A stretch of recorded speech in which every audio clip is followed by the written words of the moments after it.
the special and regular meeting of May 28th, 2024.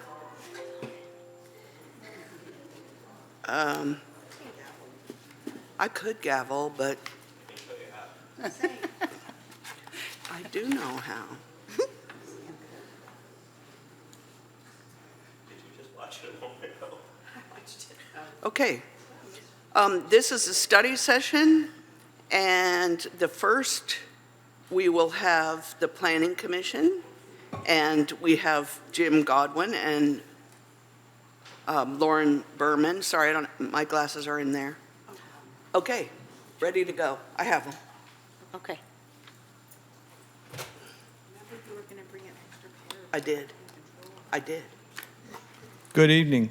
Evening. We are here to present the Planning Commission Annual Report to the City Council.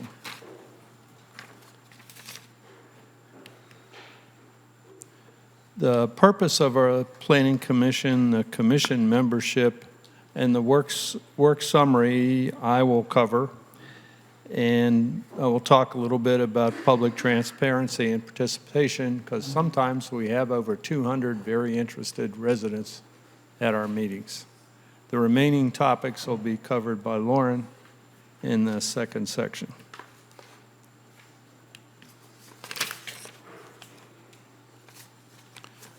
We were established in the PMC Title II, Chapter 2, Article 2, to recommend and advise to the council on the general plan, the local coastal land use plan, zoning plans, plans for physical development and conservation based on geographic, economic, environmental characteristics of this community, and also to advise the council on private development plans that are presented to us and make sure they're in accordance with the state law and the city's established development review standards and processes.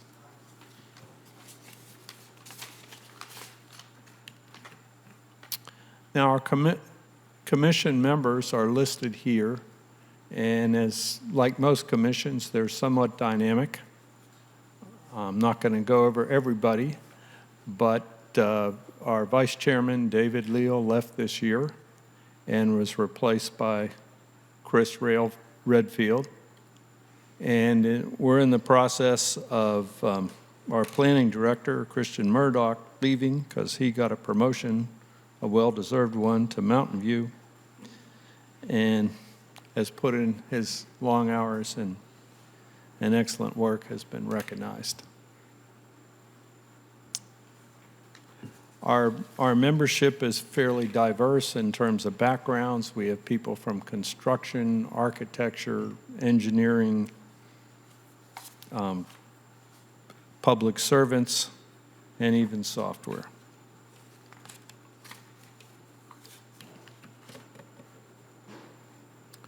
In 2023, we had a fairly busy year for a typical planning commission. We have a bi-monthly meeting that was pretty steady throughout the year, 3 joint study sessions with the City Council, 1 special meeting, 9 significant development proposals, and I guess a couple things I want to highlight is the Pacifica School District 70U's workforce housing project, which was only the second of its type in the state, where the city was able to approve the school district funding the construction of housing. And after many years, the water district headquarters is getting renovated, and if you drove by there today, you see it's broken ground. We also recommended to the council some housing element items which seem to be approved: the short-term rental cap, emergency shelter ordinance, so we were able to house some of the unhoused, and amendments to the cannabis ordinance, which allowed us to improve our governance of that fairly new business in the city. Now I want to turn it over to Lauren Berman to complete the presentation. Good evening, Honorable Council and City staff. I'm Lauren Berman. I've been on the Planning Commission. This is my second term, so I've given this presentation to you before, but happy to do it again this year because we've had quite a busy year, as Jim mentioned. I'm going to go over some key metrics from this past year. So this table kind of summarizes the units in the commercial that we've worked on, or that we reviewed and provided recommendations for to council. One key item I want to point out is the number 15. This is speakers on topics not on the agenda. And this really shows how our meetings are an opportunity for the community to come and state their opinions on things that don't even have to do with our agenda. So I think it's really beneficial that we hold our meetings in council chambers. We have our oral communications portion of the meetings, and we really enjoy hearing new topics from the community that could help influence future meetings. Another number I want to point to is the number 71, so new residential dwelling units approved. The majority of these units are related to the Pacifica workforce housing, which was a eagerly anticipated project that we recommended approval for and is moving forward. I know we're all excited about that.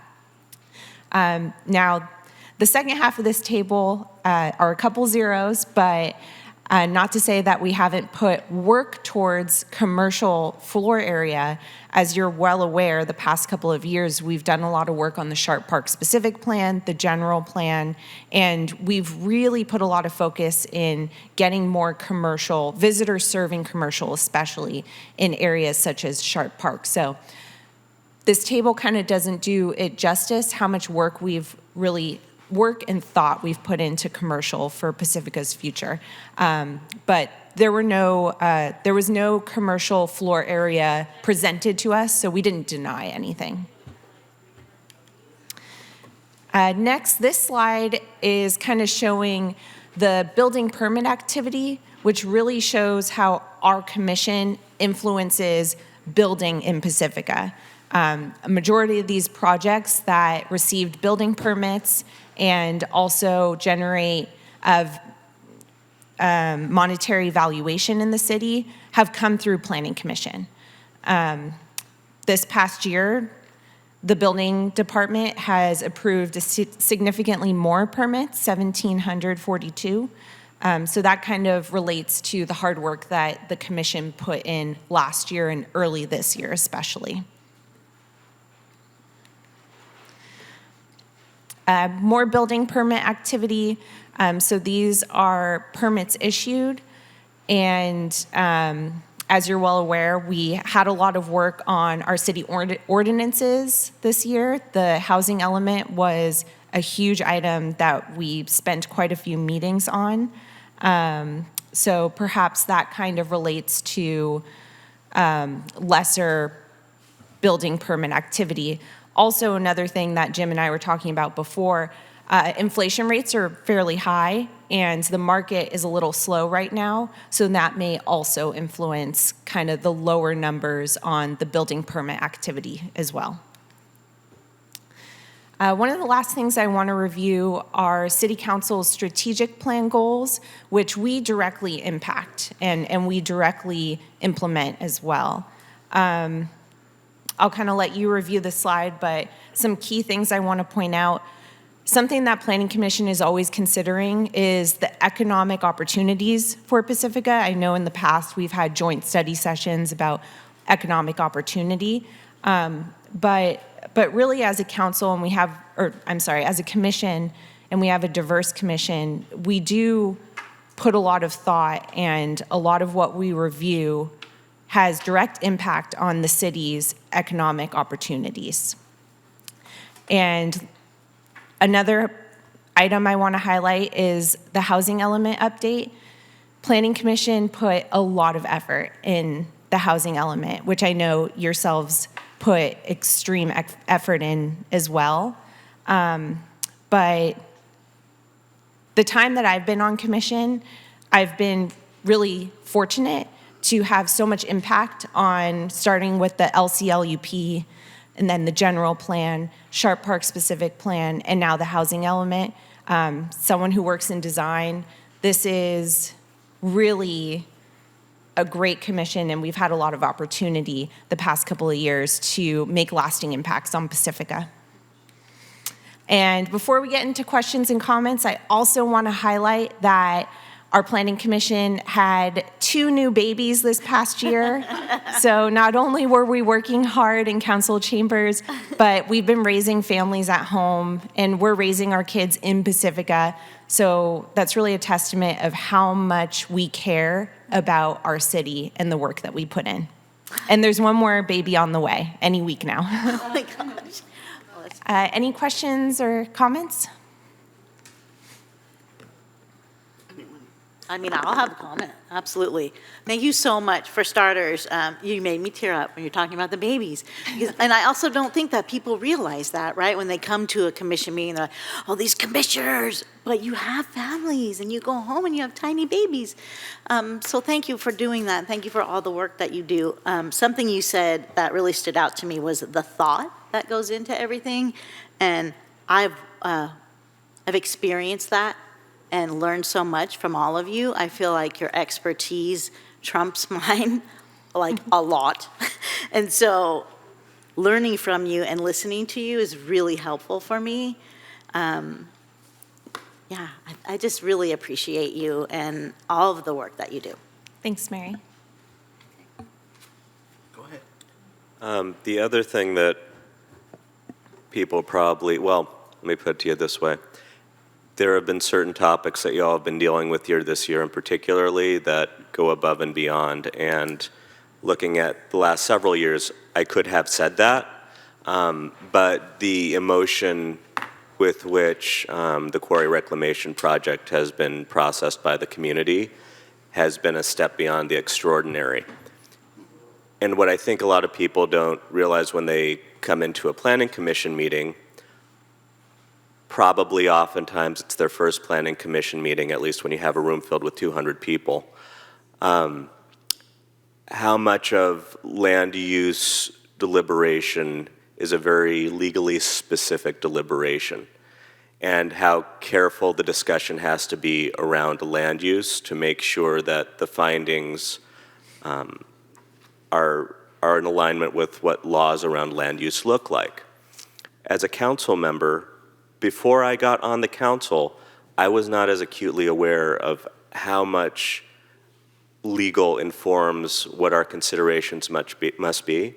But then we have police powers and we can kind of discuss around what we want the law to be sometimes, not with land use. And so as you're giving due process, as you're processing applications, I think oftentimes folks who are tuning in for the first time because their heart's in it for all the right reasons don't quite understand what the legal process behind that is.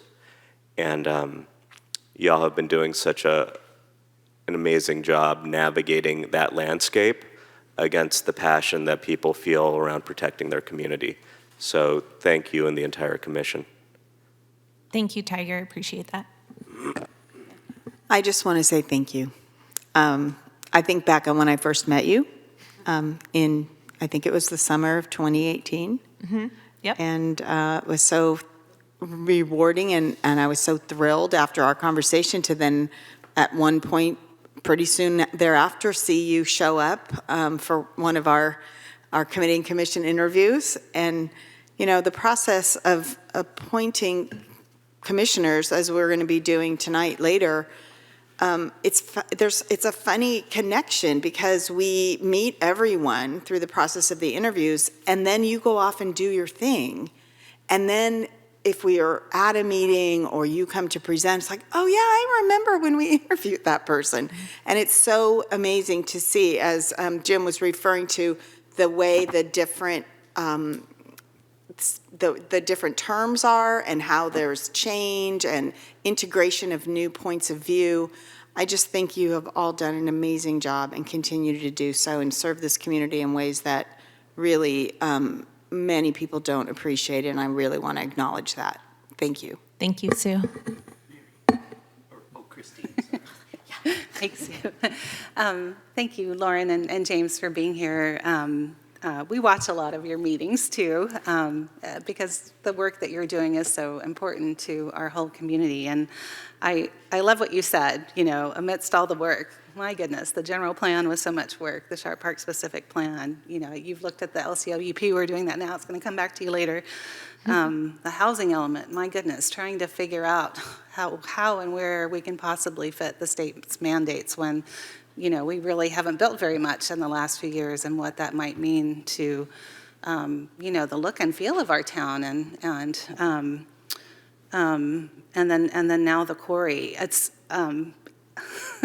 some people might not come here saying that's a lot of opportunities, like, oh my God, this is a lot of work, but we,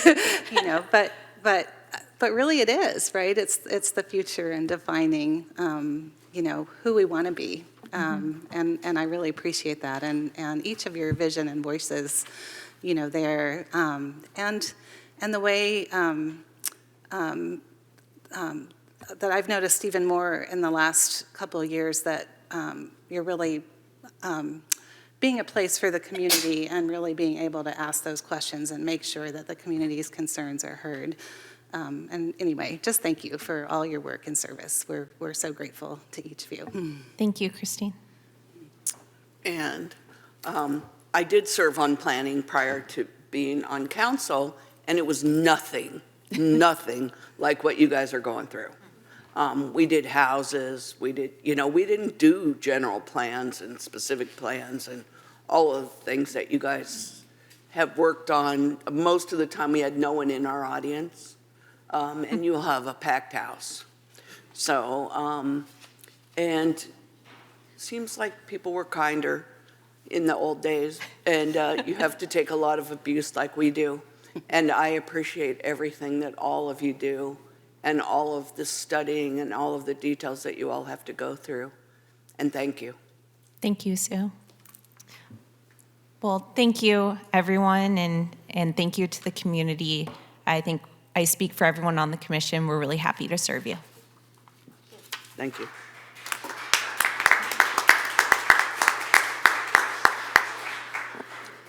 Okay, and next up we have Parks, Beach, and Recreation, Gail Benton Shoemaker, and Cindy Abbott.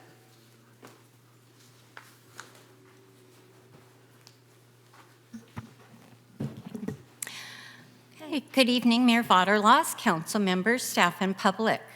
Thank you for your time this evening. And I'm Cindy Abbott, the immediate past chair of the Parks, Beaches, and Recreation Commission.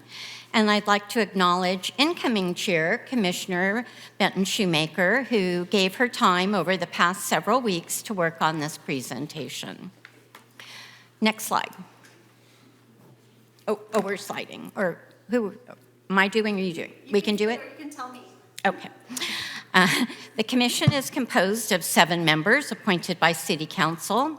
Over the past year, 2 new commissioners have been appointed, including Mark Torres and most recently Peter Banks, who is serving out a very short term left from a commissioner who needed to leave to attend to family matters. And we're looking forward to later this evening when 2 new additional commissioners are appointed. The members of the commission include new community members who have lived in the city of Pacifica for just a few years to longtime residents who have been here for over 20 and 30 years. All come together to give back to the community through their volunteer service. We have a diverse range of interests, from a love of outdoors, parks and trees, interest in the ocean, beaches, and aquatics, bicycle access and safety, skateboarding and surfing, sports fields and recreation, libraries, public art and poetry, as well as for programs that reach all Pacificans of all ages. Current commissioners have served for varying periods of time, for those recently seated to others serving 5 to 10 or more years, providing fresh perspective and historical knowledge. The PB&R Commission meets the 4th Wednesday of the month, starting at 7 p.m. here in the chambers, and we value public comment and hope that members of the community will attend meetings or reach out to us via email, enabling us to learn more and to respond to public interests. Next slide. The purpose of the PB&R Commission is to recommend and advise the council in the acquisition, development, and maintenance of parks, beaches, and other recreational areas, and to encourage the planning and implementation of a comprehensive recreation and human services program that will serve the needs of the city. Next slide. The Commission acts in an advisory capacity to you, the members of the City Council, the City Manager, and the Director or Acting Director of the PB&R Department in all matters pertaining to public recreation. And we really appreciate it when Council and staff reach out to request our review, detailed study, and to host opportunities for the public to provide us input, because that helps shape our advice on topics of interest and concern. Next slide. Additional duties of the Commission are listed here, and I'd also like to note that the PB&R Commission, as a reminder, also serves as the city's Bicycle Pedestrian Advisory Committee, or BPAC. We'll cover additional details of a few of these responsibilities in our presentation. Next slide. The past year continued the work of the Commission to review plans prepared by the city's consultants, NCE. We've incorporated community comments and have provided improvement recommendations about the 4 parks selected for the priority parks projects. These extensive back playground equipment and landscaping projects are planned for Skyridge, Imperial Park, Marvilla, and Brighton Mini Park. And these are stretched all across the community, from North area in Fairmont to adjacent to Skyline Boulevard, East Shore Park, and Lindemar, so that each neighborhood benefits from these improvements. Commission review has resulted in updates to play equipment to ensure variation between parks, opportunity for stimulating active play and motor skill development, and of course, safety. Commission input also focused on seating to make the parks welcoming for visitors of all ages, as well as on the need for additional trees, landscaping, and irrigation to supplement the equipment, because parks are more than a play structure. And we're almost there. We appreciate Acting Director Scott Leslie's work stepping in to continue to move these projects to completion. We anticipate one more review, hopefully at our June meeting, before the projects are prepared to go to bid before the end of this year. Next slide. Beach safety. Public safety is always a high priority for the Commission, and particularly at our beaches. As of last week, we've installed 9 life ring buoy stations along the pier and promenade, and with the support of local Eagle Scouts, the posts have already been installed and prepared at the south end of Lindemar, Rockaway Beach, and Esplanade, as we await the equipment to come to complete an additional 9 stations, which we hope will be within the next month. Again, it's all depending on equipment availability, and that will bring our total up to 19 of these really important additions to our beaches.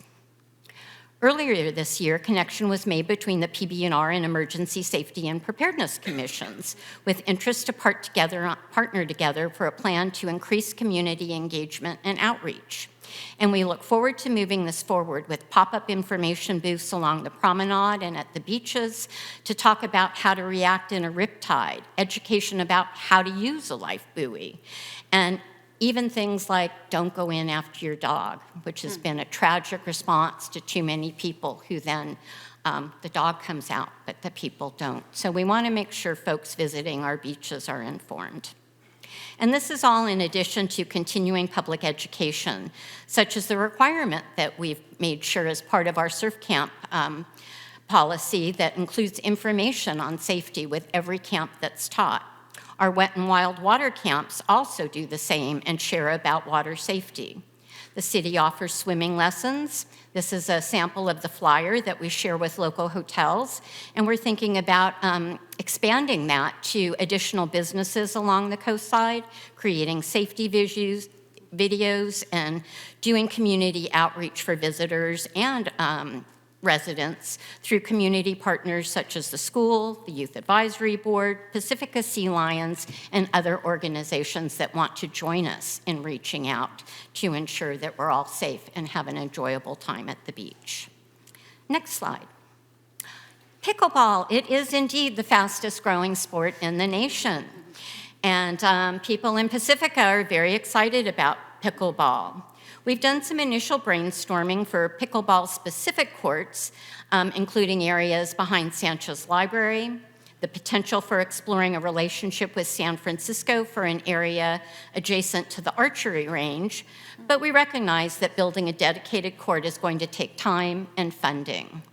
So to react to the immediate need and a near-term response, PB&R has continued to work with Jefferson Union High School District with great support from Commissioner Phillips to bring the total of striped tennis courts up to 6, with 4 at Terra Nova and 2 at Oceana High School to accommodate pickleball players. These have been very well received, and we really appreciate the support to get this done. There's also 2 basketball courts that are striped at Pacifica Parks, up at Fairmont in the north and Frontierland in the back of the valley. Those aren't used as much, but they're still there and available for folks who bring their own nets and other equipment. Next slide. The PB&R Commission hears appeals regarding the removal of trees on both public and private property, increasing development projects, concerns about the safety of trees stemming from drought, disease, storm damage, and fire, along with limited understanding of how to properly maintain our valuable urban forests can lead to appeals. Over the past year, a tree appeal was continued over 2 meetings due to the need for additional information and clarification about the updated tree ordinance that we all worked on together. Members of the PB&R Commission have expressed the ongoing need to review with the Commission the tree appeal process in advance of appeals being agendized. It's really important everybody understand how it works before we have the public in front of us on a rather difficult issue each time. This would include a review of the steps of appeals, who the city's experts are, availability of an arborist at each appeal hearing, and partnering with staff on what information is valuable for the Commission to include in the staff report. Providing clarity will be beneficial to the Commission, staff, and to the community at large, as it could remedy the need for a continuance and possibly reduce appeal fees that have considerably increased over the past year. We look forward to being continued to be engaged in this very important process. Next slide. So what have we been talking about in the past year? Commissioner Phillips, who's the liaison to the Pacifica Bike Park Community Group, has continued to work with staff on park design and input into various grant possibilities. While a proposal for a State of California Parks and Recreation grant was met with interest and included a site visit, we found out in March that it was not funded. But that doesn't stop the work from proceeding. Work on the conceptual design continues, and additional grant opportunities will continue to be sought. We are also continuing to focus on our surf camps. We're awaiting California Coastal Commission approval of the city's submission of draft language for a community surfing agreement.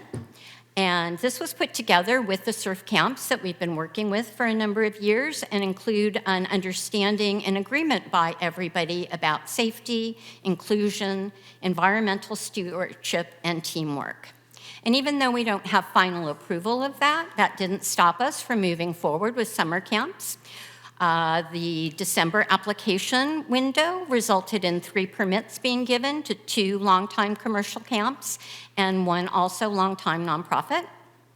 They were all out there and have been operating and will continue through the summer. And our next round of applications will begin to be received in June as part of the twice annual application process. We continue to look at the program as a commission, making sure that we're always focusing on equity and enjoyment of the beach by all who visit. Liaison assignments. Each commissioner also takes on an area of interest and acts as a liaison to other city committees, staff-led and/or community events. In addition to Commissioner Phillips' work on the bike park, Commissioner Rodriguez supported the Youth Advisory Board as they regrouped and really revived themselves. They've held a number of J-teen dances that were super popular, some of them selling out.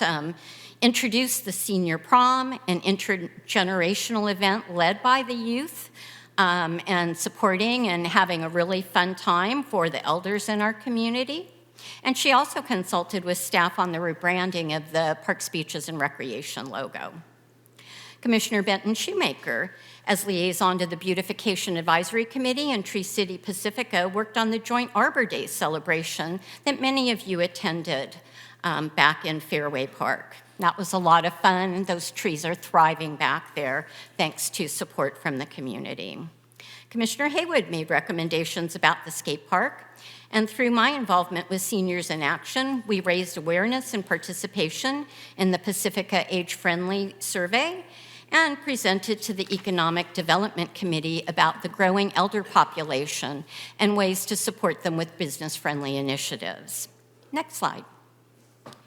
Even with some meetings canceled over the past year and personnel changes, the Commission continued to be kept well informed by staff about each of the broad areas that are under the umbrella of Parks, Beaches, and Recreation, that of aquatics, childcare, recreation, and senior services.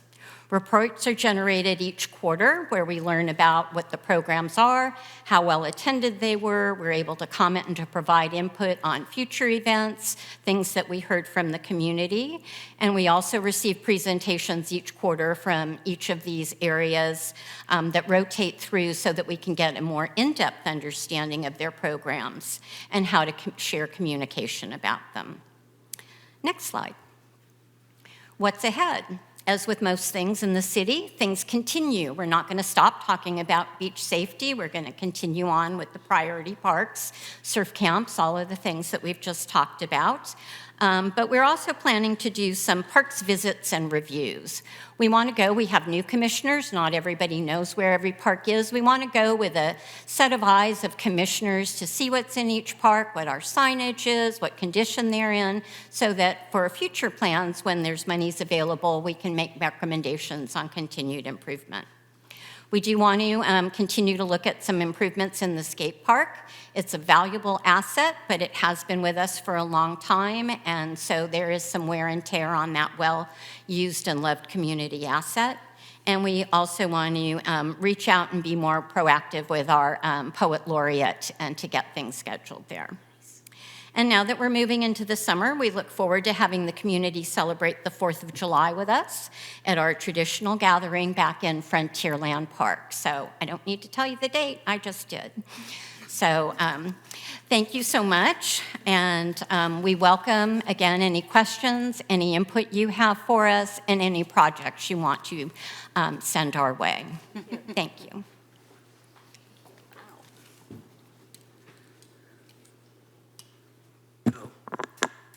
I'll go ahead. Go, please. Okay, thank you. Cindy, thank you so much for the presentation. It was really nice to listen to you and to hear all of the details, because I think that's so important, because I don't get to go to your meetings, so I don't know all the things you're working on. And one thing that really stood out to me is the amount of collaboration that you're having with the community. The Eagle Scouts, the Sea Lions, emergency preparedness, that's just such a great way to use the resources in our community, and I appreciate that a lot. I know Commissioner Phillips, we work at the same place, so I see her doing all kinds of work all over the place, so it's really nice to have her here too. And I also appreciate talking about the trees as part of the park plan, and that parks are more than playgrounds. I think that's also important. And thank you for coming to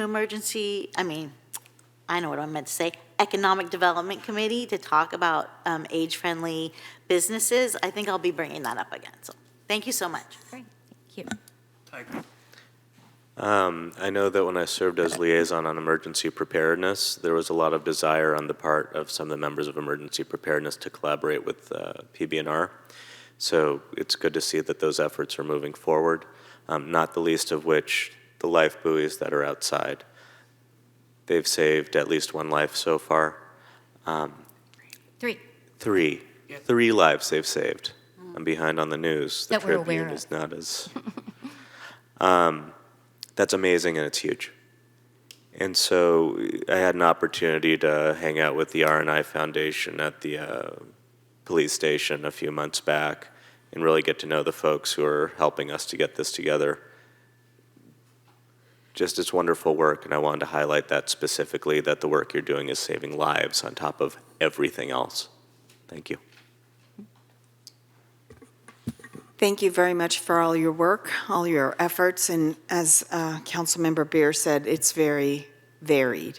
I've always been impressed by the wide variety of work that you do in this commission. I'm very intrigued about the parks visits and hope there will be a way to, loop us in some kind of way, maybe mid-process report or when you've concluded the tours or however you're doing it. Personally, I'm not sure I could find every park in Pacifica. So I think it's a really great idea to do that. Thank you. Yeah, the good news is they're all over town, so, and people do visit all of them. When you've got families, they go to every one of them. I can't believe all that you do. For one committee that meets once a month, your hands are all over this whole city, from parks all over to the beaches to the mountainsides. Thank you. I was wondering, I was looking like, well, who's the council liaison to your committee? And I was just looking, and there isn't one. And I was wondering, I don't think I've ever heard why there isn't one. Because it's commission and there's appeal jurisdiction that comes to the city council. Am I right? It's like planning. Right, okay. But that's rare, right? You've had one hearing. Oh, we never know. You never know, okay. We've had Varies a couple year to year, pre-hearings. so we're happy to come back and give you an update at any Okay, time to okay. midway, maybe even just during public comment, so. Yeah, I'm just wondering if it would be helpful at all, is my main question. And emergency preparedness also hears appeals, though we never have that or, not in a long time. Maybe Jay can address that, but, yeah, and I appreciate all the work that, and the difficulty it was to hear that tree appeal, knowing that the ordinance has just been revised and we're still working out the kinks and the refinements that need to happen, but completely support your request for process and understanding, so you're making sure that you're able to do the job that we ask of you in a fair and just way, for our community. Thank you so much for being here. And one other, I noticed Dahlia Rodriguez's term expired and she has not reapplied. So I'm just hoping that there's someone else that's going to step up for the Youth Advisory Board connection. We will be discussing our new liaison assignments in June. Okay. When we have a full commission back with us. She did a Great. fabulous job getting that group re-energized and being able to attend their meetings, which is an important part of Yeah. that, so. She's quite a force. And it's yeah. fun. So thank you, Dahlia, for your service too.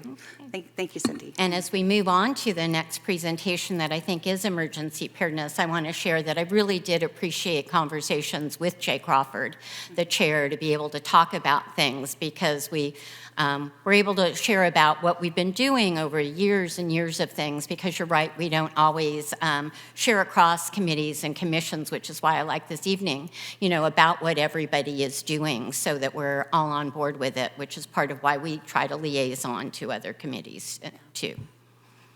And my turn. I think it's important that you let us all know what's going on. The safety, the life rings.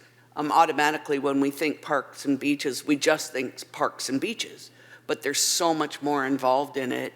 And the pickleball courts, which are so big. And I think if people knew more about the Oceana pickleball court, or Fairmont and Frontierland, which don't get as much use, maybe people would be out there. And now that you brought it out, hopefully more people can attend those too.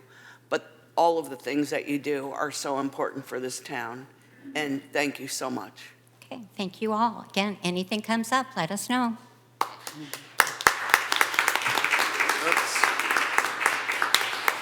Yay.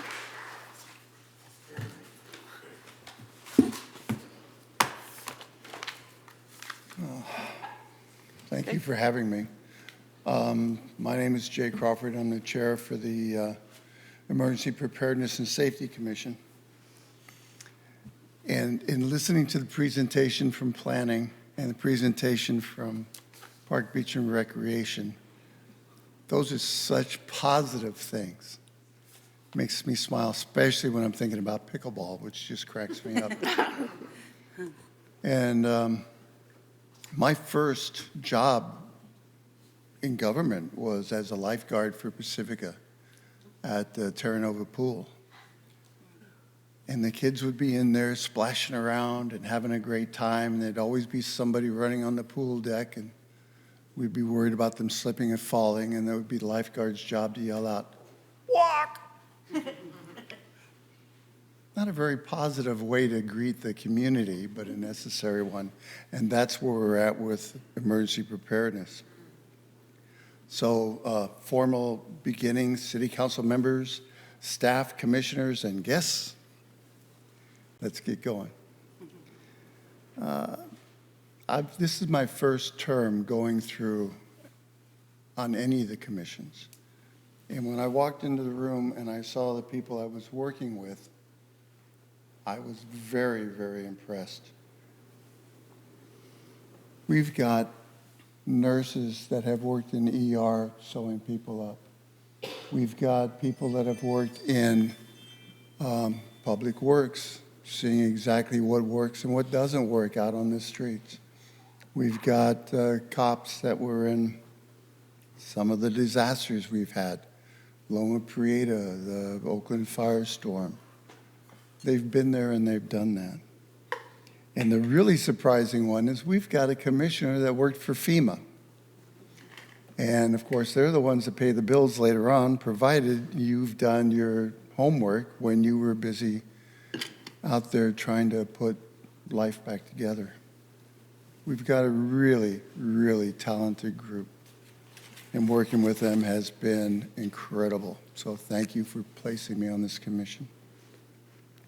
In support, we've got, they call them ex officio members. We've got Red Cross represented Pacifica High School, the Pacifica School District, Jefferson Union High School. We've got our council member that comes in and tells us get our feet back on the ground, and then acts as a conduit with you. And we've got terrific support in the form of Captain Glasgow, Captain Clements, and Sergeant Cumming. The role of the commission is to let the city council know what we believe would be good programs and good approaches to making our community a little safer and a little more efficient in disasters. And disasters are going to happen.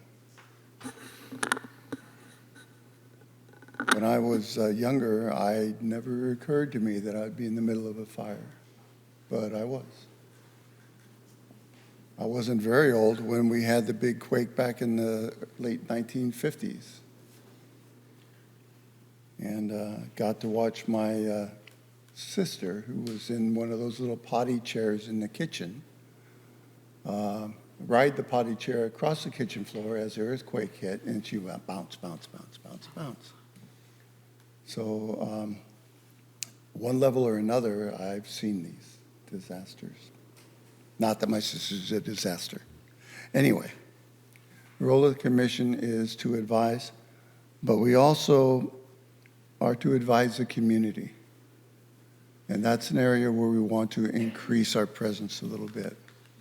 So I've been working with the commissioner from Park, Beach, and Recreation to get us out there in the sand on the beach, not to dampen anybody's fun, but maybe to fix it so that we have less tragedies. I'm really looking forward to working with them. Year in review, Park, Beach, and Recreation, the Life Buoy and Ring program, tremendous advance for the city and for the safety on the beaches. American Medical Response. What we're looking at here are presentations that were made to the Emergency Preparedness Commission.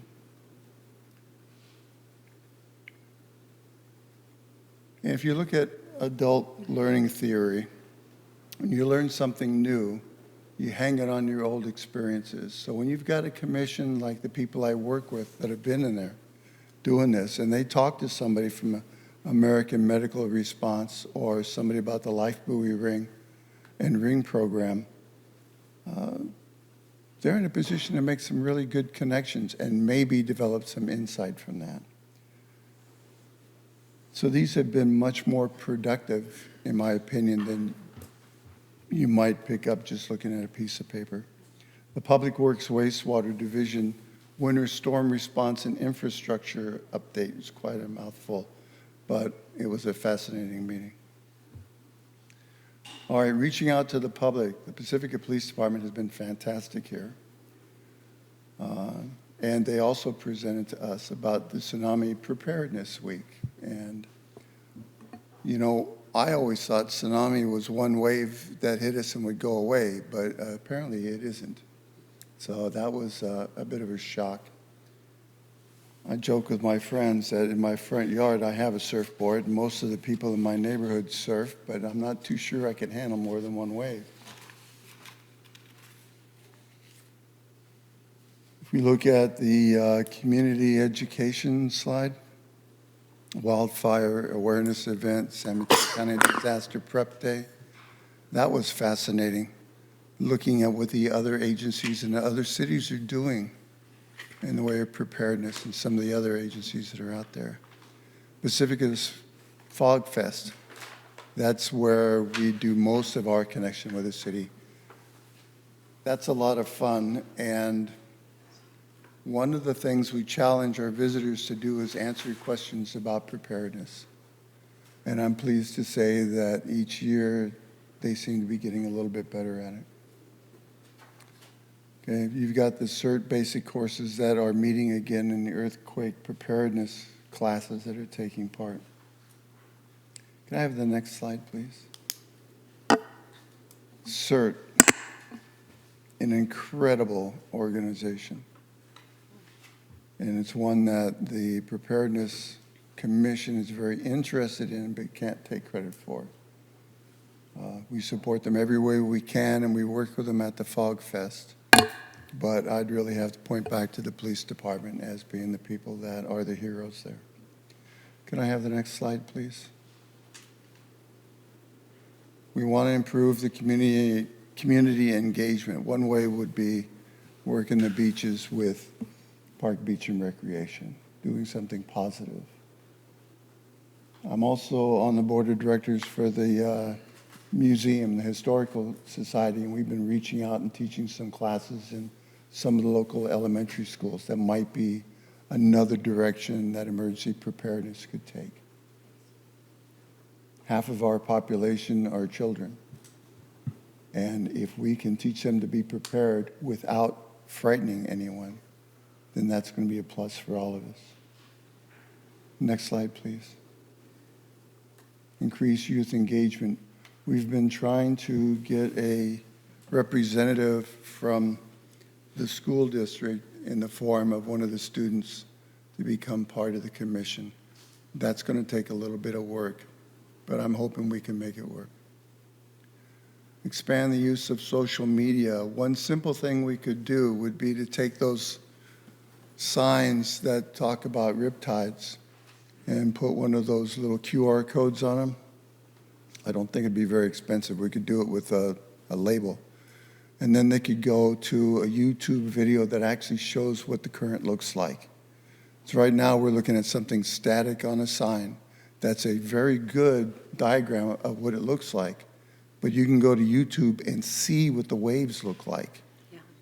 So that would be something we could do in the form of improving our use of social media. And we want to review the role of the commission. Do you know that we do hear appeals? Very, very rare. But they're in the form of if somebody gets their car towed, the appeal would be to come to the Preparedness Commission. If there's an issue with one of the building codes, the appeal is to come to us. And there's also some issues surrounding traffic safety that come under our purview. We might want to re-examine that and improve our expertise in those areas if that's what we're going to do.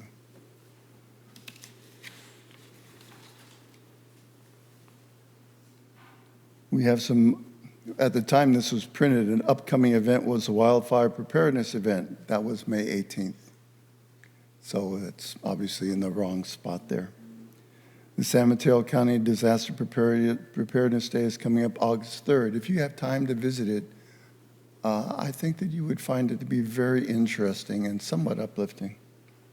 And then, of course, there's Fog Fest, which is always fun. Does anybody have any questions? Carter? Is anybody still awake? We are. Though your voice is rather soothing, yes, I believe we're all still quite awake. Yeah, mesmerizing. I should have taught algebra. And we're awake because the topic is saving people's lives, and that's what the commission does. And it's wonderful to have so many even-keeled voices serving on this commission, looking after the safety of our community. So thank you, first of all. Second of all, I would love it if you would tell us a little bit more about the CERT program, which I believe was recently reactivated, or at least the teachings were just recently reactivated. You can actually do the training now, which was not happening for a number of years because of COVID. And if you have any insights into Zone Haven and Knowing One Zone or SMC alerts that you'd like to share with the community at this time, that would be welcome. CERT is a program where volunteers from the community come down, in this case, to the police station, and they take classes in what to do during civic emergencies. How do you deal with the gas mains? One year when we were having some really major storms, I was working in Oakland, we actually had some houses up in the hills slide off their foundations and into the canyon. Well, that snaps the gas lines. So we had a lot of free-floating gas going on at that time. CERT-trained people would know what to do, maybe ahead of time before it actually slid. Somebody has to be, no, let me put it another way, maybe not has to be. If there's somebody in your neighborhood that has gone through the training, knows who to call, knows what to do in the immediate circumstances, then lives will be saved. Look at the explosions we had up in San Bruno a few years ago. I don't know if there were any CERT people in the area. I don't know if they could have done anything in particular, but at least with the training, the level of panic goes down. When there's somebody there that knows what to do, knows when it's just time to evacuate and run, that is a big, big plus. So Pacifica has put back together their CERT training, and it's coordinated through the police department, and it's incredible. And the more people that get involved in it, the safer our community will be. The zone, Haven, if we have an emergency, say a forest fire, and we need to evacuate areas of the city, the announcement would go out, Zone 3, pack it up and move. And a lot of people don't know what zone they're in, even though it's pretty easy to find out. So at Fog Fest and pretty much any other time we reach out to the community, we give them instructions on how to learn where their zone is. And if we've got a good feed on the internet, we'll help them look it up and then write it down. This is going to save time, and time saved means lives saved. So the zone is a good idea. Can you imagine saying, okay, we want the people on Crespi from the 300 block to the 1700 block to prepare to evacuate, and while we're at it, we're going to involve Serena just listing all the streets would take forever. Zone 3, it's time to go. Something else that I have seen in the past when it comes to evacuation is a lot of times people don't understand that when the police or the fire department comes and says, you really need to evacuate, they won't listen. Some people will, but some people won't. And those are the ones where your police officers and your firemen are going to end up having to go back into the neighborhood, usually when it's borderline too late. Or in some examples I could mention, it was too late. So if in the process of doing the zone and the CERT training, we can reinforce to people that when we ask them to evacuate, it's real, and that's going to save lives. So did I miss anything else that you were asking about? SMC alerts. I'm sorry, what? SMC alerts. Oh, yes. I get those on my phone pretty much all the time, and my daughter was talking to me about that. When, let's say, they have to close down Sharp Park Road, and oftentimes they will have to turn the traffic around up there by the Mormon church. There's not a whole lot of room, and that's a very slow light. If we've got that alert going out there, that people won't make the turn onto Sharp Park Road in the first place. Less confusion, less maneuvering in tight corners, less likely we're going to have an accident. And one of the examples I was thinking about when I was talking about evacuating, when the fire finally got to this particular neighborhood, in the process of the people finally saying, okay, we're going to leave, there was an accident that blocked the road, and they weren't able to get out before the fire got them. So SMC alert, very good idea. And I don't know what it costs to run that program, but I guarantee you it is saving a lot of confusion and possibly saving lives. Thank you. Any other thoughts or questions? I'm intrigued by your statements about the desire to incorporate youth into the process of emergency preparedness and safety. Have you had much discussion about like what age students or any details like that? We can reach out to pretty much any age student that is old enough to understand basic instructions. You know, what do you do in an earthquake? Yes, the schools have that, but we need to reinforce what they do. Mm-hmm. And as you get older, especially up into high school, when I was a lifeguard, I was in high school. Mm-hmm. And the people I worked with there were good lifeguards. They were very conscientious. They can do more than we give them credit for. And I've seen this in a couple of programs. One of them was Odyssey of the Mind, which seems off topic until you think about it, but I think it's a good example. Odyssey of the Mind was a program that's been around for several decades, teaches creative thinking. And they challenge students to form teams, and the teams have to come up with solutions to problems without the parents taking control of what their thinking process is. They have to come up with the answer themselves. So let me give you a very quick example. If you've read the Iliad, maybe back in high school, it's not the most exciting book, but it does have a level of violence in it. The kids were challenged to read the Iliad and put on a skit that depicted one of the scenes from the Iliad, to make a artistic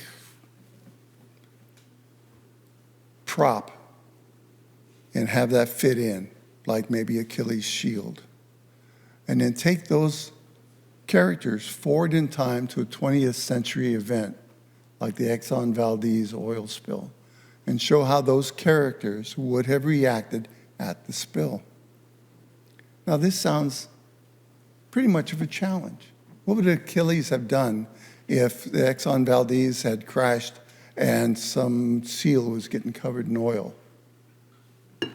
If you think back to one of his battles at the river, his battle actually polluted the river. So it might not be what you would think. So what's incredible about this? The first team I saw tackle this situation was in kindergarten.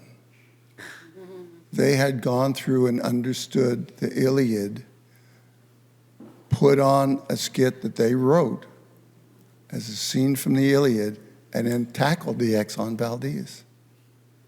The kids can do a whole lot more than we give them credit for.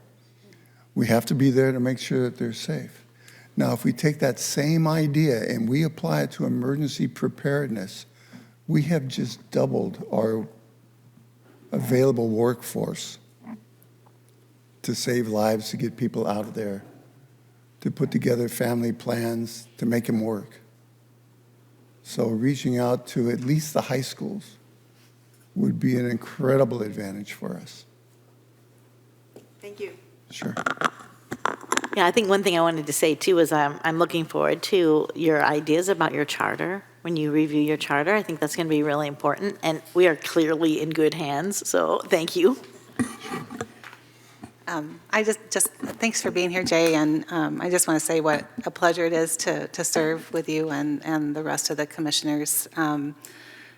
It's a big job, right? Emergency preparedness and safety, kind of looking out for the whole city. It's, feels like a responsibility on our shoulders to do what we can to make sure our community is safer.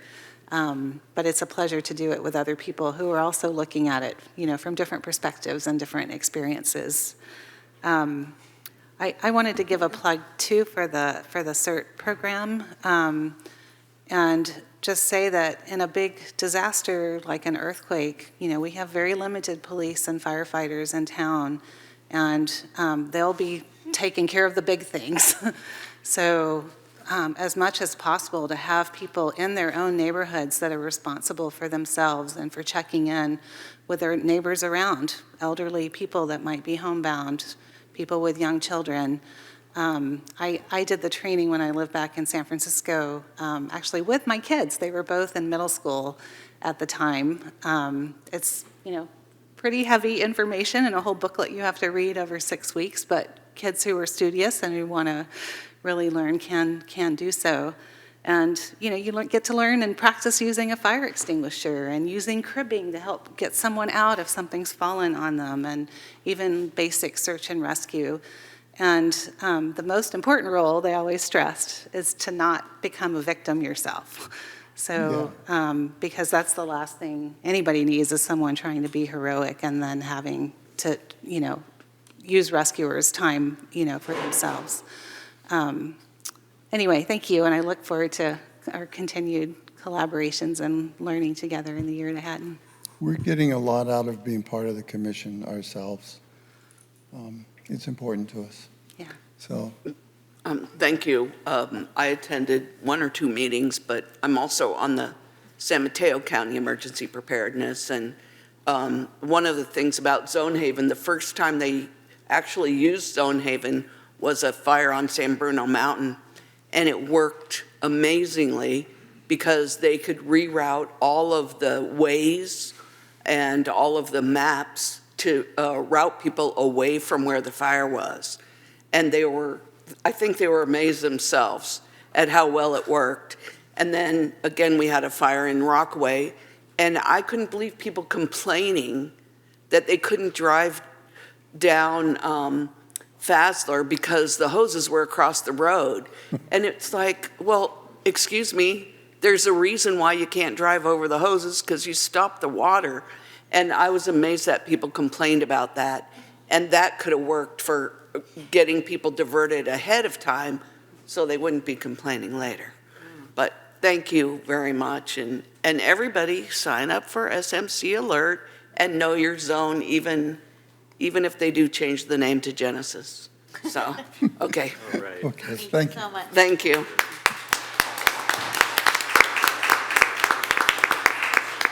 Okay. Hi. My name is Gail Bennett, and it's really weird for me to be talking only to you and not to the people behind me. I'm Gail Bennett, and I am the chair for the Beautification Advisory Committee. And I noticed in the audience, I have several people that I also want to acknowledge from the committee. Linda Jonas, lots of us know her from different activities here in Pacifica, and Dan Wells, who recently was elected our vice chair for our group, and Gail is our liaison from PBNR, and Cindy Abbott is on our subcommittee for public art and murals. Next slide. So here we are, an actual group photo, amazing. And this kind of shows you all of, we have some newer members. Teresa is new. She's a lovely Irish woman and lives close by here. And Lisa is in the back, Peterson, who is our Public Works Director, she's a great resource for me. And of course, Sue Beckmeyer, who is our City Council liaison. And next slide. So we are directed with a Keep Pacifica Beautiful mission, which is to identify city-owned sites through sponsored plantings and the creation of public art, such as the murals we have in our city, and they contribute to our community interest and our pride.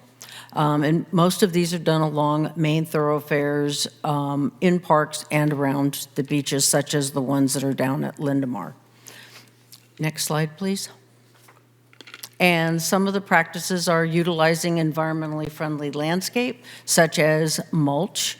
We are known to go and get big sheets of cardboard at Costco to help us put the paper down, the cardboard down before the mulch, which has really improved the weed issue that we always have. When we can, we also incorporate drip irrigation and or other water efficient systems in these areas when possible. We adopted a policy in 2015 to deal with the drought, and because of our climate, we prep and plan to plant in the autumn months because of the rain. Next slide, thank you. And this is one of the things that we've worked on this past year.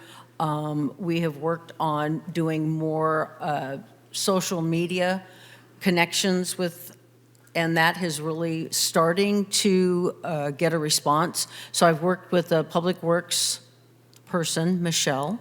Those of you that know Public Works at all know that Michelle is quite an amazing worker.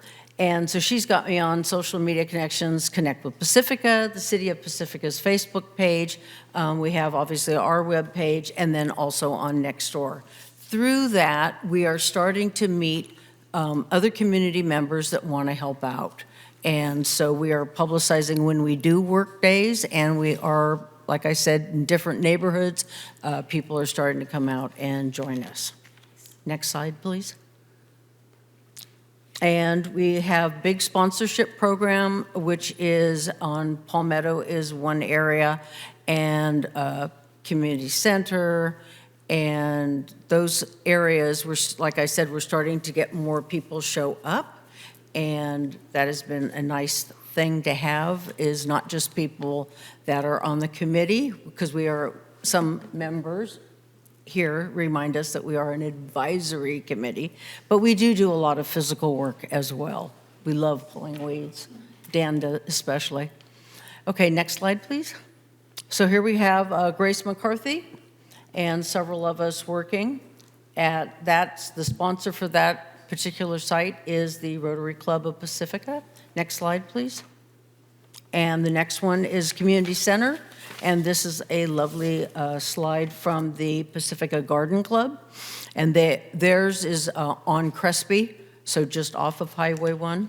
And then also the Pacifica Resource Center has an area down there. And here we have some of us, as well as the Garden Club members, working at the community center. Next slide. And then my advertising, adopt the spot. So we do have areas that are ready to be adopted. Next slide. And we have become successfully in the past year, we are working with Cabrillo Elementary School and their PTO, the parents and the children are helping us work on the bioswales, which is a learning curve on the bioswales. They are meant to, for those of you who don't know, there's the water supposed to collect and then drain through the system and then go out to the ocean. We've had 2 years of very heavy rains, which has made for an interesting problem with our plants. Next slide. And here we are, work days. So those of us in the green are the BAC members, and then we've got some very, very helpful parents. Next slide. And on the south side, we do have one large bioswale and one small bioswale, Sue, that are up for sponsorship. Next slide, please. And then the Lindemar Boulevard median, thankfully, is sponsored by North Coast County Water District, and they have been doing quite well, the plants that are there, and that is right on Lindemar, so it's not exactly the safest location to be trying to work with volunteers. So thankfully, the Water District oversees that one. Next slide. And Palmetto Streetscape, we have all of those areas are completely sponsored, and it's a variety of people, including individuals. So the group that's in the middle are just a group of neighbors that have taken over one of the bulb outs. Next slide. And we are still continuing with the beautification awards. We have everything available on the website as far as information about it and also application. Next slide. And this year we got a little involved with, we shared the city's booth and did these little frames, and it was amazing how many people came up and did selfies and stuff, including our chief of police. So this was a fun way for us to get the community knowing. We successfully handed out free seeds to members of the community as well. Next slide. And then, as I mentioned earlier, Cindy Abbott and Linda Jonas are on the Public Art and Mural Subcommittee. Next slide. And we are almost done with the 4 murals that are on the Anza pump station. So you'll hear information once we're done with that to do our dedication for that. Next slide. And then this is the one that's closer to Eureka Square, which was done by some high school students and were quite an amazing project. Next slide. And questions. If you have any questions or you think there's an area that needs work and we should be contacted, that is my contact email. I should mention, too, that we had, about a month ago, we had a person come from, what was that area? Was it Fairmont? The woman that came to our meeting? Fairmont, she wanted us to review an area to see if we could beautify the entrance to that area. The location was on Skyline, and what was that street? I didn't think of it. Anyway, it's on a highway, so I went with Public Works up there, and we determined that obviously we couldn't do that particular thing. But I appreciated that someone from the community had come to one of our meetings and wanted to know, was there any chance that we could consider looking at that and doing something? So she's going to be in contact, I guess, with Caltrans. Okay? And special thanks always to the BAC members, the sponsors, and all the volunteers that are starting to come, and Lisa, Gino, Michael, Michelle, and the entire Public Works crew. They work so amazing. I mean, I love working with them. They're just super fun. And then, of course, Sue, who always gets out there and weeds. Any questions? Tiger. Comments? Comments, not questions. Oh, good. long before it ever occurred to me I might want to throw my hat in the ring to be up here, I had a good friend. And one day, for some reason, she turned to me and she said, "Do you know why Rome fell?" And not being a history person much, I said, "No," and never would have guessed what she was going to say next anyway. And she said, "Because they lost sight of their beautification efforts." And so that struck me as not a historian as being an odd statement, and I've had probably decades now to contemplate what that meant. And entering into this space of trying to be a good citizen to the best of my understanding, being aware of beautification advisory, I've been able to contemplate that more and more as I've gone along.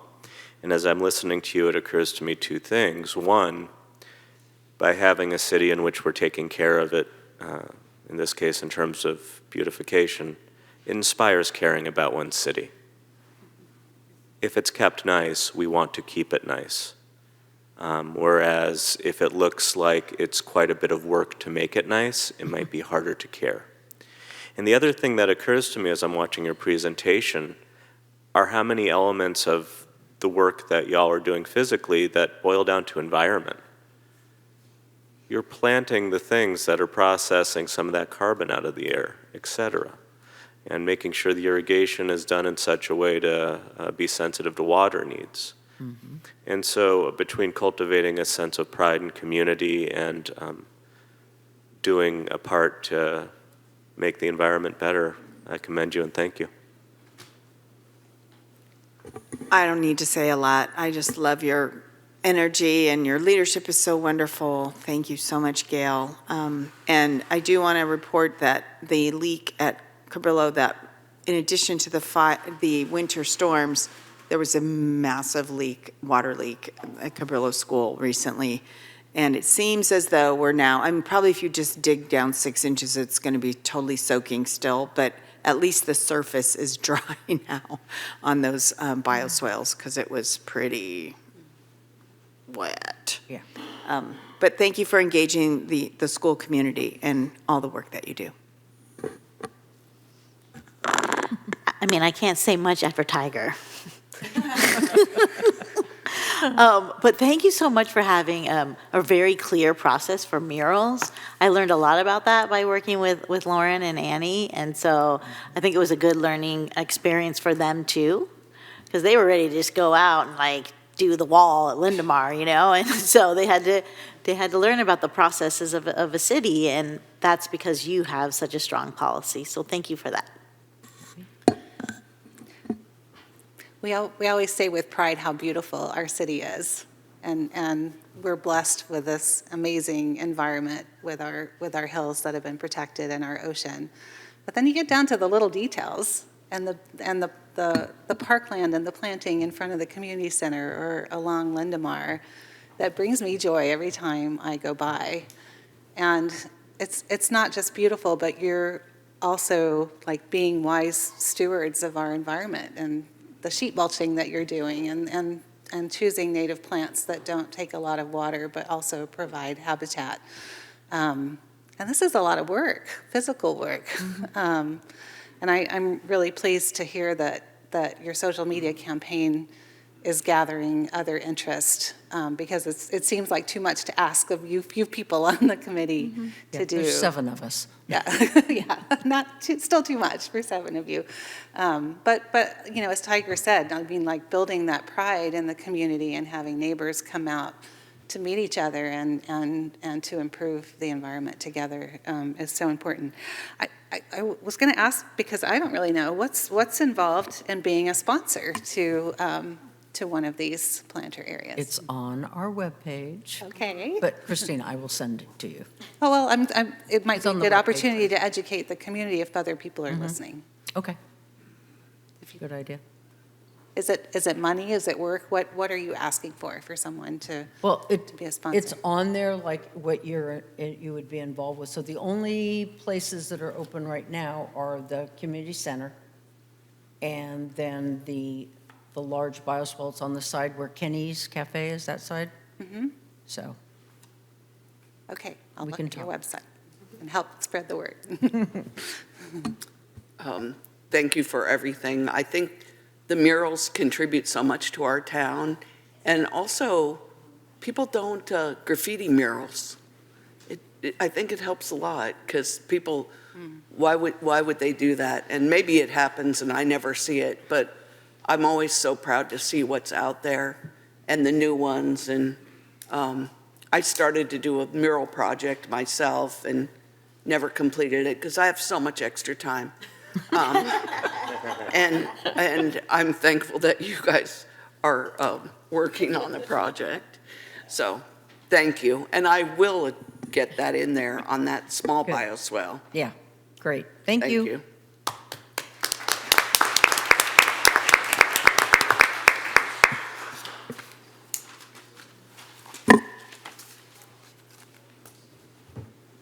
Next, open space. Thank you, council and staff. I'm Arlene Patton. I'm the former chair of the Open Space Committee. Our new chair is Ellen Natason, who's a wonderful veteran of the committee and will serve us well. I wanted to point out some of our committee members that are here. We have a pretty good showing tonight. We have Aaron Reeve. We have Michael Kahn. We have our beloved Joanne Arnas. And I think that's it for our group. Ian, sorry. And Ian McDermott. So thanks everybody for showing up, and I appreciate it. All right. You've seen this slide many times before. It's still one of my favorite slides because it shows how green we are here in terms of maybe over 50% of our city is in some kind of open space. And I think that's a wonderful tribute to the people who came before us and the vision that people had to make this city a really special place. Next slide, please. Benefits of open space, healthy communities, tourism and economic growth, natural beauty, boost property values. Not that I'm sure we need that right now.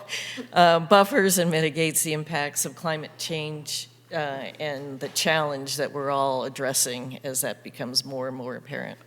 Next slide. As we all know, because we worked very hard on reviewing our charter, and I want to thank everybody that was involved with that. And this first slide is, you know, what was our original core, and then just highlighting some of the stuff that stayed with us. The Open Space Task Force report and how that remains our most important document. We've had some good working conversations, getting involved, the National Park Service involved with Maury Point, working collaboratively with different groups. And then our sort of our old charter that's incorporated into our new charter. Next slide, please. We can help city staff with funding for open space preservation purposes.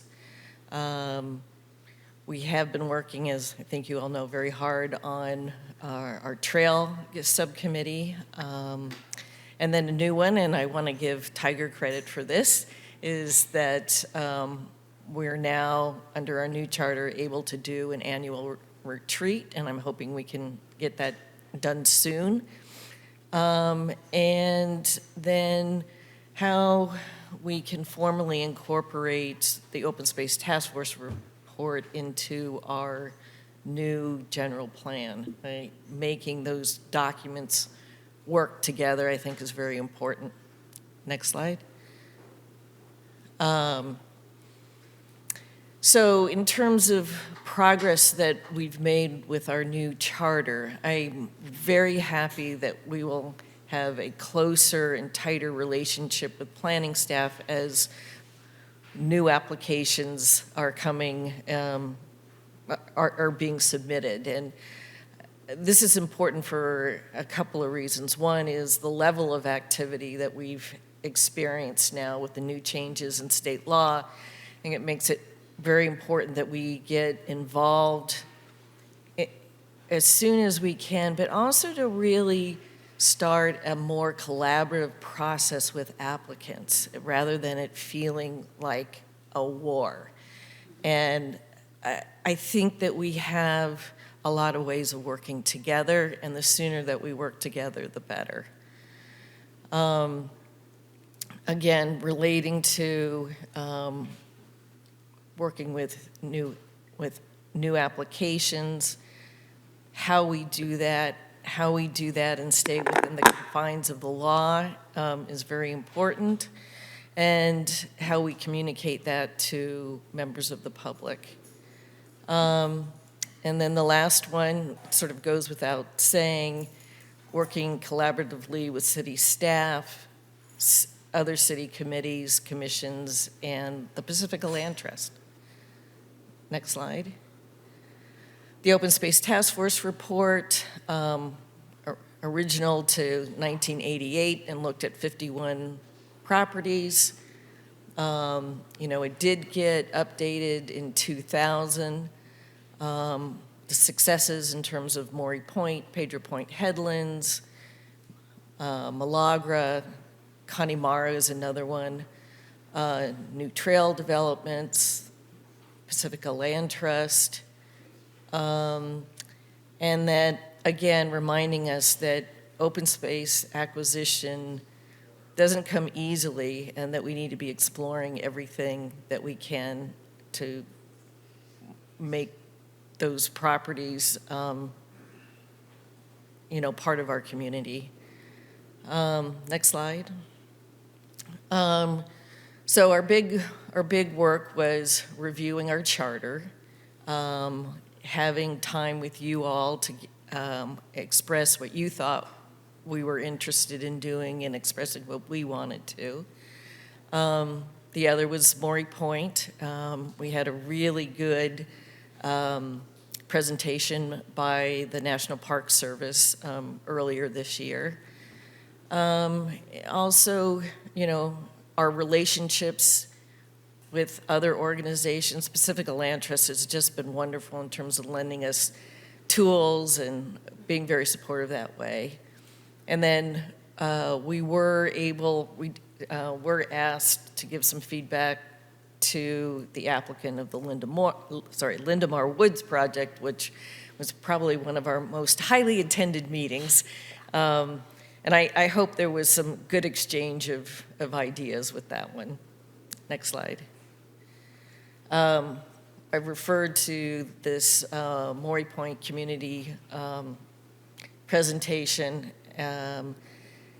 It was well attended, and I thought we got some good community feedback. There's really two parts to it. One was the parking part, and then the other is what's going to happen with the Polywog Path.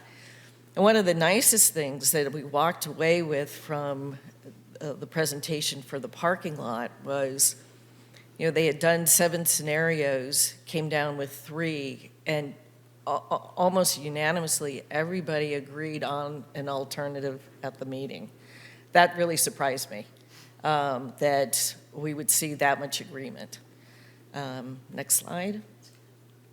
Our trail work, which I'll go into a little bit later, I'm really pleased that that ball got rolling, and here we are a year and a half later, and we still have a lot of excitement and energy revolving around that work. Just looking at the numbers, the number of community volunteers, how many hours we put into that. I just have to tease Tiger on the next bullet. It just says we keep looking for a trailhead sign. He's doing his best, and we'll leave it at that. And then, there's no progress without some setbacks. And as I'm sure everybody heard, We had a situation where a PG&E contractor drove an off-road vehicle up the trail, created some damage. And then also somewhat heartbreaking was posting on Nextdoor that a couple of kids on motorcycles were also running up the trail. And so part of this is education, and part of it is just repeating ourselves. We've got some good signage. PG&E has been very cooperative in terms of providing signage, also removing that section of trail as contractor access. So incremental steps, which we're grateful for. Next slide. This is just kind of reviewing where we were and where we are in terms of the work that's been done. You can see the red spots in the old, the slide on the left, and then you can see where we are in terms of progress. And there was a lot of work that was done on the big scar that's to the right. You can see where there's a series of yellow dots there. Our last work day got a lot of that work done. It looks so much better. Next slide. A reminder of what we were starting with. Next slide. What we did in terms of repairs. Next slide. What it's looking like now. Next slide. And, you know, this is a really fun event to do, involving not only our committee members, but other members of the community. And especially, and I talked about this last year, was we tend to be kind of hiking based. And this partnership with the mountain bikers has just been wonderful. And the educational process of educating and trail etiquette between competing groups. And it's just been lovely to watch how folks are treating each other with more respect, and you know, just people treating each other as other human beings. It's been wonderful. Next. Another shot of some of our trail workers. Next. Our Preservation Award. This was really sweet in terms of being able to honor Julie's hard work. And, you know, as I had said during the presentation, you know, it was very personal for me and my own personal growth, and just grateful and a reminder of what wonderful people we have in our community. Next slide. You know, I want to express gratitude with city staff. You know, this process of updating our charter was difficult. I mean, we wanted more things than what we could do. And I want to especially commend, you know, not only our planning staff that's worked so well, but also Public Works has been wonderful, gone way out of their way to assist us. You know, Christians was so patient with us as we went through this. And it's just been wonderful working with very professional people who have a nice way of explaining things, and who are responsive and thoughtful. I want to make sure that staff hears that. And also I want to reach out to a couple of other groups. We've been working a lot, obviously, with planning and Public Works, but there's also people that work quietly in the background, you know, and I want to express gratitude to Sarah and her group, all the way to Teddy, who's in the Crespi Center facilities, who shows up, who listens to us and is thoughtful, and I am really, really grateful. And I'll do a little shout out to Kevin too, because Kevin's the one who reminds me that we are this big team that works together, and where it's a really nice group of people to work with, and that shows a great leadership. We also have a duty to be respectful to all applicants. And it's important that we show leadership with respect to applicants and the public, and that finally that we appreciate diverse opinions and being able to listen to community members that perhaps we don't agree with, but we might learn something from. So with that, I think there's one more slide. So here is our team, and I'm just really honored that I've been able to work with such a great group of people. Questions? You started everyone. I think there were one or two I didn't quite start. I will go ahead and start because I'm honored to be the liaison. And thank you for allowing me to be there, first of all. Thank you for the kind words to staff. I appreciate the collaboration between all the city groups and the city. It's how it all functions. The work days. Actually, before the work days, I was feverishly texting my county liaison about that sign you just heckled me about a moment ago. And we do not have an estimate yet. But I'm confident that before long we will have a sign, and it will be beautiful. No, but as to those work days, which is the impetus for me seeking out to get the county to fund a sign to begin with, it's amazing the amount of time y'all have put into those trails. Later on, I have an update about the OSPAC meeting I recently attended, and with that is an update around PG&E having destroyed a part of one of the trails and what's going on with that, which was devastating because of the hundreds of hours y'all have put into it. And special thanks to Aaron Reif over there, who has put in some of the hundreds of hours that it's taken to get them there.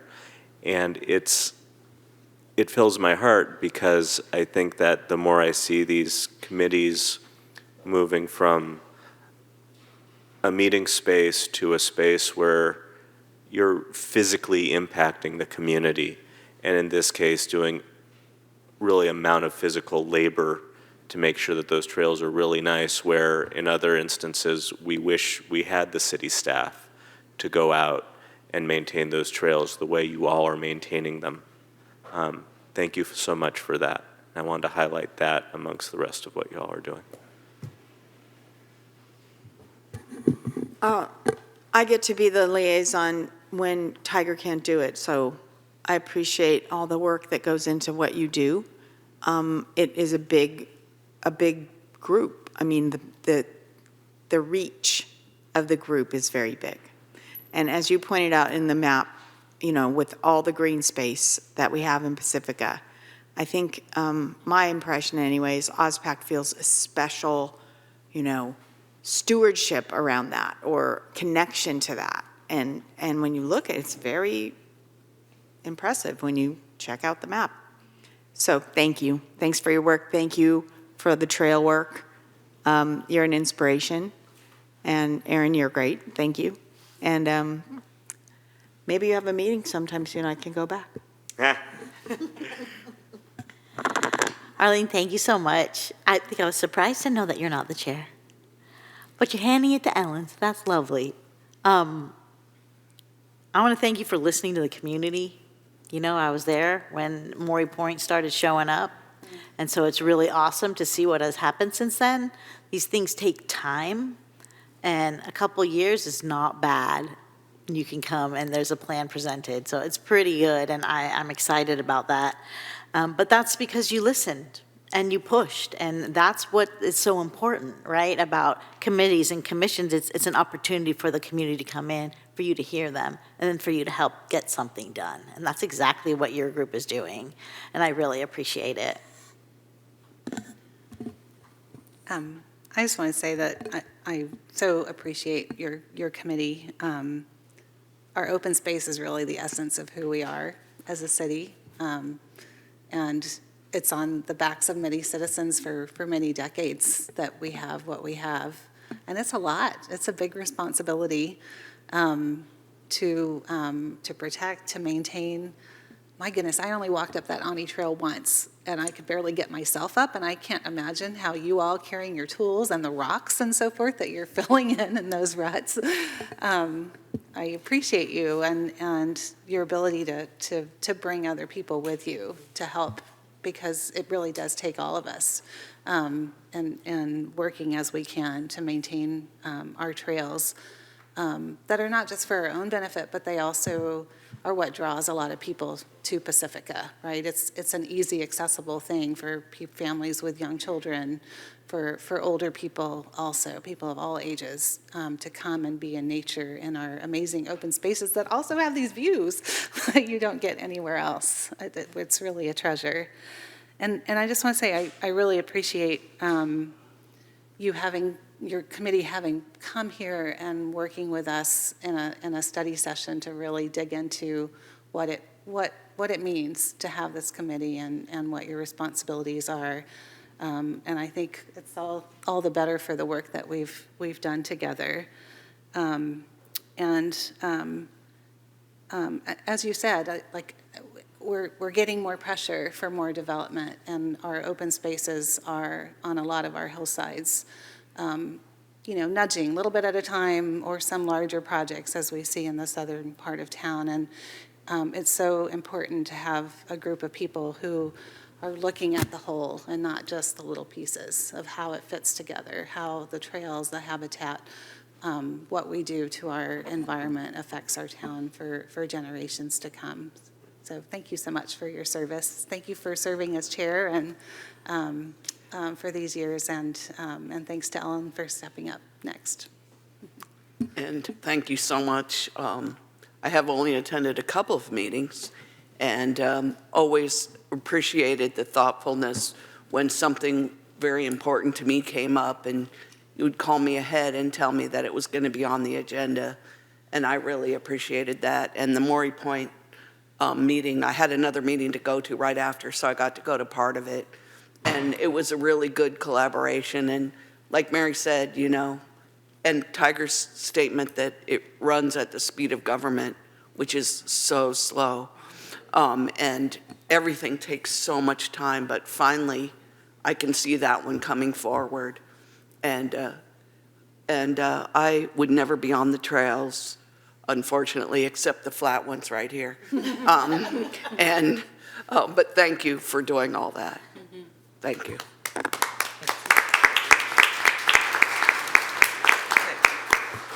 Economic development.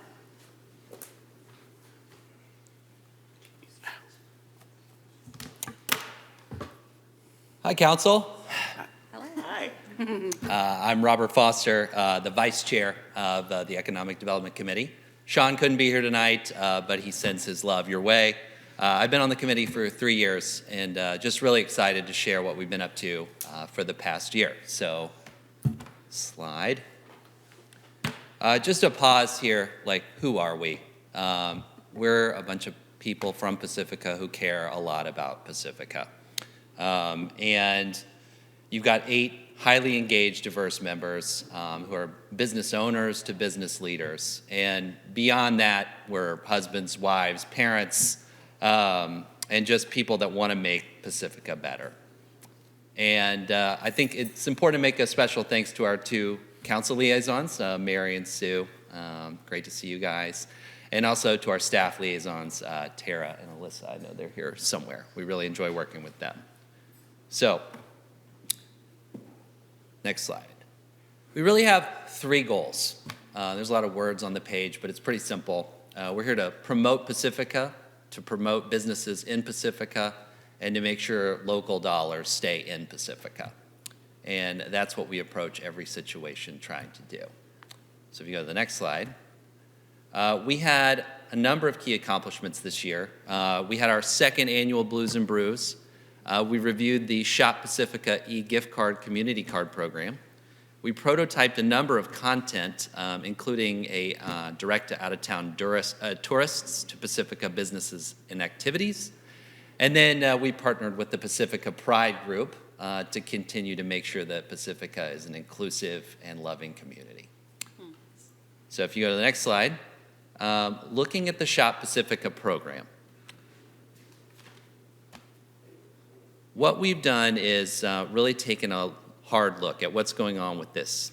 And we've met with YIFT reps, and what we're really looking at here is leveraging the data that we see to identify opportunities to advance the program, improve the program, and then accelerate the program where appropriate. And reviewed a number of different data sources and provided our city staff with recommendations on how to continue to accomplish those three things with the gift card program. And still probably more to come on this front as we continue to study and learn. So if we go to the next slide. This is the second annual Blues and Brews Festival. So hopefully everybody has come to one or two of them now. But we had a great afternoon and great weather. And if you know anything about Pacifica, you know we are rich in resources here. And the weather cooperated. So if we go to the next slide, you can see here, it was a beautiful day, packed event. The music and beer were flowing. And in terms of what it was able to accomplish.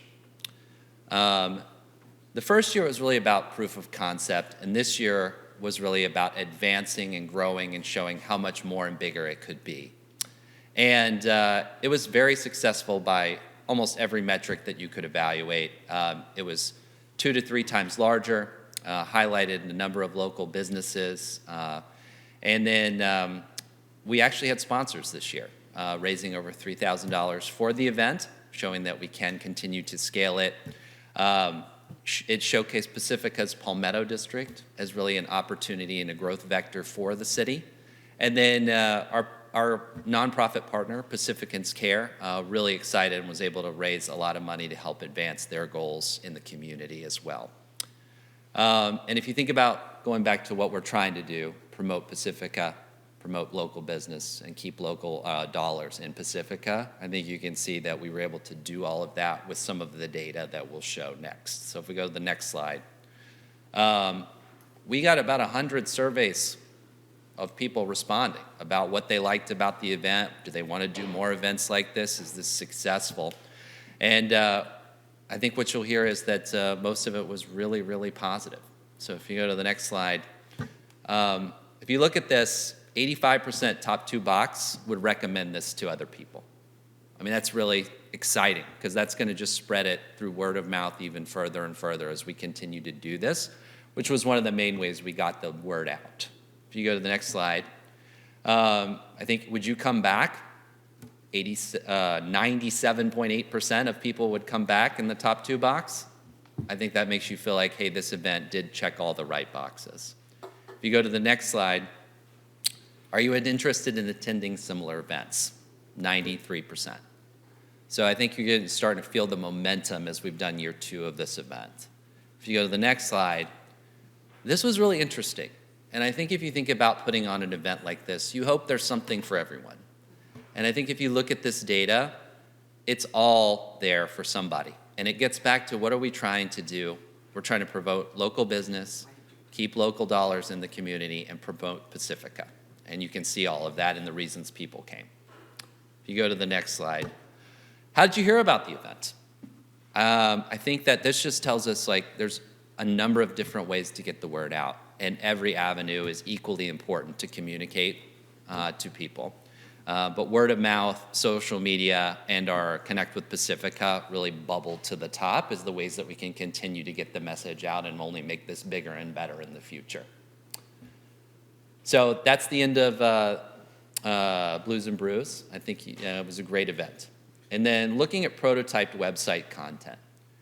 So if you think about kind of what we do, proof of concept, and then advancing into that second stage, I think what we saw here was a lot of proof of concept of ideas that are not going to compete with existing resources and are really about driving not just the beauty of Pacifica, but how you can participate and get excited about Pacifica. We're still in the ideation stage. We're still getting those proof of concept. But if you go to the next slide, there's a couple of things that have really popped for us. Self-directed tours, events calendars. And if you think about going back to what we've learned from Blues and Brews, the power of word of mouth, the power of the Pacifica newsletter, this is just another way for us to continue to get that messaging out and make sure that people know all the great things there are to do in Pacifica. So you go to the next slide. And I think it just is going to be a nice overlay in that future state of all the wonderful things there are here. Just another example of how you could do a bike tour that takes you down through Palmetto and things to see along the way. An events calendar. These are all the wonderful things that you could participate in, such as a Blues and Brews. If you go to the next slide, and a little bit more about the history and all the great things we have here in Pacifica. And if you go to the next slide, I think that this is one of those things that I think we're all very passionate about. Pacifica, we people that love Pacifica. We want everyone who comes to Pacifica to love Pacifica and feel like Pacifica loves them back. And so if you go to the next slide, we have Pride Month coming up. And we, as a committee, are really lucky and fortunate to have two people on our committee that participate in Pacifica and are leaders of that. And so if you go to the next slide, that's our connection in. And having people that straddle and live in both committees has really helped us find ways to contribute and to participate and make sure that Pacifica is the place that we love for everyone. And so if you go to the next slide, that's it. That's really what we have. I think we're really proud of what we have done this year. It's been a great year. And I think what you're seeing is the snowball, the momentum of this team and the passion behind it. And I have no doubt that when we come back next year, you'll see more of the same and even additional things that aren't on here. So thank you again, and see you in a year. And if you have any questions, happy to do that now. Thanks so much, Robert. That was a great presentation, I think pretty comprehensive. I appreciate the energy of this group. These are young professionals primarily, and they get there and sandwiched in between getting home from work and going home and trying to get there before bedtime, because there's a lot of little ones that are at home, almost 1-to-1. I don't know if we counted up all the kids and the number of folks.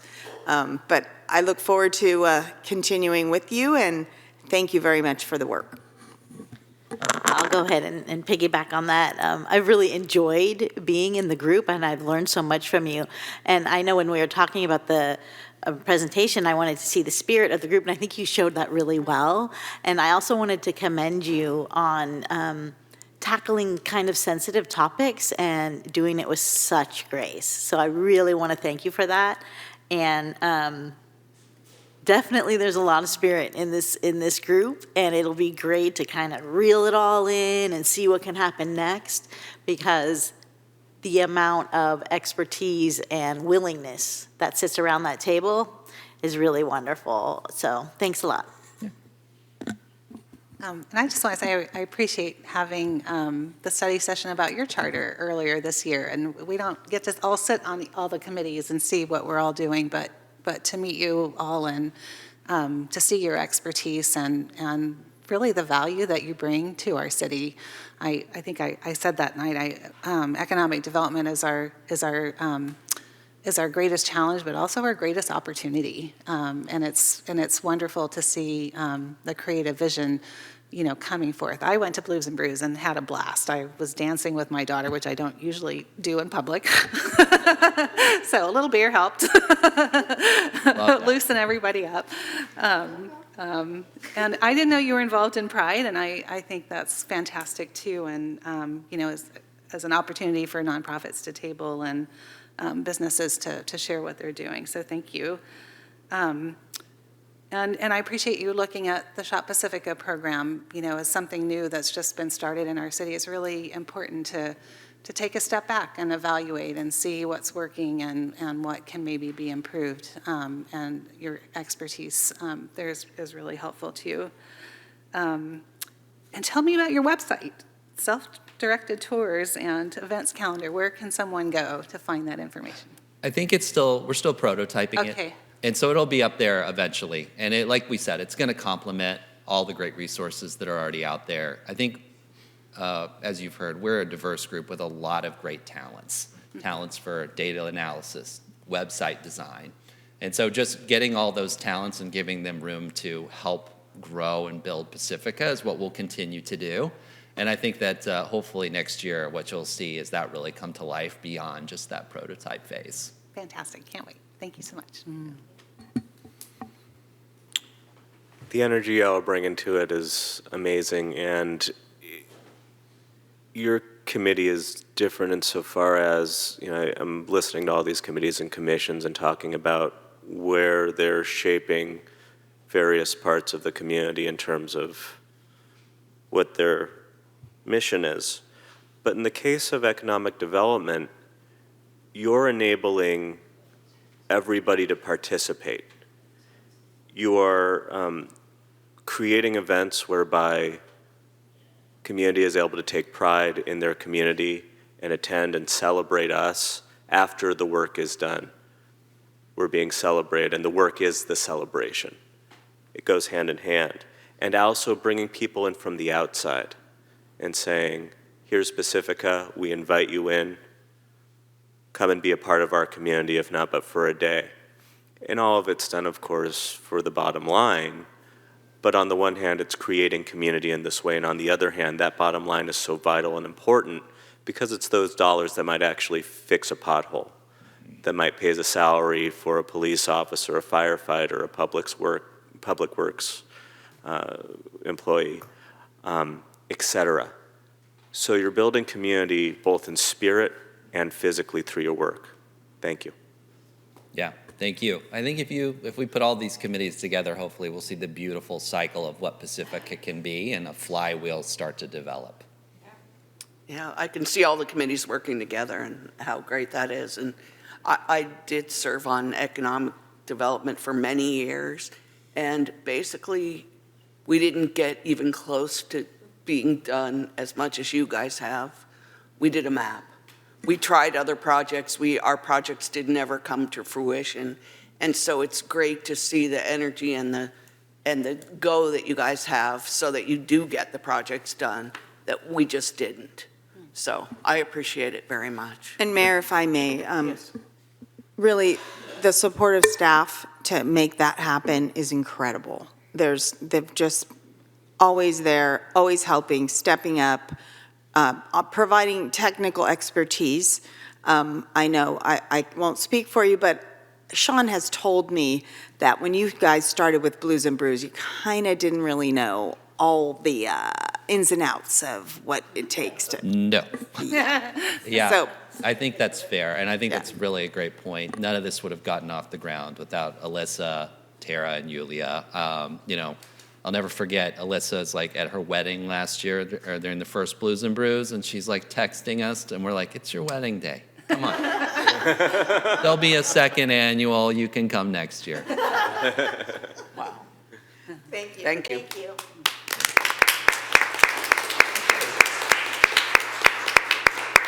And we have been here since 5 o'clock. So even Mayor though- Vadalas, Yes. I don't have any yellow cards for speakers, but just to check for public Oh, comment. thank you. Any public comment on any items that were presented to us from the committees and commissions? Good job, thank you. Emily, is anyone on the phone? Okay, seeing no one. We are supposed to start at 7, but we're going to take a 15-minute break. So if everybody wants to talk to each other while we take a break, we'll be back at 7:20. Thank you.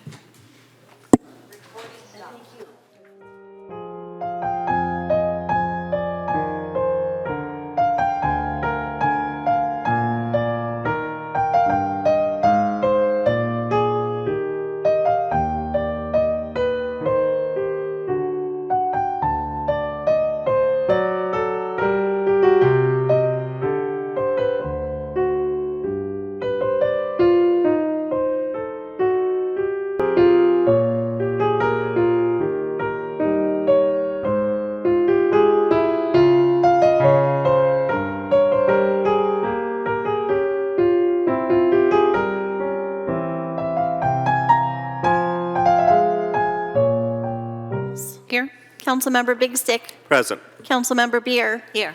Mayor Pro Tem Beckmeyer. Present. Mayor Vaterlas. Here. Okay, and now I'm going to read the land acknowledgement.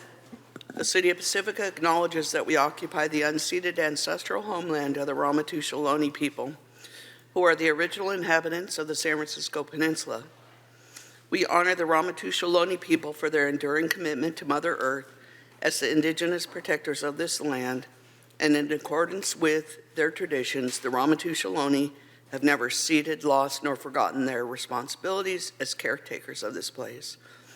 As well as for people who reside in their traditional territory, we affirm their sovereign rights as First People and wish to pay our respects to their ancestors, elders, and relatives of the Ramaytush Ohlone people. And now I'm going to lead the pledge.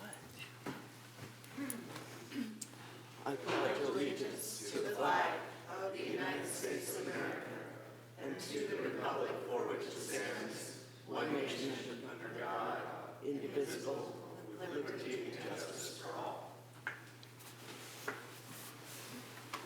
Okay. We have several special presentations, and the first is for Pride Month. And I'm going to put my glasses on. This is a proclamation of the City of Pacifica in recognition of Pride Month, whereas the City Council of the City of Pacifica recognizes and proclaims this month of June 2024 as lesbian, gay, bisexual, transgender, queer, intersex, asexual plus, LGBTQIA plus, Pride Month throughout the City of Pacifica, whereas the City of Pacifica joins the County of San Mateo to observe Pride Month with a Pride flag-raising ceremony to honor the history of LGBTQIA plus liberation movement and to support the rights of all citizens to experience equality and freedom from discrimination. Excuse me.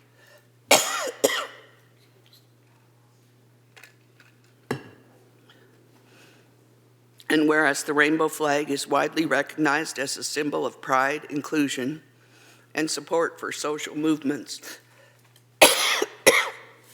Mary. Got it. Support for social movements. Where are you? Where are you? Where are you? Go up. There it is. Okay, whereas the rainbow flag is widely recognized as a symbol of pride, inclusion, and support for social movements that advocate for LGBTQIA plus people in society. And whereas all human beings are born free and equal in dignity and rights, LGBTQIA plus individuals have immeasurable impact on the cultural, civic, and economic successes of our country. And whereas the City of Pacifica is committed to supporting visibility, dignity, and equality for LGBTQIA plus people in our diverse community. And whereas, while society at large increasingly supports LGBTQIA plus equality, it is essential to acknowledge the need for education and awareness remains vital to end discrimination and prejudice. And whereas this nation was founded on the principle that every individual has infinite dignity and worth, and the City Council calls upon the people of this municipality to embrace this principle and work to eliminate prejudice everywhere it exists. And whereas Pride Month influences awareness and provides support and advocacy for San Mateo County LGBTQIA plus community, and is an opportunity to take action and engage in dialogue to strengthen alliances, build acceptance, and advance equal rights. Now, therefore, I, Subarlas, on behalf of the City Council of the City of Pacifica and all its citizens, do hereby proclaim the month of June 2024 as Pride Month in support of the LGBTQIA plus community. Be it further resolved that the rainbow flag will be raised on this day, June 1st, 2024, recognizing all LGBTQIA plus residents whose influential and lasting contributions to our neighborhoods make the City of Pacifica a vibrant community in which to live, work, and visit. Done this 28th day of May. What a beautiful proclamation. Thank you. And do we have Jana Rickerson, Commissioner Would you like to come forward to the mic?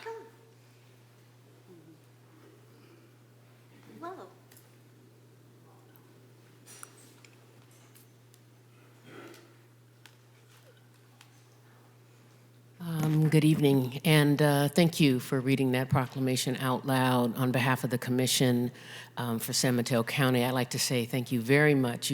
Pacifica is one of the first counties to raise the flag and to read a proclamation for this entire month of June. So we applaud you and we thank you from the bottom of our hearts. Thank you. Well, thank you for your service as well. Absolutely. Thank Yeah. Would you like the proclamation? Yeah. Picture? Yeah, okay, that'd Picture? be great.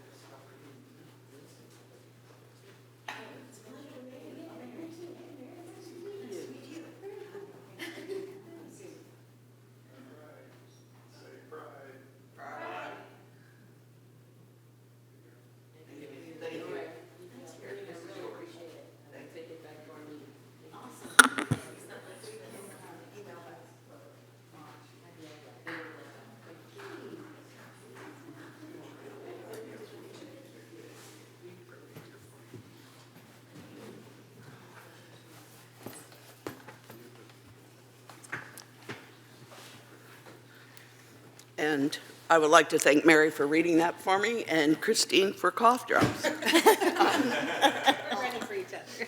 And I would like everyone to attend our third annual Pride celebration on June 1st. So there's Mary. Yeah, I'll go ahead. So we're having a real casual car parade, super low key. So show up with your car decorated at IBL at 10:30. The rally, we'll rally at IBL. Parade's at 11. It's going down Palmetto, down around Beach, all the way down and back up Palmetto to IBL. And then we're going to have a festival till 2:30. And there's going to be so many tables. I think we have, I don't know, they just keep calling. So there's like 35 people already that have signed up. It's going to be a great festival. Thank you. Will there be food? There'll be food trucks. Will there be after parties? I don't have the flyer in front of me, but there are many after parties. And if we go to Coast Pride's website, may we find out more You information? may. Thank you. And I I like believe about it's on Connect with Pacifica also. It is. So there are several places that you can look for the flyer so you can attend. Thank you. Okay, and next is a special presentation, California Association of Local Economic Development, CALED, and 2023 CALED Award of Excellence for Programs and Promotions. The winner is the City of Pacifica for Vision 2025 and Beyond Initiative. And Kevin? Yeah, thank you, Mayor Vaterlos, Mayor Pro Tem Beckmeyer, and council members, Kevin Woodhouse, City Manager. I'm really excited to introduce this item tonight, and then we're going to have someone from CalED, the California Association of Local Economic Development, come up, Michelle Stevens, Program Director, to physically present the award to the mayor. But a couple months ago, we found out that our Vision 2025 and Beyond Strategic Financial Sustainability Program, which really began as a concept back in the 2018-2019 timeframe, won this statewide award. So we're very honored to receive that. And like anything in Pacifica, nothing is simple. So back in that time, in looking at strategically over the next 5 or 10 years for the city, just normal economic development or financial forecasting wasn't going to capture what this community needed. And that's why this multifaceted approach to strategic planning and visioning, the idea came up, and council supported it wholeheartedly.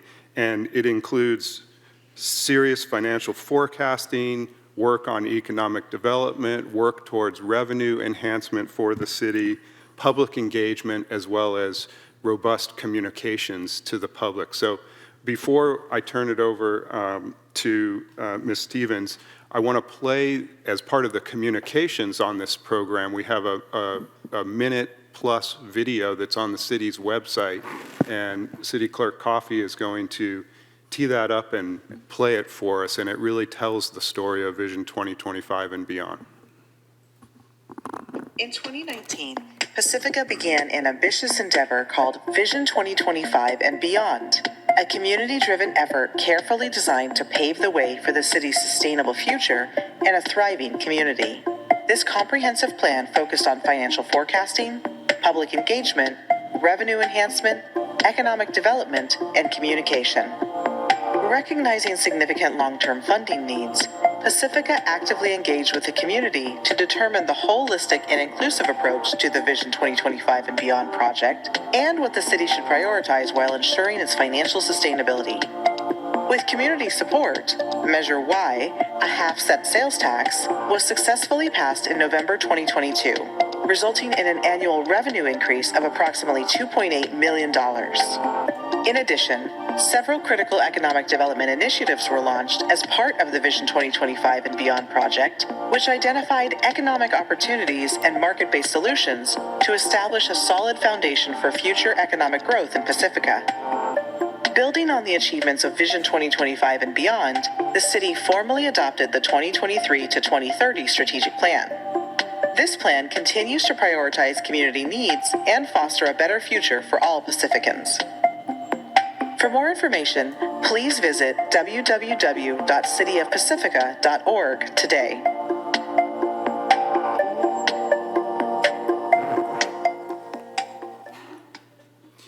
Great, and I would be remiss if I didn't give a shout out to Assistant City Manager Yulia Carter for all her work over recent years on this Vision 2025 program. And with that, I'd like to call up Ms. Michelle Stevens, Program Director from CalEd.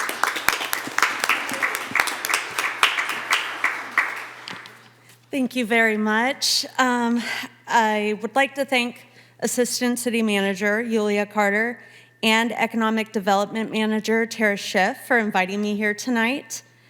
My name is Michelle Stevens. I'm the Program Director for CalEd. As you've heard a few different times, that's the California Association for Local Economic Development. So we are a membership association for economic developers throughout the state. We have over 900 members, and the lion's share of those members, about 75% of them, work in local government, whether that's in city council, or not city council, city government, county government, and some regional EDCs, Economic Development Corporations. So we work every day to make sure we are helping our members, the economic developers working throughout this state, be successful in their endeavors. I am pleased to be here today to present the Award of Excellence in Economic Development Programs and Promotions for Vision 2025 and Beyond, this multi-year and multi-phase strategic planning initiative. I truly am happy, especially because of that planning component. So often people want to just run out and do whatever they see first. And planning is a very important part of economic development, as you all well know. Of the applicants, this comprehensive and community-centered project rose to the top based on its multi-pronged approach of financial forecasting, economic studies, identifying short and long-term opportunities, revenue enhancements, robust public engagement, and how it told Pacifica's story. The City of Pacifica staff received this award in front of their economic development peers in Santa Rosa during CalEd's annual conference this past April. And now I'm happy to be here awarding it in front of the City Council and members of the public, so you can all see how well your staff is doing and how well they are representing this city. The Strategic planning, as I said, is an important element in a community's economic growth. And Vision 2025 and beyond has positioned Pacifica for success with economic vitality and long-term financial stability. So thank you again to the council for letting me speak. And thank you to Yulia and Tara for inviting me. And I have the award here, if the mayor would like to come forward. We could all go forward. Come on, Mayor. Come on. Go on, Mayor. Go, There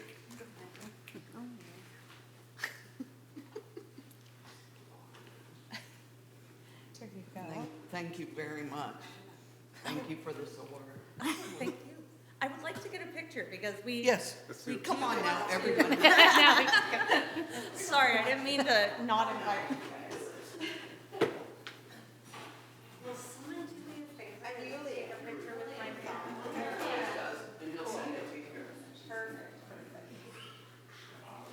Wow, look at that. Oh, it's pretty. I know, this is our award. We should have a little award. It's gonna be coming.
Okay, and we have one more.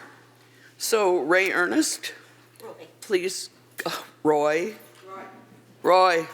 sorry, I know.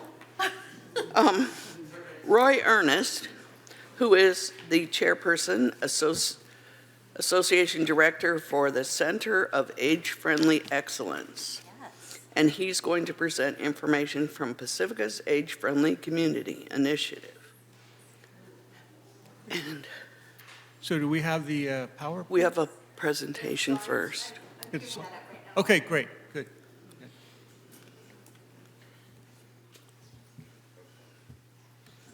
So just to start, I want you all to know how hard Roy works. He has put all this together from the very beginning, and then they hired him at Cafe. So he really emits everything that age-friendly is, and I just want to thank you so much, Roy. Thanks, Mary. I appreciate that. Yeah. Yeah. All right. So I have a thumb drive if you need it. Good old thumb drive. You always have to have a plan A and a plan B. See what I mean? Yes. Mm-hmm. Planner. See that? Mm-hmm. Mm-hmm.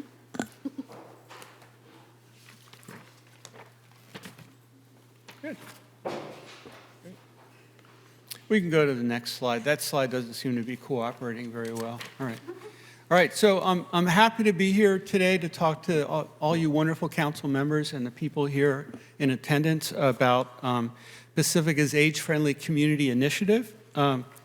First, let me start out by talking about what an age-friendly initiative is. So here in Pacifica, we have our initiative is led by Pacifica's Age-Friendly Community Coalition in collaboration with the city, interested stakeholder organizations like the Pacifica Resource Center, and resident volunteers. And the goal of all age-friendly initiatives is our goal too, to promote and support planning strategies, programs, and events that enhances the livability of Pacifica for older and disabled residents, as well as those of all ages and abilities. And this movement, because it's a worldwide movement now, there's over 5,000 age-friendly communities that have sprung up in the last 20 years throughout the world, came from a public health strategy that basically had a lot of research backs this up, that the more livable a community is, the healthier the residents tend to be in that community. So when you enhance livability, you also enhance health. Okay, next slide. So the World Health Organization, when they saw age-friendly communities start to happen in their part of Europe where they're based, they started doing research. And one of the things they found out is that whenever a community got together to talk about livability challenges and strengths, these 8 domains of livable communities kept coming up. Outdoor spaces and buildings, transportation, civic engagement and employment, communication and information, respect and social inclusion, social participation opportunities, health and community services, and housing. So that's the framework that all age-friendly community initiatives base their work on. Next slide, please. All right. So what Pacifica did, led by our former PB&R director, Jim Lang, decided to get together and form a group, a community group called the Community Coalition. And that was established in 2019. And then with the help of the Center for Age-Friendly Excellence, they helped us reach out to the community and bring people together in focus groups and various meetings to find out what residents and community organizations in Pacifica thought were both the strengths of Pacifica in terms of livability and the challenges that people face as they get older here in this beautiful place that we live in. Then with all that information, we got a wealth of information from about 50 residents that lived in all different parts of the city. We took that information, discussed it over several meetings, and began planning and developing our age-friendly initiative. And at the end of that process, which took us about 6 months, we decided to choose 3 inaugural age-friendly projects, which I'll share with you in a moment. And then what we did was we took all that information, wrote it up in a membership application to the AARP National Age-Friendly Network, and Pacifica became a member of that network, and by becoming a member, they were certified as a quote-unquote age-friendly community city, which means that they didn't achieve being an age-friendly community city all of a sudden, but it means that the city and the community made a commitment to look at ways they can make the city more livable for their older residents. We then, after that, we started implementing our age-friendly projects, which I'll tell you about in a minute. And then now at this point, about 3 years down the road, ARP requires all their member communities to put together an action plan, and that's where we're at right now, and I'll talk about that in a minute, to remain a member of the national network. And they decided to do this several years ago because they were seeing that a lot of age-friendly cities were kind of like not doing much after the first initial rush of excitement. So that they felt that the action plan would be a way of making their initiative more sustainable. So that's what we're doing right now. We've been working on that since November. We started a livability survey that we kept that open until March. We had about 200 residents take 20 minutes of their time to fill out the survey, and we got a lot of great information from that. And we've been looking all that. We've done a lot of different things, and we're very close to finishing an action plan and starting to work on that. So next slide, please. So the inaugural projects that we chose back in 2020 were 3 things that we thought we could do. And Jim at the time, Jim Lang, had been very interested in a program in the city of San Mateo where they had a subsidized taxi ride program. So we decided to call it Connect a Ride, CAR, get it? And that program continues today. It's very popular. For residents 65 and over, any member, any resident in Pacifica can sign up for this, can get a subsidized taxi ride for $5 each way. All right, so that's one of the things that was addressing some of the challenges we were hearing from residents during our focus groups, who were saying to us that they have difficulty driving, or they don't have somebody to give them a ride, and they miss medical appointments. So this is what we came up with as a livability solution. We also heard a lot of people talk about how they were concerned about their housing. They were housing insecure because of the cost of housing. And so we realized we couldn't do something to solve the major crisis that we're all faced with here in the Bay Area about affordable housing. But we thought that we could do something about it by putting together a workshop with the Pacifica Resource Center as our collaborative partner to help people identify where that subsidized housing was, and help them understand the application process for that type of housing. So we've done that workshop several times, and we're about ready to turn it into a guide that we can give to any Pacifican who would like to have that information and those strategies that we talk about in the workshop. And then the third was a lot of cities around the country are doing this, age-friendly cities. We decided that we'd like to put together an age-friendly business training and recognition program. But because the pandemic was happening while we were talking about doing this, we put that project on hold.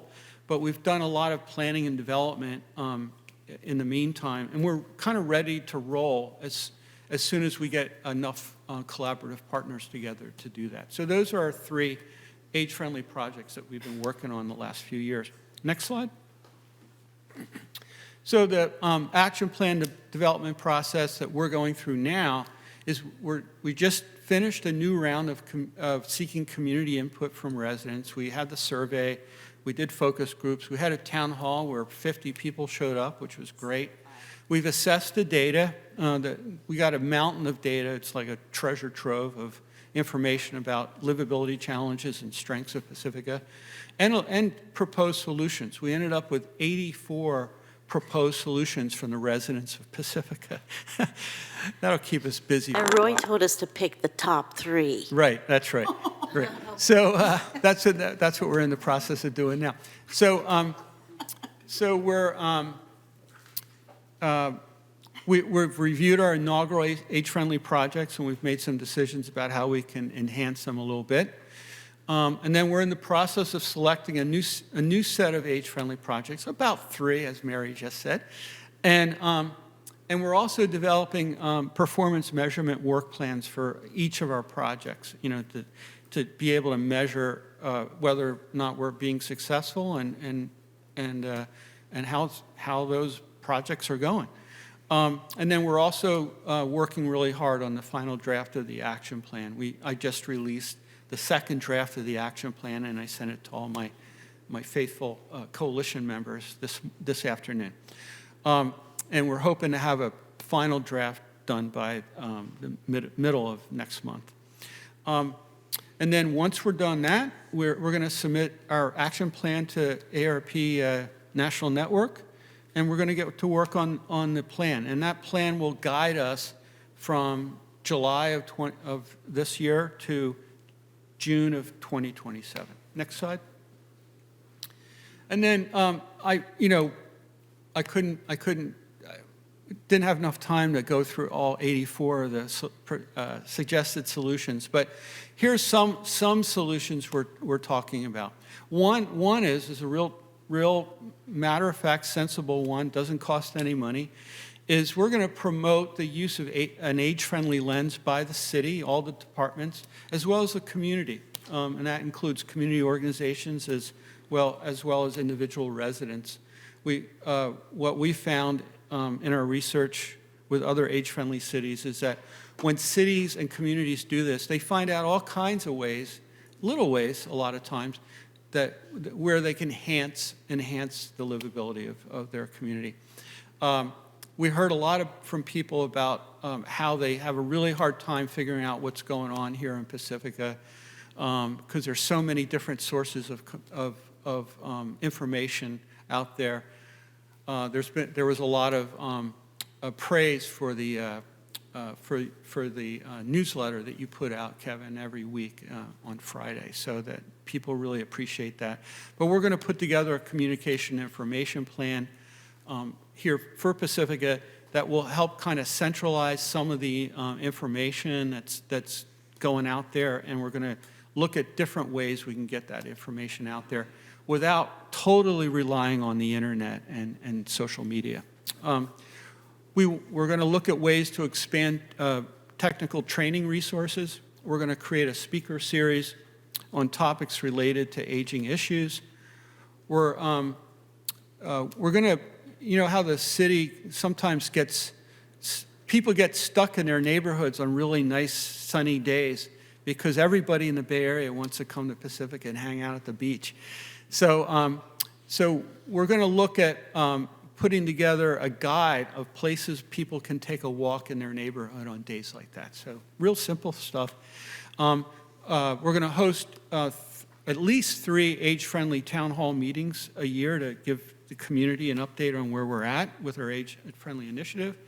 And then we're going to empower the community to initiate livability enhancement projects on their own.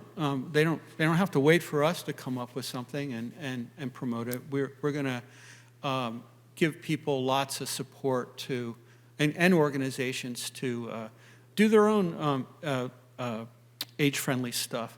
One real quick example was the Beach Coalition. They have an annual surf movie fundraiser every year in February. And last November, they called me in a panic saying, we can't find a good surf movie that's only 50 minutes long so we can have 2 screenings, and can you help us? And I sent them about five really good surf movies that I have quite a collection at home. And the one they chose was about a surfer who was 84 years old. So when people went to their screening back in February and they helped raise a lot of money for that great organization, the Beach Coalition, guess what? About 250 people in Pacifica had a chance to learn about Woody Brown, who's like this very inspirational 80-something person that's just a wonderful human being. So that was a good thing for them to do. All right. So next slide. So here's the great group that I get to work with on the initiative. Cindy Abbott, who was just here earlier, she's the executive director of the Arts Center. Mary Beer, our wonderful council member, and Anita Reese, who's the executive director of the Resource Center. Sue DeGree, who's, as many of you know, a former city council member and mayor, and she's the director of family services for Parka. Scott Leslie, our interim director of Parks and Rec, he's been great. And Amber Shong, the senior services supervisor at the community center. So we're going to be recruiting for about 5 or 6 more coalition members this year. So that's one of the things that we've talked about as part of our action plan. And then the last slide. And here's our contact information. We have a Gmail account set up, Age Friendly Pacifica. There's my cell phone number. Please don't call me past 8 o'clock at night. And I just said we're currently looking for a few additional coalition members. So it's been a pleasure to work on this with my fellow coalition members, and I have a great deal of confidence that because we have such a caring community and we have a great tradition of collaboration, we're going to be able to do some really cool things over the next 3 years. Thank you. Thank you, Roy. Thank you, Roy. Any questions? Well, I want to thank you, Roy. I know I already did, but I want to thank you again. And also, when you think about an age-friendly lens, right? And you talked about the different departments of the city actually doing that, like Public Works. What would that look like with an age-friendly lens?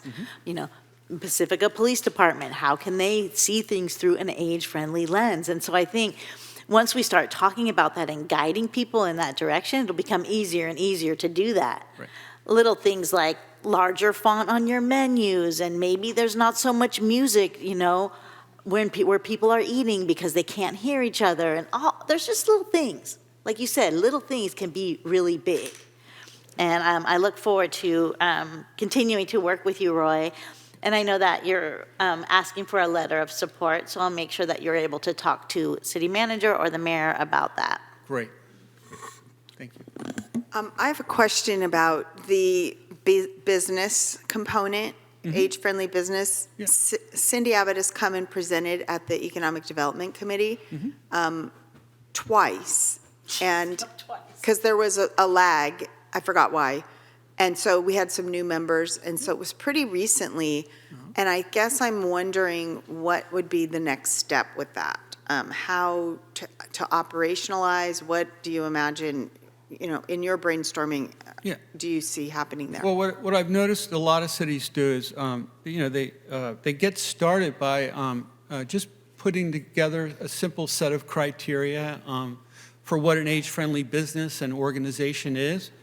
And then they ask the community to make nominations of businesses that fit those criteria.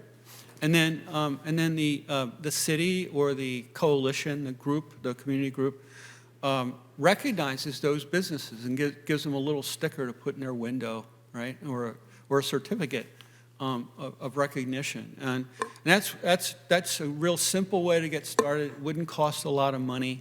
And then from there, the cities that do this have training information that they provide any business that requests one, and they will be glad to go to the business and do a quick half-hour training for the business owner and their staff on how to make their business more age-friendly than it already is. Yeah, and maybe train the trainers. Right? Maybe we can do some training for the Economic Development Committee, Exactly. and Yes. that the outreach to the businesses, I think, is such an important part because it's creating relationships and getting the information out there. So. Yeah, a lot of room for creativity in that. Yeah. I agree. And I appreciate the work you're doing. I've been watching you do it for years. I think that in my daily work at the grocery store, I see places where my own company could improve, and would love to see if there's innovations that come out of this. And it's not for a lack of desire, I would think, but big company happens to be amongst the top 3 employers in the city, I think number 3 in the city. And between helping the employees to understand how to work with our customers better, but also how to implement our technologies better. Because a lot of times some of the technologies we use to otherwise help folks save money can be an impediment depending on where a customer's orientation lies. So I look forward to seeing what innovations may come out of this work that will help us on such a scale. Thank you. I just wanted to thank you too for all the work you're doing, and the town hall I attended was amazing. Like just to hear the creativity in the room and the ideas. I mean, it feels like we already have an age-friendly community, but yet there's so many ways that we could improve, and with our seniors as a key part of that. So one question I wanted to ask you mentioned you're recruiting more commission members. What specifically are you looking for in terms of interest or qualifications? Well, we're looking for people here in Pacifica that have a real interest in the well-being of older adults. That's the main thing we're looking for. It'd be great if we could find a few people who have a background in gerontology or aging, but that's not required. And we're also looking for representatives from community groups that would like to join us and just be a rep representative of their group, you know? They could come to our meetings and then share what they learn with their group when they get together with them. Thank you. Mm-hmm. Thanks. I went to one of your meetings before we were an age-friendly city in San Mateo, and I learned a lot there. And then I also attended that recent meeting, and it was very good, talking about the positives and negatives of what we have for seniors in Pacifica. And the CAR program is one of the best. And I talk to people in other cities who just don't have that, and they go, wow, that's a great program. Right. And thanks to the trust, Nukin Trust, Yeah. that provides that for our city. Yes. So, and thank you for all that you do, and sorry I read your name wrong. That's okay. I know your All right. name. It's been happening to me for years. I'm used to it. It's all right. Okay. Thank you. Thank you. All right. Robert. Thank you, everyone. Thank you. Thank you for all you do. Okay. Madam Mayor, we should take public comment on the presentations that were given. Thank you. Is there any public comment on the presentations? Seeing no one in the audience. Emily, is there anyone on the phone? There's no one on the phone. Thank you. I'll bring it back to council. And our next item is the consent agenda. And would any council members like to pull anything from the consent agenda? I want to ask a question on something. Okay, you want to go ahead first? Sure. It's on item 2, and it's with regard to the geographic information system. I read in the staff report what it is going to cover, and I have a general sense, but I'm hoping that Director Peterson or someone could just give a brief overview of why do we want this, like what's good about it. I know it's good, and I know it's been a long time coming, so just if you can summarize for us and for the public what this will do for the city. Sure. Thank you. Good evening. Lisa Peterson, Public Works Director.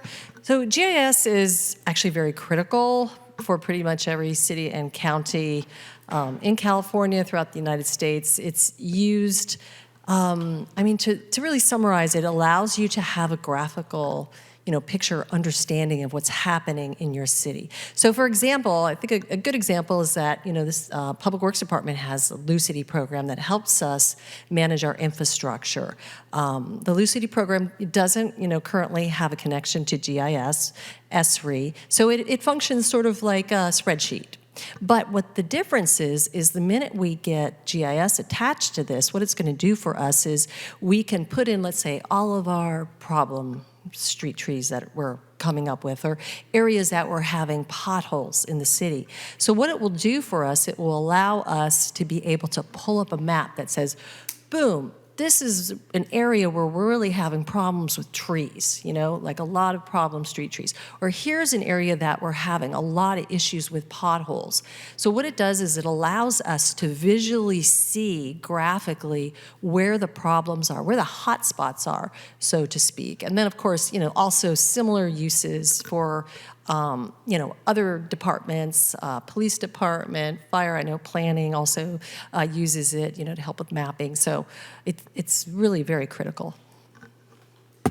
Thank you very much. And do we have an idea of the timeline now that we're getting this I know it's a 3-year deal, but like how do you envision it rolling out?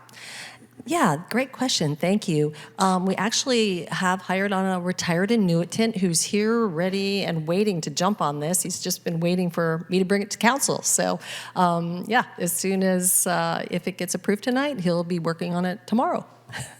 Thank you. I just had a couple questions about item 3, if Okay, that's go okay. ahead. We'll keep you there, Lisa. Okay. Anyway, this is one of the huge projects that you're working on. So the rehabilitation of the sewers in Lower Lindemar, and thank you for providing the map in our packets today. But perhaps you can just describe to the public where this work is taking place. Yeah, sure. And what I can do is actually pass it over to Dan Patton. He is our wastewater engineering manager. So he's also the project manager on this, and he can give a good overview on what that location is. Thanks. Hi, Mayor Vadalis, Mayor Pro Tem Beckmeyer, members of the council. So the Lower Linamar project it was an area that was originally identified on our sewer master plan update several years ago, and the majority of the work will be along Crespi, essentially up from Highway 1 into the neighborhoods just to the north of there, up against the hill, and then there's a small section with off of Peralta and, I hoped I'd have all the streets memorized by now, but I don't. And kind of working the way up the hill on Crespi itself, up to about just short of Manzanita. And I believe there is about 30,000 linear feet of sewer that'll be replaced, not including the laterals. Yeah, and I think I know you're going to be communicating directly to the residents affected, but I just wanted to make sure the rest of the public knows just how important this is for, the maintenance of our sewer systems to keep the infiltration out so that our plant can work at full capacity. And also an important tie into that is people replacing their individual lines that connect to those. And so for the people in this area, it's particularly important, but really all over town. I just wanted to, if you could talk a little bit about the lateral grants and again, why that's important for people to be doing this work. So the sewer laterals are, in many of the places, I don't know the exact number yet, but a lot of the laterals are as old as the houses, this neighborhood dates to the late 1950s, and many of the laterals are original along with the sewer pipelines. This infrastructure has a certain lifetime like everything else, and we get a lot of the leakage actually comes through the laterals versus the mains. Although they're through the mains, we have some of our manholes are still made out of circular brick structures, which are quite porous, as I found out when I started working here. Mm-hmm. And so we're replacing the laterals. Some reasons for doing that on this project is, first of all, the contractor's already mobilized. We have a fixed price from the contractor for the lateral replacement itself, and residents will also be able to use the sewer lateral grant program. So this is probably one of the most cost-effective times that one can get the work done in an expedited manner. And as you mentioned, how this affects the city as a whole, these neighborhoods were some of the areas identified as some of the worst infiltration and inflow into our collection system. And so by essentially keeping the clean water out of the dirty water, we're going to reduce the load on the collection system, and that'll be our pump stations that'll affect citywide, and then in our treatment plant, and we use quite a bit of resources and energy to treat every drop of water. So anywhere we can reduce on that counts quite a bit, and everything the effects are seen throughout. So, well, it will, on the surface, it helps one neighborhood, but it should help the collection system and the wastewater treatment system as a whole. And Sue can confirm, but I know, like, if you're selling your house, this is a requirement to inspect your lateral and to fix any deficiencies. So this is a good time while the work is being done. And I know the city offers $2,000 grants. I think I just read in our budget that we had, I want to say $400,000 between the previous budget and this year's proposed budget, which we haven't adopted yet, for that work. So there's money. And then just one other question. I know some residents last year were having a little difficulty because there was a tree in their front yard. They wanted to replace their sewer lateral, but were initially told they had to hire an arborist, and that was going to cost them about $2,000 with our new tree ordinance. And so I'm just wondering if we've established new policies by which, we evaluate whether that's really required, especially if you're breaking through an existing line and not necessarily affecting additional routes. Thank you. Lisa Peterson again. So the The tree ordinance is still in effect. And basically, the way that it works is if you are replacing your sewer lateral and you are, let's say, doing a what we call a bore pit in your front yard, because normally it's through bore and jacking that we replace those laterals, meaning we don't open trench cut it, but it's a process where you can kind of take another pipe, put it in the pipe that's in the ground, and they call it bursting or pipe bursting. But when you're digging that hole in a yard, depending on where the location of trees are around there, there is a possibility that we need to have an arborist who can come and take a look to make sure that they're not cutting significant roots for the trees. So we are planning on having on this project an arborist that will help assess people's properties. And that's another benefit in addition to the $2,000 that you can get for doing it now when this project actually happens. The city is also going to be taking on the responsibility of assessing trees and the need for protection around trees. So that's a cost the city will take on as well. So it's sort of a double benefit for people to do it now. Fantastic. So how can people learn more to take advantage of these opportunities? And that's a great question. So first of all, we are going to be having a public meeting for residents, and that will be happening Thursday at 6 o'clock here in the council chambers. Yep. So that's one of the places that we're going to be having the discussion specifically with residents about the lateral replacement. And, they also, the information that was sent out to residents in this area related to that also, there's, phone numbers on there that they can, call us and contact us with. And for those that are just interested generally about our sewer lateral replacement program, that is something on the city's website. And if they Google that, that will come up and information will come up about that. Thank you. Thank you. This project is huge. Looks like altogether, and that's between the physical project, the design, and the project management, it comes in at around $12 million. That's huge. It's a huge investment. And it feels like we spend up here on the dais a lot of time decrying the fact that we are not able to engage infrastructure projects as regularly as we would like, especially given the deferred maintenance in this town and the aging infrastructure that we have. So that we're able to modernize any component of our aging infrastructure is amazing. This particular piece of infrastructure being some of the most vital, it's the basic human function that we are serving that you don't want to have to think about, right?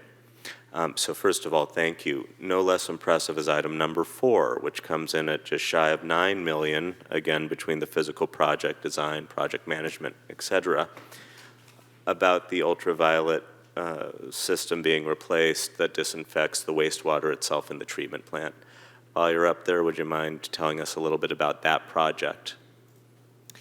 Sure, I'll pass it over to Dan again, but again, this is a replacement of an existing system we have, UV, which is disinfecting our treated water so that we can actually put it directly into Clara Creek. It's really pretty cutting edge, but I'll have Dan talk a little bit more about what that project's going to look like.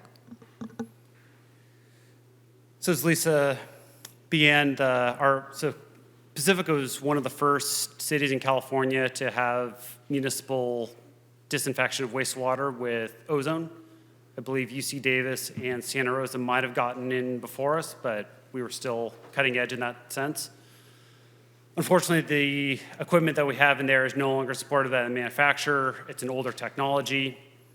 The newer system that we're going to be replacing it with is actually from the same manufacturer and uses up to 85% less energy to treat the same, provide the same disinfection, if not better. It's more, the bulbs are better, the control systems are more advanced. It actually targets there's a more targeted wavelength of light that fries figuratively fries the DNA of the microbes so they cannot go on to produce disease.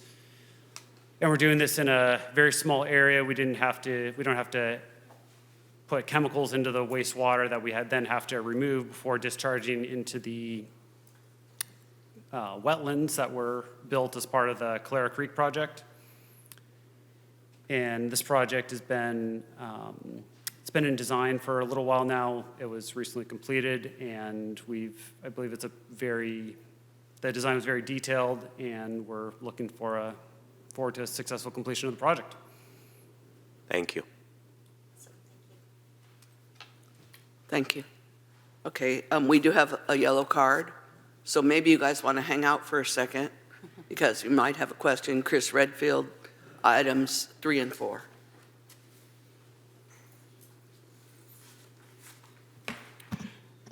Good evening, staff and council. Chris Redfield, speaking as a private citizen. I just wanted to comment on this. It's been a long time coming.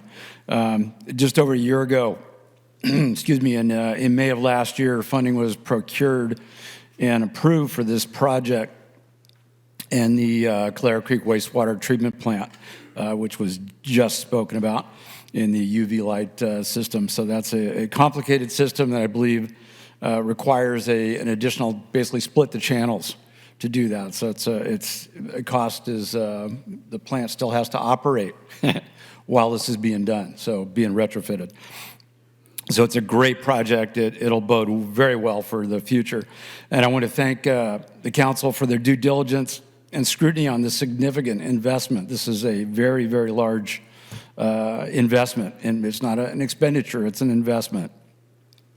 I'd also like to thank our city manager, excuse me, and all staff for their hard work on this. It's been years.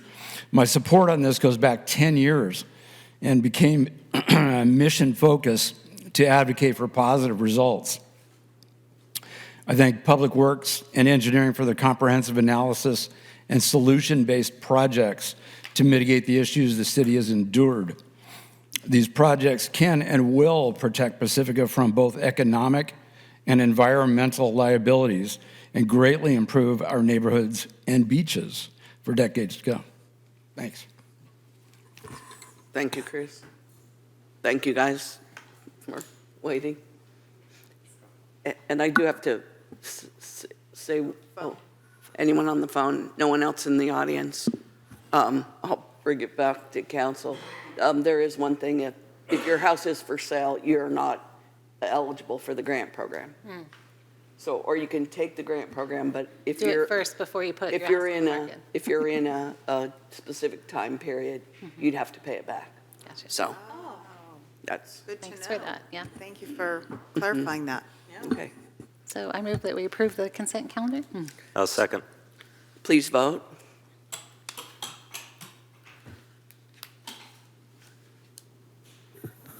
And the consent calendar moved by Councilmember Bowles and seconded by Councilmember Big Stick passes unanimously. Thank you. Okay. And now we're moving on to public comment. Public comment is for items that are not currently on the agenda. And sorry, let me make sure that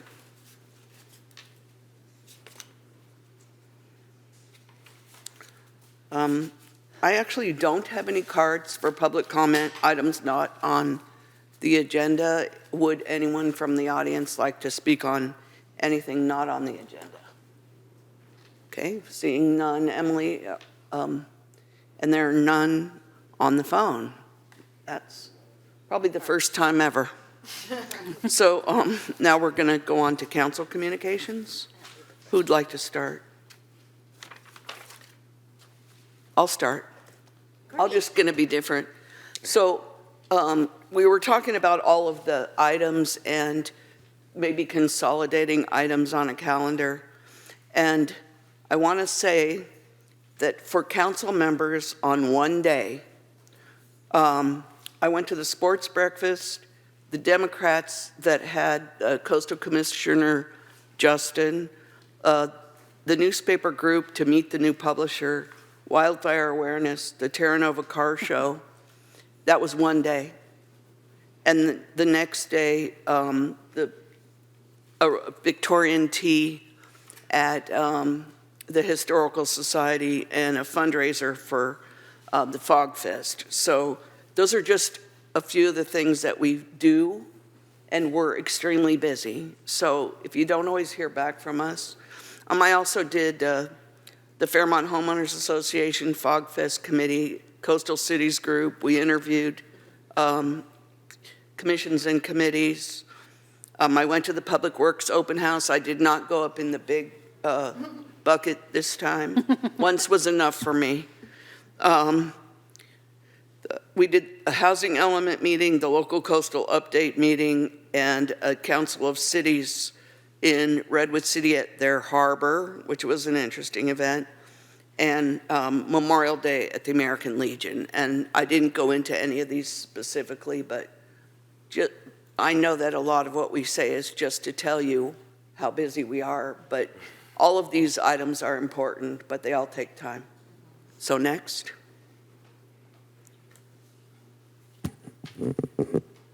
I went to a lot of those things, but nowhere near as many as the mayor.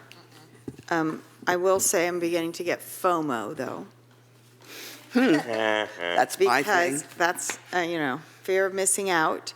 And a couple of things that I wanted to do and just didn't happen, and I'm hoping there'll be another cycle, is the American Association of University Women did a Sharp Park walking tour with Historical Society, and it sounded so cool to go around and see the buildings and hear the stories, and I'm like, I want to do that, but it wasn't possible. It was during the Terra Nova car show, and that was just already, I got there super late as it was. So, and couldn't go to wildfire awareness, but the mayor, I think it was you, had a brilliant idea that next year, the wildfire awareness people should come to the car show, because there were a lot of people there. And it might be an option to consider. And I did talk to 3 people who run the car show, and they said they would be perfectly happy to have the wildfire awareness group at their car show. I think that would be great. So we already are getting that worked out. There was an event on the 16th, Thursday, which was the Coastal Cities Group's second webinar of the year. We're doing, well, we're not really doing 4 webinars. We're doing 4 things. 3 of them are going to be webinars, and 1 will be an in-person presentation at the annual conference. This one highlighted Santa Cruz, the city of Santa Cruz, and the city of San Clemente. And the purpose of highlighting it was for elected officials in coastal cities primarily, but anyone who's an elected could come. And they gave a really great overview of their specific challenges with coastal erosion, any particular, giant erosion issues or, wave action, whatever it was that caused the challenges, and then what they're doing about it. And it was so, so fascinating to hear, we have our challenges out here in the winter, but in Santa Cruz, West Cliff Drive, like half of it had to be closed because it suddenly created such a dramatic amount of erosion all in one winter that they had to really rethink their plans and really calibrate how long they thought it was going to take for certain triggers to happen. And so it was very fascinating, interesting to hear their process. And I've heard the presentation on it twice, and I still, my mind is boggled about how they got it done. San Clemente was an interesting situation, and so many cities on the coast, not us, have a railroad running through it. So in addition to everything else, we have Highway 1, of course, but they've got railroad issues. Then they're dealing with jurisdictions for the transportation department. They're dealing with Amtrak. They're dealing with Caltrans. There's a lot of issues, and other agencies want to do a lot of revetment and immediately protect the railroad tracks, understandably.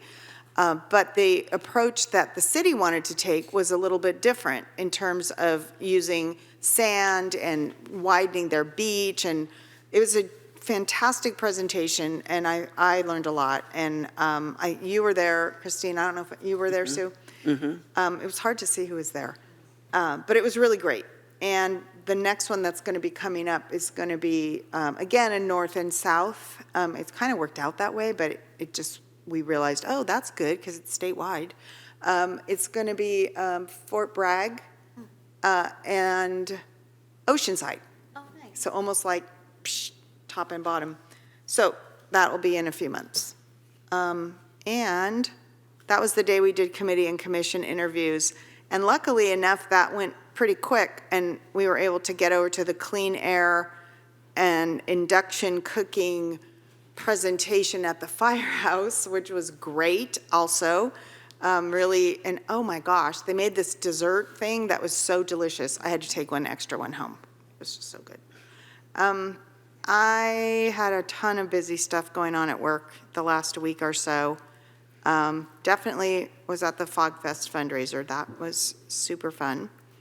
And have been just trying to catch up on recorded meetings that I've missed. One of which was the scoping Zoom for the housing element. So I'm looking forward to having an update from staff at some point on that. Didn't get to go to the Peninsula Division Luncheon. Maybe we can hear about that. And had a meeting with the Coastal Cities Leadership Group, getting ready to receive the updated sea level rise guidance from Ocean Protection Council. The meeting is June 4th. It's open to the public. You can Zoom in, you can watch it online.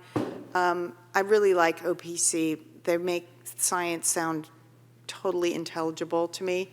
And the data that they've been bringing forward has been really helpful and useful to us in our planning efforts. So I'm excited that it's, you know, it hasn't been approved yet, but it's pretty likely to be approved that day, and that really opens the door for going ahead and utilizing those numbers. Do you know what time that is? 1 o'clock. Thank you. I think that's all. I'll go ahead and go. Thank you for listing all of those things that you've done. I know I've done quite a few of the ones that you have, but not nearly as many, so I want to thank my colleagues on council for making it out to all the events. It's really incredible, the work that you are all putting in right now. I really appreciate it. What did I do? Well, let's see. We had our EDC meeting, and it was nice to have them here tonight, and we had a very spirited conversation about Shop Pacifica, and there were folks from the community who came and gave public comment, which was really great. The more we have that, the better, because we want to hear from our community. And again, I think that they handled everything really well that night. There's so much to talk about there. I've been doing Pride planning, so there's a lot of meetings. Thanks. And planning an event is not the most fun thing to do for me, but it's working out. And so we're very excited. And one thing that I wanted to talk about with Pride is that the money that we're raising is going to Coast Pride. And Coast Pride provides programs from Pescadero through Pacifica. So it's really important for us to spend as little money as we can and raise money for them. So we decided not to block off the streets this time because it costs an incredible amount of money to close the streets for a parade. Now, we found that out last year, and so what we're trying to do is programs, not permits. No offense to the city, we still got a city permit, we're okay, but just not closing down the street because it didn't make sense. If we're raising money for such a wonderful organization who's doing so much for our community, for our older adults, for our middle schoolers, our high schoolers, just there's so many things that they're bringing in. This is the way that we're able to raise more money for them. So we're doing an old-fashioned car parade. All the cars are going to leave from IBL. They're going to line up. People are welcome to walk down the sidewalks, but people cannot walk in the streets. There will be people on the sidewalks, and all the cars have to follow the rules of the street, right? And so that was just our way of sort of paring it down so that we can bring more money to Coast Pride. We're really excited about all the folks that are going to be participating. And like I said, we keep getting email. Another email came in today, so people keep asking to be a part of it, which is super fun. And so that's going to be great. I want to thank the new Fog Fest group who has new and older people, that people who are already in the Fog Fest, like John Beckmeyer. Because this group has restarted the energy around the Fog Fest, and they're very determined, and it was a really fun fundraiser at Winters. Yeah, so I guess I just really wanted to thank them. And I almost forgot, I want to backpedal about Pride. I just want to shout out to Pacificans Care. Pacificans Care actually sponsored part of Pride, but we didn't get them on to the flyer. No, and that's just terrible when that happens. I hate that. So I just want to say thank you so much to Pacificans Care for supporting us, and we'll get you on everything else and get you a table. So thank you so much. What else? There was the Democrat meeting, which I thought was really important to hear from yeah, thank you. What is his name again? Justin Cummings. Yeah, thank you, Justin Cummings. He was wonderful and just so easy to listen to and really, really informed. I want to say one thing about Pacifica Resource Center. Pacifica Resource Center needs food. And so I want to put that out there that there's things happening with Second Harvest, who brings in the food, you know, for our core service agencies, that they're not able to bring as much food as they once were. And so Pacifica Resource Center needs food. They need regular donations of food, peanut butter, canned proteins, rice and beans, cooking oil. It's not often, especially in the past few years, that we've actually said that, because they've had an abundance of food. But that is not the case now, and I don't think it will be the case moving forward. So let's all get out there and get as much of those things specifically as we can.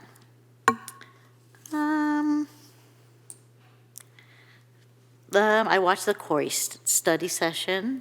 Thank you to our Planning Commission. Again, they did such a great job. And like Councilmember Beckmeyer said, there's a whole lot of things that happen for school employees at the end of the school year. And so I don't know about you, but I've been slammed with things to do. And all the graduations have been wonderful, so thanks to the school district for that. And I'm going to hand it over. I can go, or you can go. I guess I'll go next.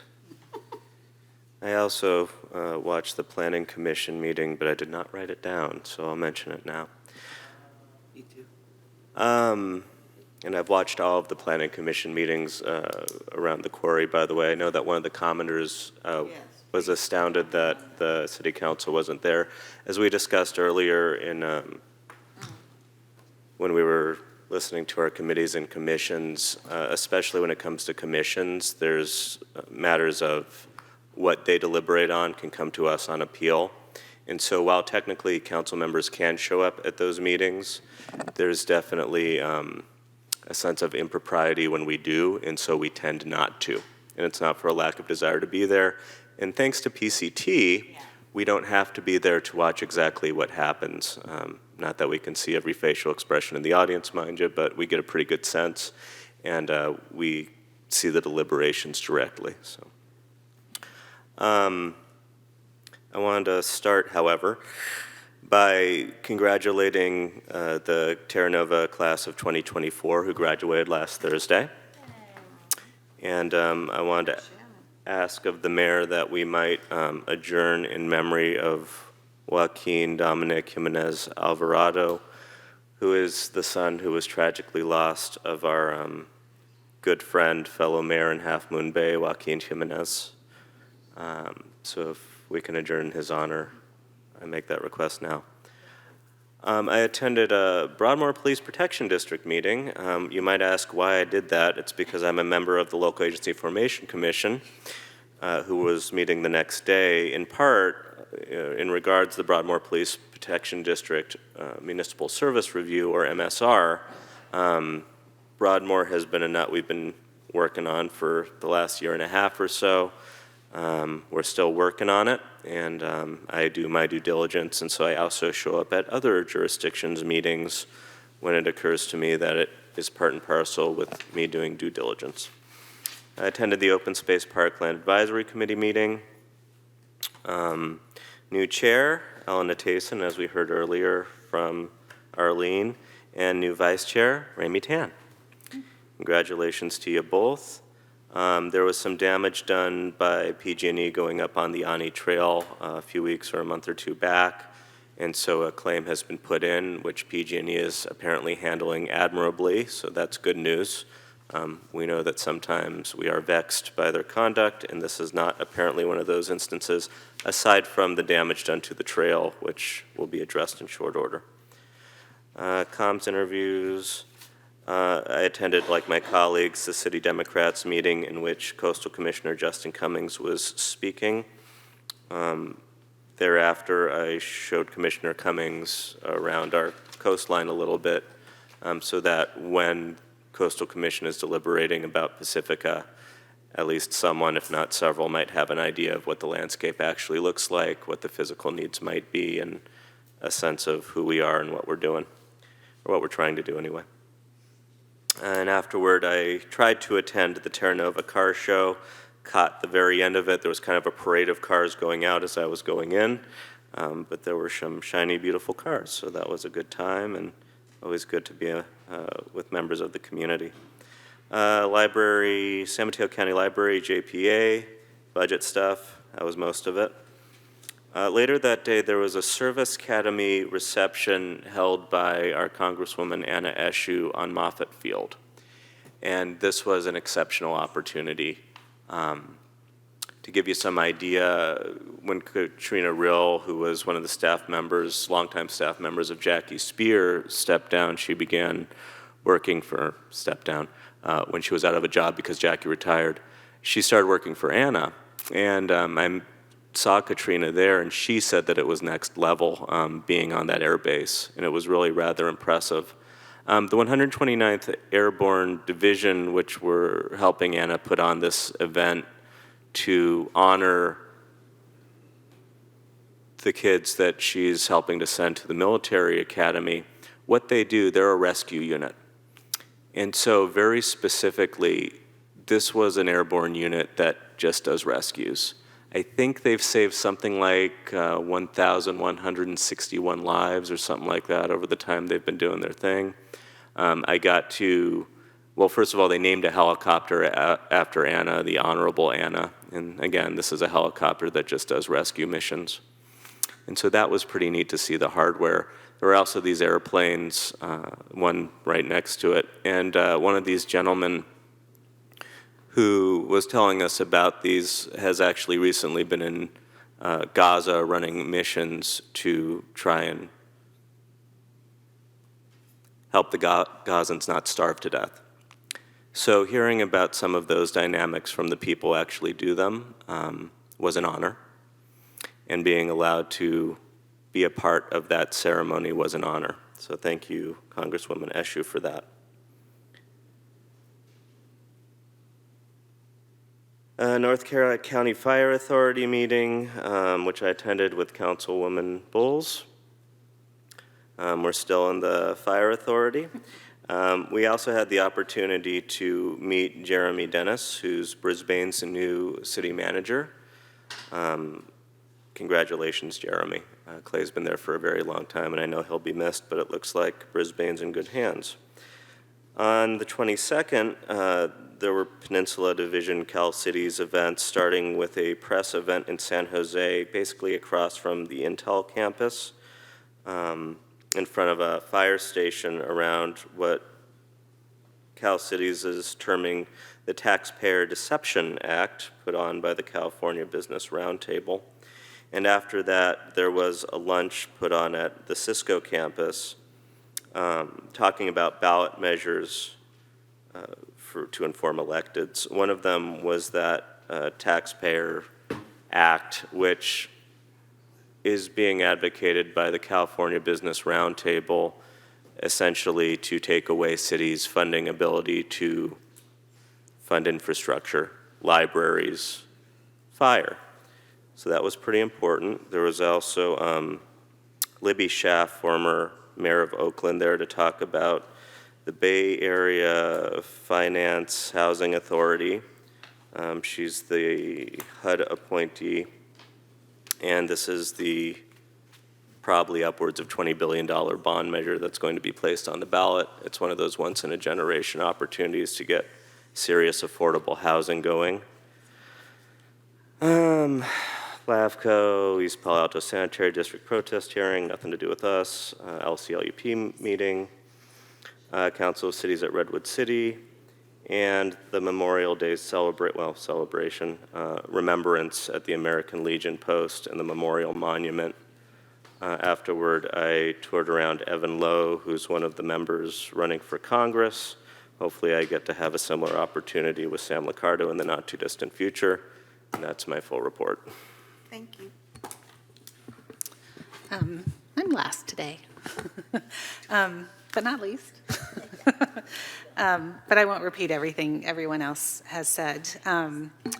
May is still, for a little bit longer, Affordable Housing Month. And I've gone to a couple of sessions. There was one called Costs and Benefits of Affordable Housing that was led by a group of women architects.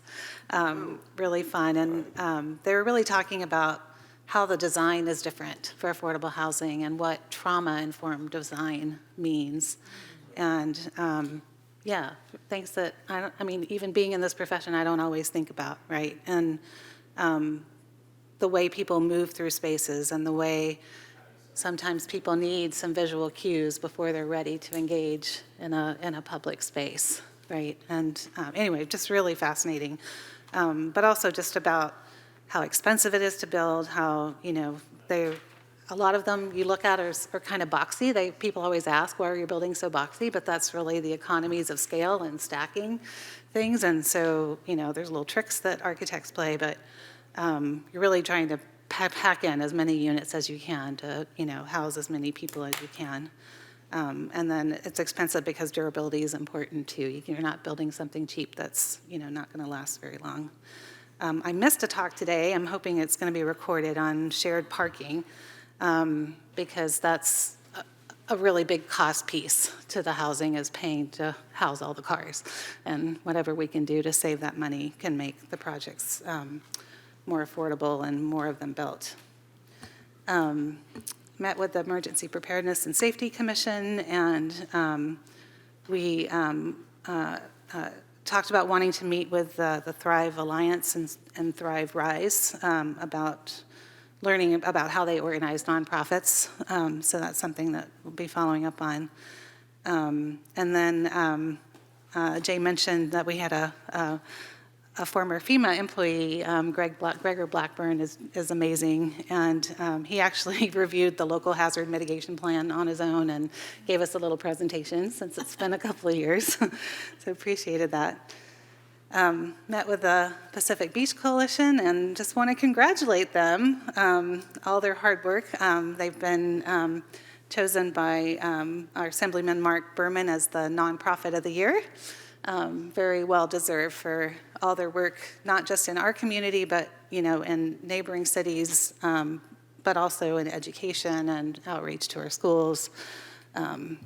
Incredible organizations. Thank you, Lynn, for your leadership, and congratulations to the whole group.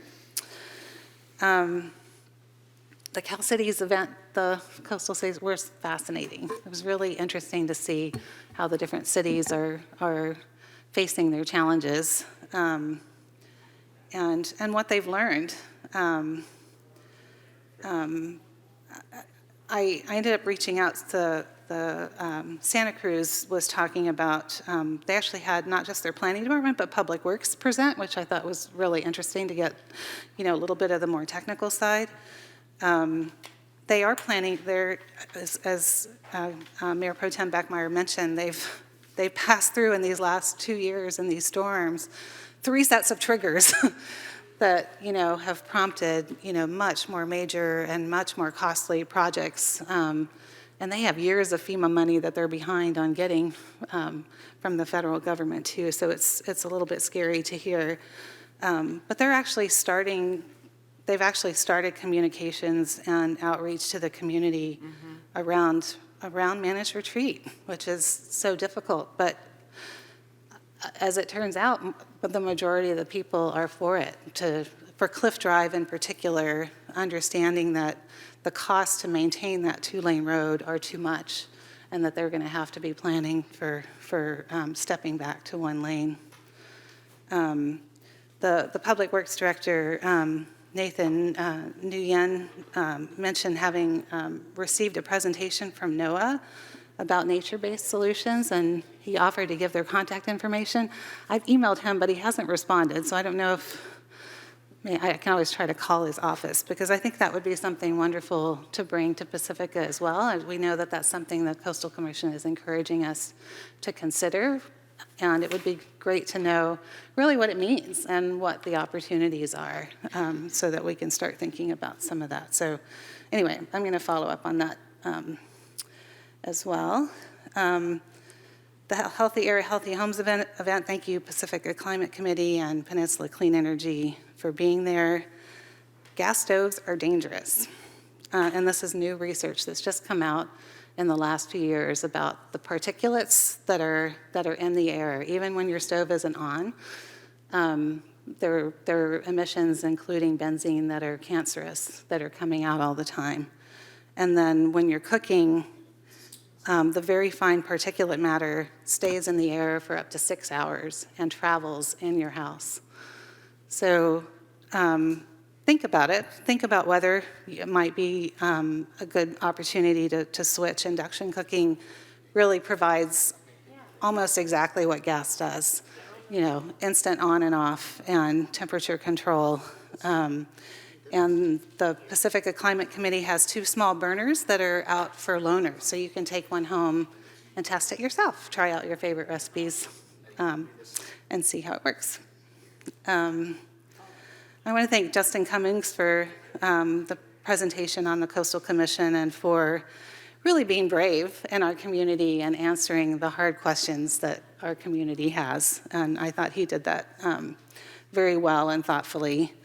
And I also appreciate his focus and his voice on the Commission for Affordable Housing. He mentioned that Santa Cruz actually has the most expensive rents in the whole country, which I had not heard. Maybe Sue disagrees, but there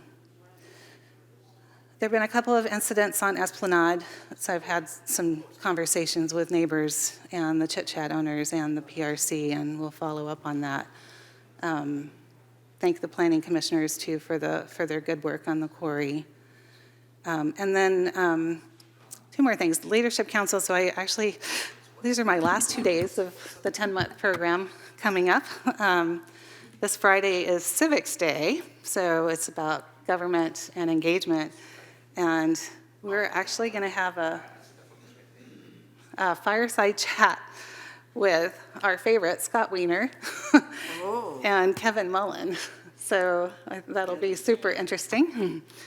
And then I'm actually going to miss Pride because our final presentations on our CAP projects, I've been working on this water capture project for Pescadero and met with Ray Mueller about that this week too. So that's happening Saturday, and our graduation from the program, and I'm excited that Mary's going to take my place next year. So we'll keep learning as a city. And then just finally, the Memorial Day event at the American Legion was really beautiful. And I just want to repeat something that had an amazing speaker, very decorated Rear Admiral, remembering our servicemen who have died in wars for our country. He said, you know, their actual death is the first death, which is difficult as it is. But the second death is even worse, and that's when their names are forgotten. And so it was beautiful to have the names of Pacifica residents who had died starting at 18 years old, you know, for our country and for freedom. So thank you for your sacrifices. Thank you. Staff communications, please. There are no staff communications this evening, and if I may suggest some of our technical difficulties, we might want to recess briefly that the audio via Zoom I'm told, is maybe not working as well as it can. So we want to just check that. So perhaps recess for a few minutes. Okay. Do you want to do your staff first or no? I don't Oh, have you any have staff none. Thank you. communications. I'm, so many things going on. Okay, I guess we'll recess for 5 minutes while they try to get the sound back together. Okay.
Cinnamon causes my tongue to get weird, so can't tell the difference. Okay, Thank you. And thank you to a member of the public for alerting us that the sound wasn't working, because we wouldn't know that. So we're back to our meeting, and our next item is item number 5, consideration. And this is committee and commission applications, appointments, and Sarah Coffey will present the report. Mayor and council members, this is the item for appointments to the Open Space and Parkland Advisory Committee and the Parks, Beaches, and Recreation Commission.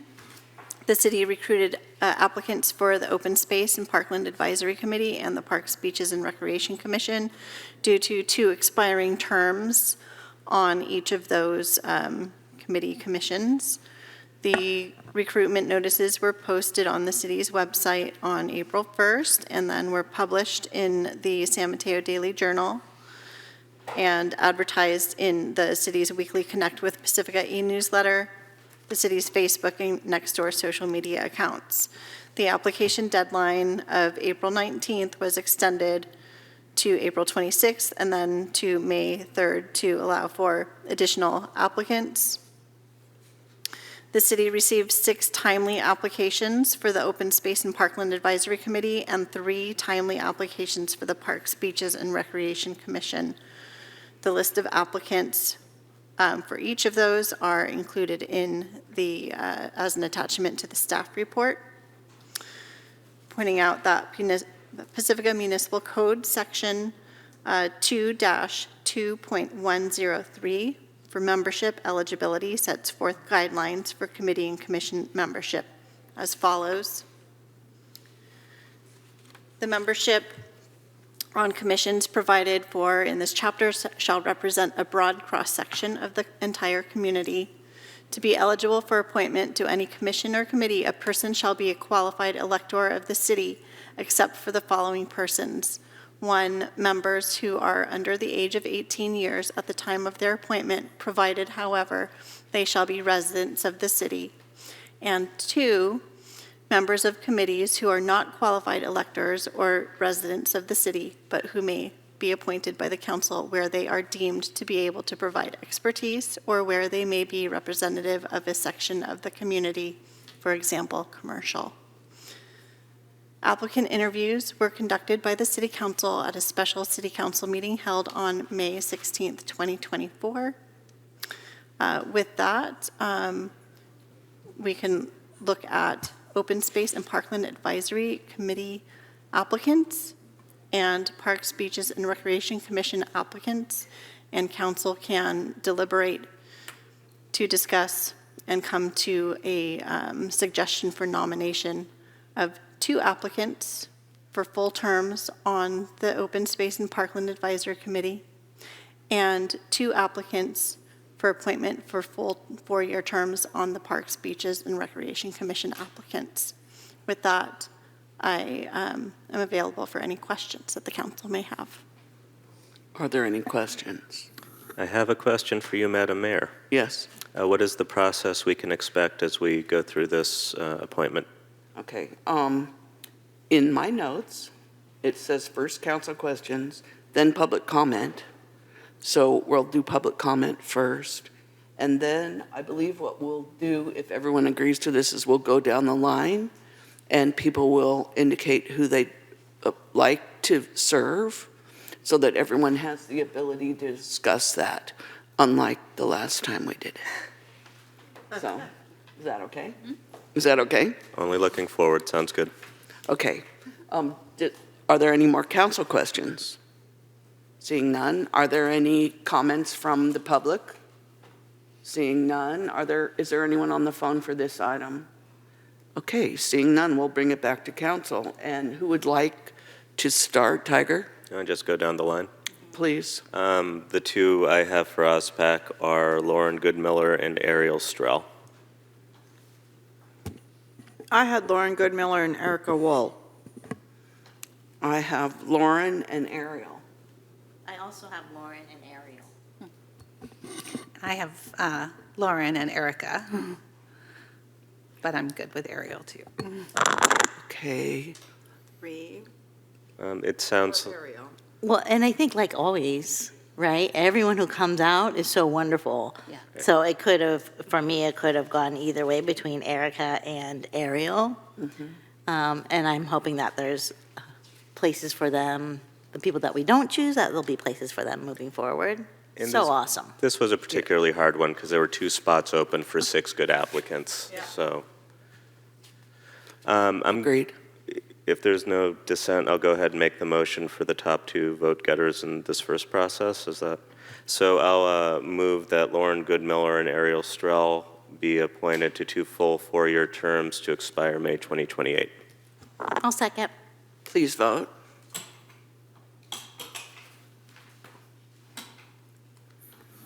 And the motion made by Councilmember Big Stick with a second by Councilmember Beer to appoint Lauren Goodmiller and Ariel Strahl for 4-year terms on the Open Space and Parkland Advisory Committee passes unanimously. Thank you.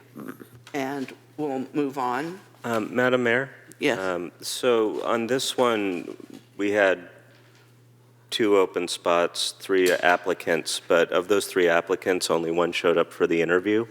I don't know how other people feel personally, with the exception, I think, of Ellen Natason is the one time I voted for someone who I didn't interview because she came with a history. I knew her fairly well, and that one for me, I felt like I didn't need the interview to get the full sense of her. But in this case, I would appreciate making separate motions if Mark Staudenbauer, the one applicant who interviewed, is going to be voted on, so that I can vote for him and then abstain for the vote if there is going to be one for the other 2 applicants. Okay. Okay, now, want to just go down the line?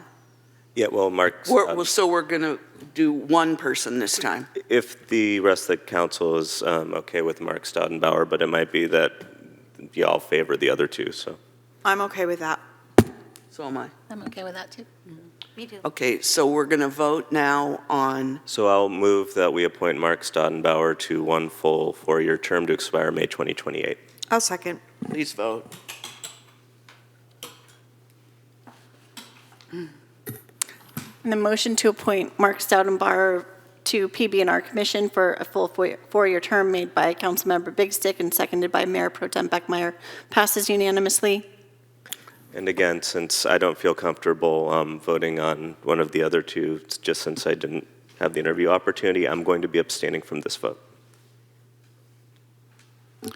Well, I think we did have the opportunity to read their applications, and I don't have any issues with recommending Tracy Bowie. That was going to be my recommendation as well, after going through her information.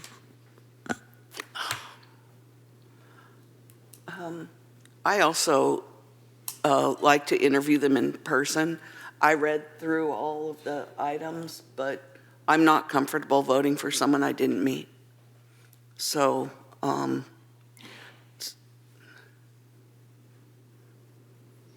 that's the old vote. I'm looking at staff to figure out if we have a recourse here. Well, how do you feel?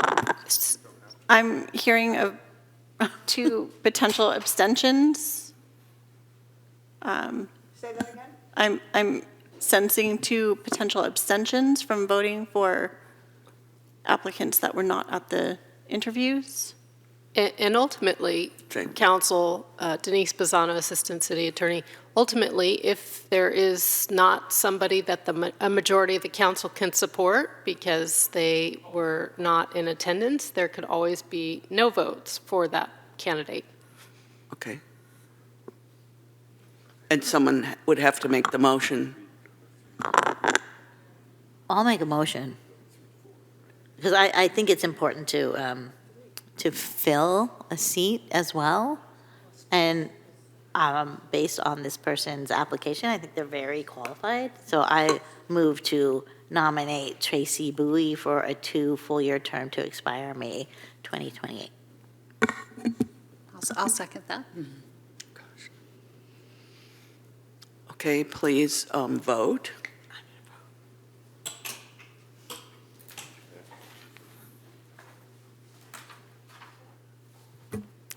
And I see 4 lights for vote, meaning that there may be one abstention. Is there an abstention? voted. Should I'm abstaining. I? Okay, Okay, I will be abstaining for reasons stated. thank you. And the motion to appoint Tracy Bowie for a full 4-year term on PB&R Commission made by Councilmember Beer and seconded by Councilmember Bowles passes with a vote of 3 yeses, 1 no by Vaterlos, and an abstention by Big Stick. Okay, moving on. We are now on item number 6. I will start out with, there are 24 cards, and I believe 16 people online.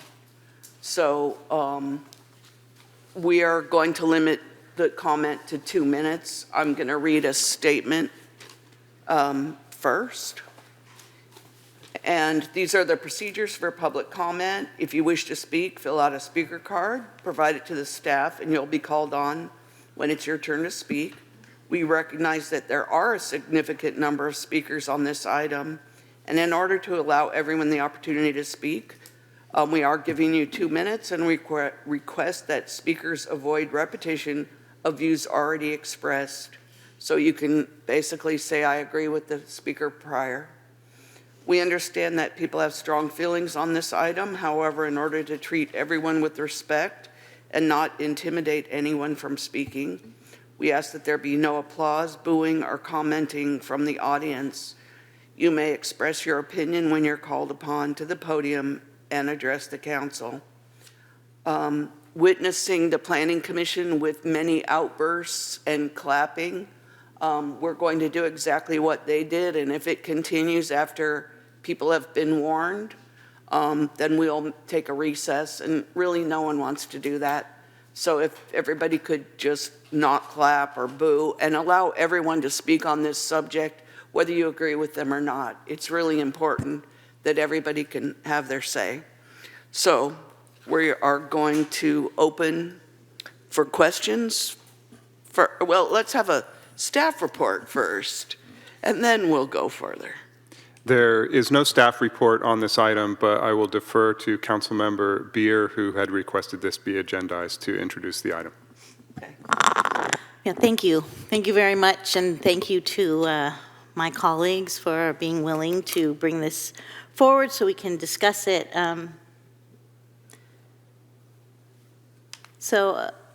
Pacifica means peace, and we are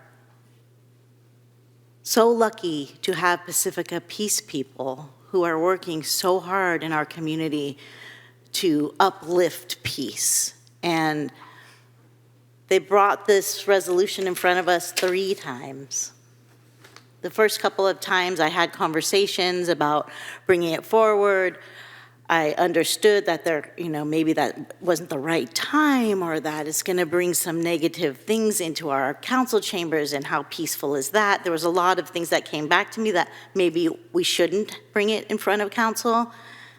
And then the third time that I saw Delia come up to that podium, I knew in my heart that I could not go any longer without bringing it in front of council. And so that's why I'm bringing it in front of council today. And I just think it's so important that we're able to think about our city and what the name of our city means and what is happening in the world. And I know it's always happening in the world in all these different places, right? But for me, this conflict is so front and center, and I have students and their families who are super affected by this. And, I am the daughter of a Polish Jew who escaped Nazi Germany.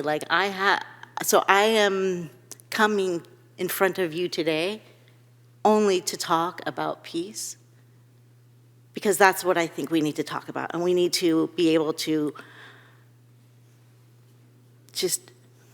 if we're passive, maybe it's just that I just can't be passive anymore. That my heart just has to say right now and right here that I want peace. I want peace for the people in Gaza and for the people in Israel and all of these things that are happening. And it's like, it would be like our whole city was killed. Like every single person in Pacifica was killed. And, maybe now because we have all these images on our phones and on our screens and it's coming at me and I felt, am I getting numb? Do I feel numb to this? And I don't want to be. What I want to do is hear from all of you, and I want to honor our Pacifica Peace people for your commitment and for coming back again and again and again. So, Are there any questions from council? Do we want to read the resolution that we're considering? Okay. Mary? You want to read it first? Yes. Unless the first speaker was planning on doing that. Okay. Go ahead. Okay. Well, can I just read one other thing first then, if I'm going to be reading things right now? Because for me, this is why I'm here. And it's the prayer of St. Francis. It's make me an instrument of peace, that where there is hatred, I may bring love, that where is wrong, I may bring the spirit of forgiveness, that where there is discord, I may bring harmony, where there is error, I may bring truth, that where there is doubt, I may bring faith, that where there is despair, I may bring hope, that where there are shadows, I may bring light, that where there is sadness, I may bring joy, to comfort than to be comforted, to understand than to be understood, to love than to be loved. Okay, I'll read the resolution now.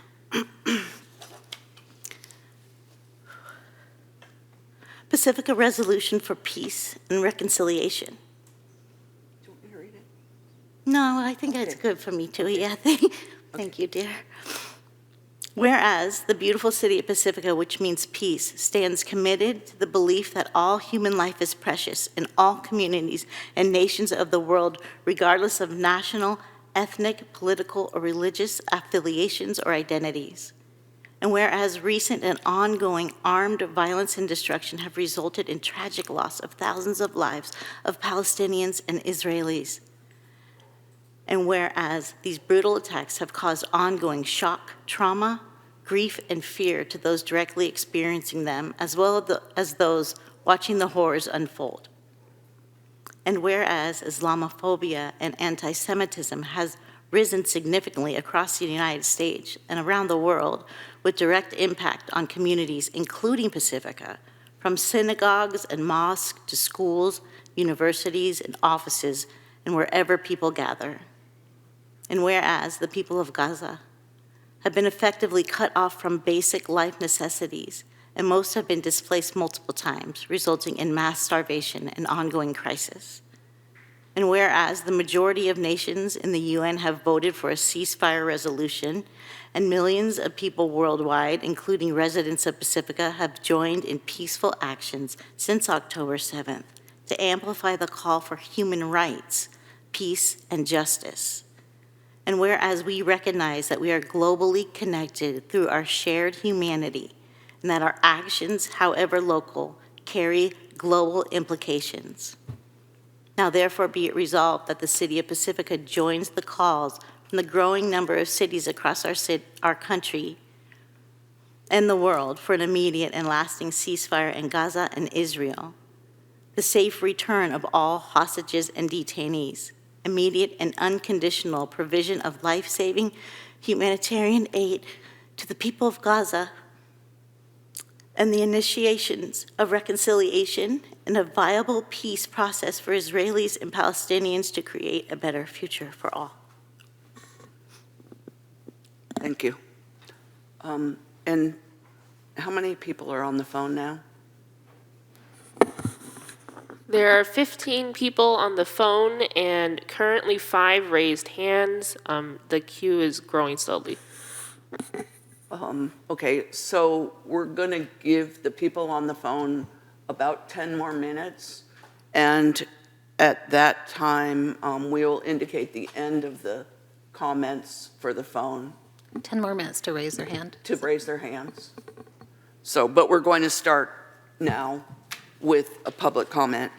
And the first person is Delia McGrath. Oh, no, sorry, no one else had any questions? Okay. Delia McGrath, followed by Suzanne Moore, and then Linda Peebles.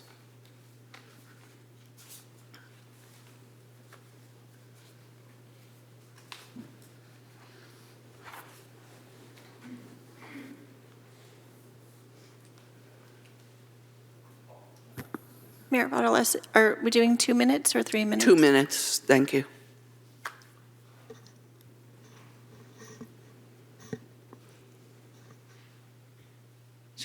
Go ahead, please.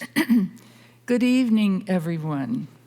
Mayor Vaterlos, Mayor Pro Tem Beckmeyer, and council members Big Stick, Beer, and Bowles.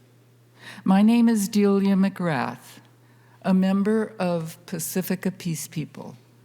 Our logo is acting locally for peace globally. My expectations this evening are that our council will vote yes and pass this beautiful resolution, and that we who speak tonight speak with kindness, respect, and dignity, whatever our differences. Emotions are running high. The recent assaults on people, including women and children, in the tent camps in Rafah are outrageous, heartbreaking. We must put our tireless effort into stopping this killing. Pacifica stands united against hate. Pacifica stands united in love. I conclude my remarks by requesting that all of us speak from our hearts of compassion for the safety, security, and well-being of all Palestinians and Israelis. Thank you. Thank you. Suzanne Moore, followed by Linda Peebles and Marcia Murphy. Suzanne Moore, Pacifica resident. I stand with Pacifica Peace People in support of the peace resolution. Peacemaking is not easy. It demands we be inconvenienced. We make a commitment greater than ourselves, and we have the courage to accept risk, all to offer a voice that promotes peace and to speak for those who are desperately inconvenienced through no fault of their own and at terrible risk. We learn from our peaceful actions to express compassion in the face of hate, to interrupt bullying with a peaceful voice of reason, to accept risk when offered an opportunity to effect positive change, and to build a community of peace.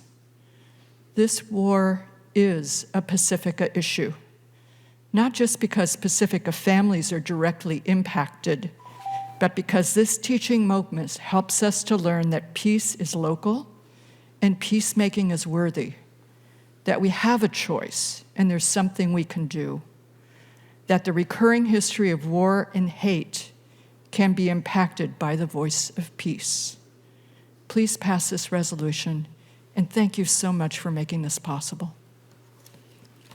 Thank you, Suzanne.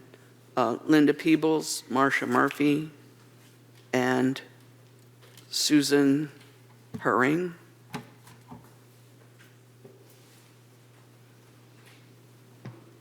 That's better.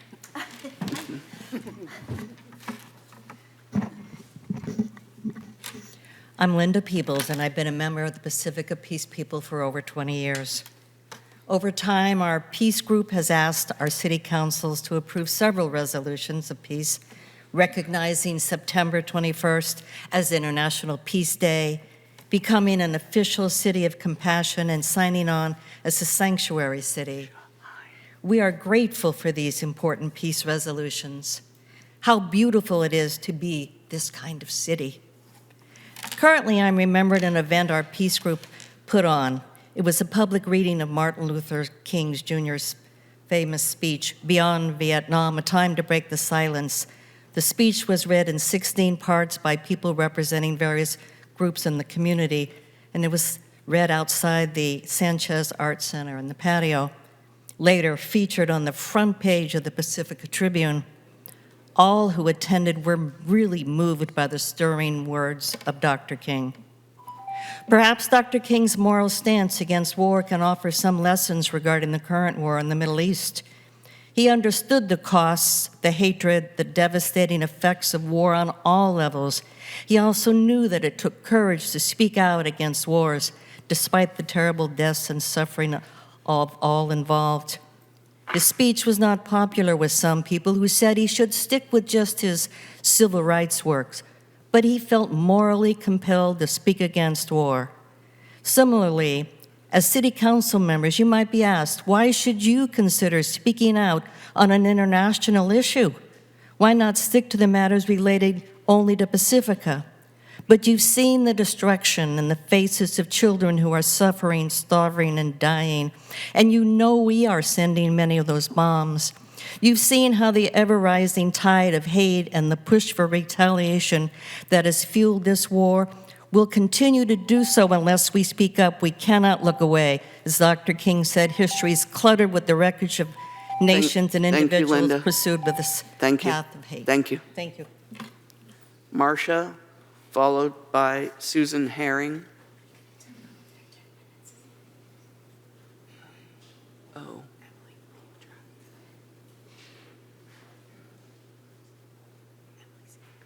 Hi, everybody. Thank you for doing this. It's much appreciated. I'm going to sing a little song in honor and in enthusiastic support for this this resolution. And there's only 3 words, so anybody who wants to sing along, they're certainly welcome to. This was done by a band called Emma's Revolution. Peace, shalom, shalom. Peace, shalom, shalom. Peace, shalom, shalom. Peace, shalom, shalom. Everybody now. Peace, shalom, shalom. Peace, shalom, shalom. Peace, shalom, shalom.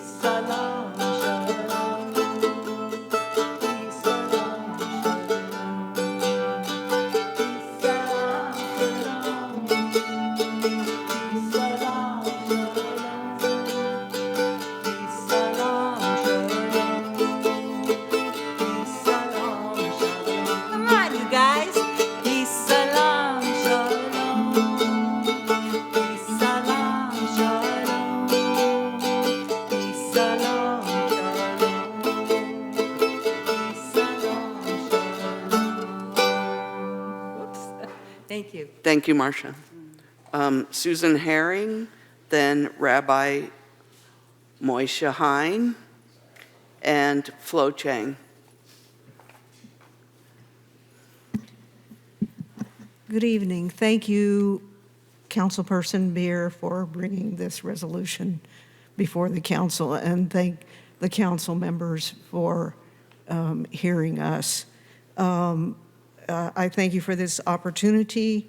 I respectfully recommend that you vote to adopt the Peace and Reconciliation Resolution. Put our name in our voice, Pacifica meaning peace. Please let us be the voice of the voiceless. There should be safe return of all hostages and detainees, and there needs to be initiation of reconciliation and a viable peace process. Let us be brave and speak up. 2 wrongs don't make a right. Thank you. Peace. Thank you. Rabbi, and then Flo, and Sterling Russell.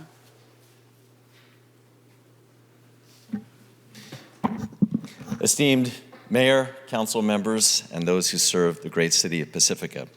I'm Rabbi Moshe Hein. I serve the coastside Jewish community, which encompasses the entire coastside from Pacifica to Pescadero, serving about, there are probably between 400, 500 Jews on the coastside. I'm guessing about 150 in Pacifica.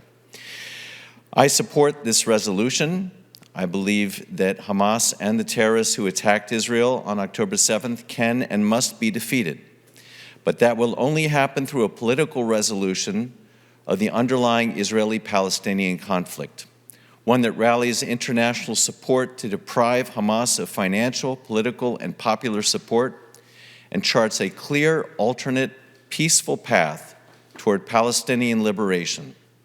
The path which President Biden is being led down by Prime Minister Netanyahu will only bring more death and destruction, a more radicalized and angry Palestinian population, and greater enemies for not just Israel, but for the United States as well.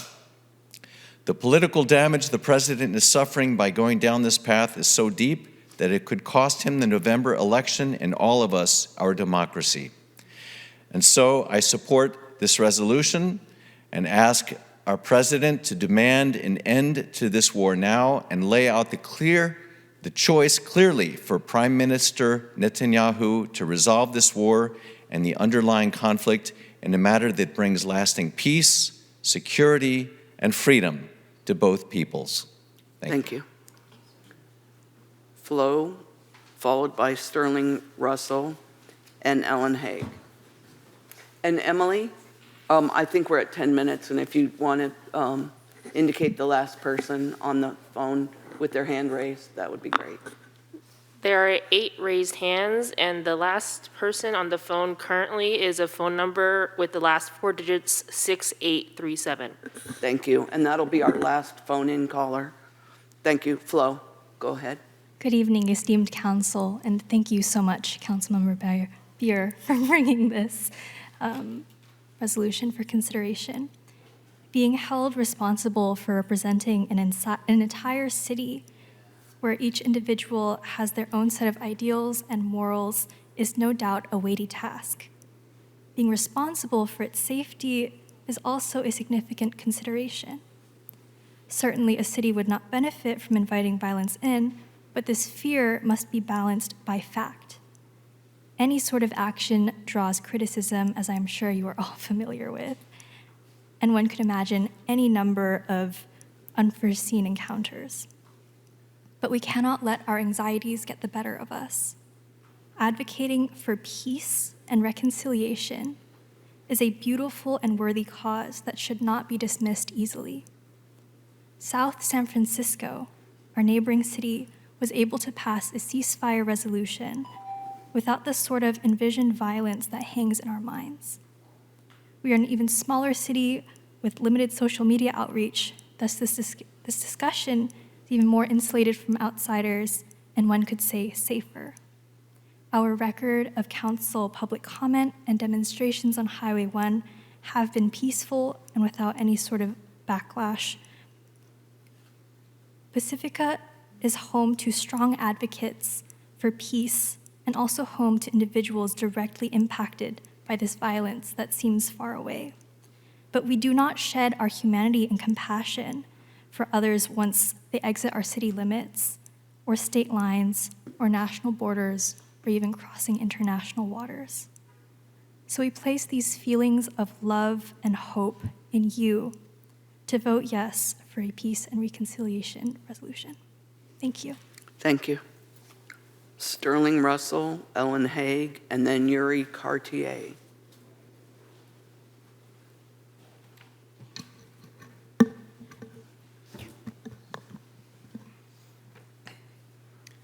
Hello, and thank you for considering this ceasefire resolution. When a country uses our weapons and money to impose great harm onto innocent people, including many children, I think the least that can be done is to call for a stop to such violence. I'm here as a local community member, a student, and as a Jewish person. Calling for a ceasefire is not anti-Semitic. Being pro-Palestinian is not anti-Semitic. A ceasefire is the best way to promote safety for Palestinians and Jewish people everywhere. As a young American Jew, it deeply saddens me to see our government not take a meaningful stand against the violence being perpetuated by the Israeli government. Please support this ceasefire resolution. Thank you so much for listening and letting us share. Free Palestine, free Palestinians. Thank you. Thank you, Sterling. Ellen Haig. Then Yuri Cartier, and Jane Nahas. Good evening, City Council members. My name is Ellen Haig. As a resident of Pacifica, I am grateful that the Pacifica Resolution for Peace and Reconciliation has come before you tonight. I urge each of you to support this very important resolution. I've been told it's complicated. Yes, one could say matters of war and peace are complicated, but war is never the answer. Reconciliation and a peace process are the only way forward. Some of us lived through the turmoil of the 1960s and the Vietnam War. It was only when enough people of various backgrounds, students on college campuses, regular citizens, clergy, social justice and peace activists, and yes, city councils, spoke out against the war, that the tide began to turn towards ending the war. So yes, one small town in California, one Pacifica City Council can be part of the turning the tide, calling for peace between Israel and Palestine. Again, I urge you, each of you, to support the Pacifica Resolution for Peace and Reconciliation. Thank you. Thank you. Yuri Cartier, Jane Nahas, and then Judy Hansen. Good evening. My name is Yuri Cartier, and I'm a resident of Pacifica, one of Pacifica's newest fangirls. I am so grateful for the peace resolution being brought to the council tonight. I urge you to vote yes on the resolution. To me, this is 100% local. When we establish our shared values of human dignity and peace by writing it down on paper and saying, yes, as a community, this is what we stand for. It reverberates in our relationships with each other and affects the other decisions that we make in our lives, and that can indeed have a global impact. Like many of you, I am gutted with the grief of so many children becoming ancestors before their time. And I am choosing to use that grief to speak out for love and for our shared future. Peace and reconciliation is not a monument, it is a garden, and we need each of us to plant our small seed right where we are. So please vote yes on this resolution. Thank you. Thank you. Jane Nahas, Judy Hansen, and then Deej Gold. Hello, City Council. Thank you for letting me speak tonight. As a Palestinian American, I might be the only one in this room, although, no, I think the police chief is half Palestinian, who's lived in Pacifica for over 38 years. I love my city. It stands for peace. And I really, really, please, City Council, we need an immediate and permanent ceasefire. We want you to support this resolution. Please support us. After this weekend's atrocities in Rafah, people burned alive with bombs that came from weapons that we supplied them with our taxpayer money. Pacifica taxpayer money has even contributed to this. We need peace, we need love, we need to have hope again. So for me and all the other people who feel like I do, I hope that you support this. And I want to show you, I broke my foot, and I was in a hospital, and I was getting treatment, and I was feeling very guilty because I know my people who can't even be in any hospitals could get any treatment. So please consider passing this resolution. Thank you very much. Thank you, Jane. Judy Hansen, followed by Dee Gold.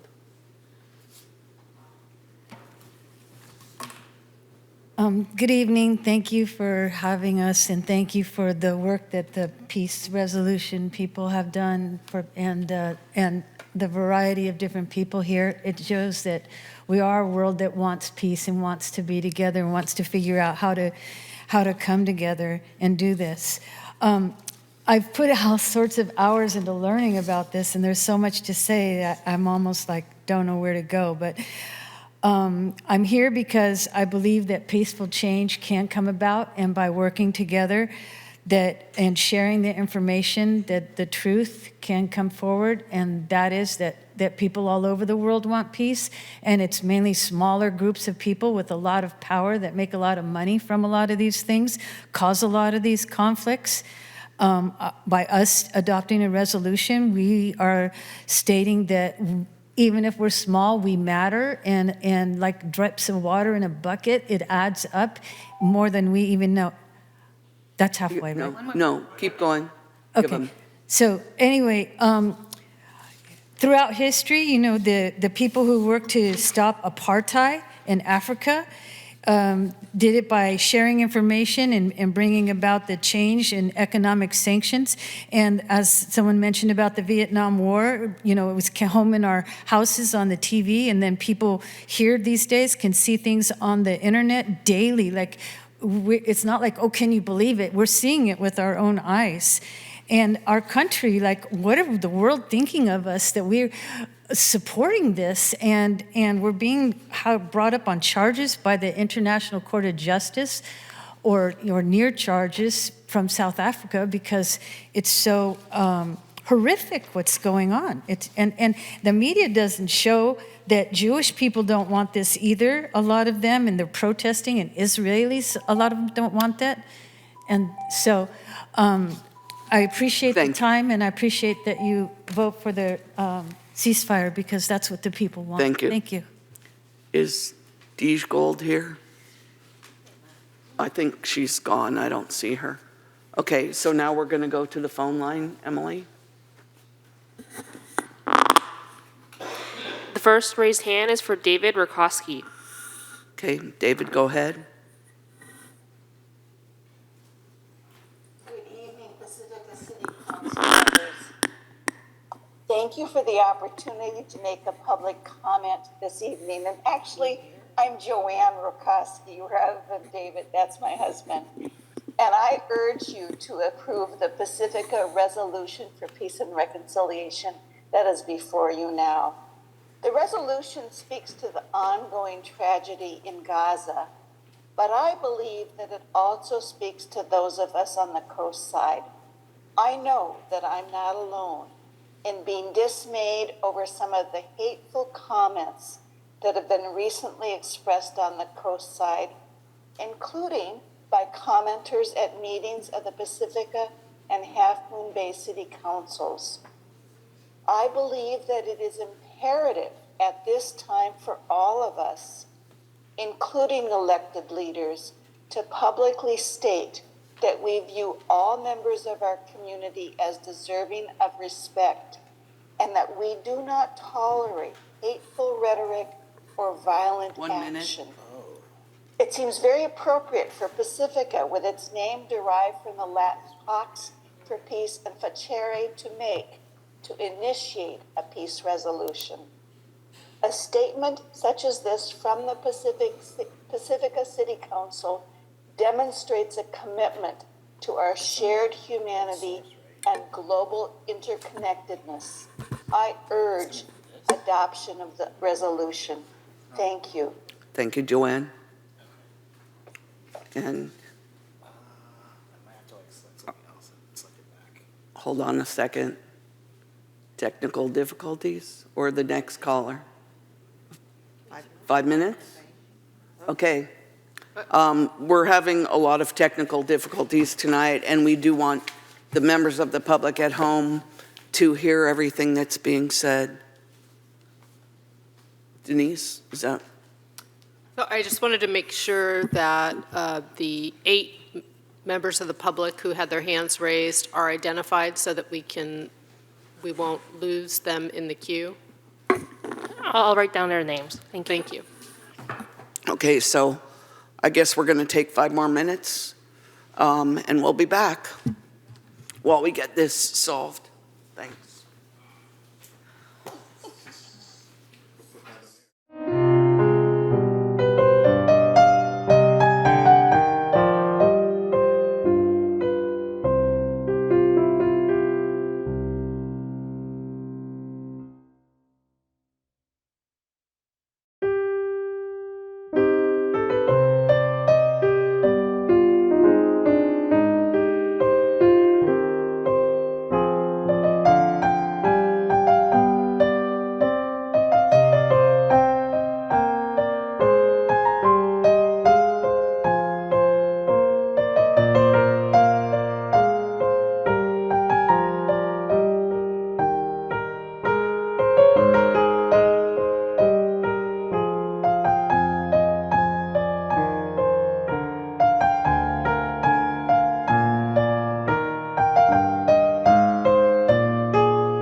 PCT is ready and we're back in the meeting.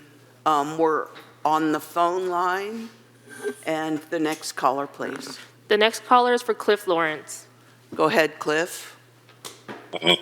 Well, good evening. My name is Clifford Lawrence. Cliff Lawrence. Thank you. This is a very difficult subject, but I want to endorse your resolution this evening. And I will add this one statement that I will never forget. That is, when it's eye for an eye, all it results in is the world is blind. We are pacifists. Our city has that name. I am a pacifist, and I thank you. Thank you, Cliff. Next caller. The next raised hand is for Ahmed Fuad Al-Khatib. Go ahead.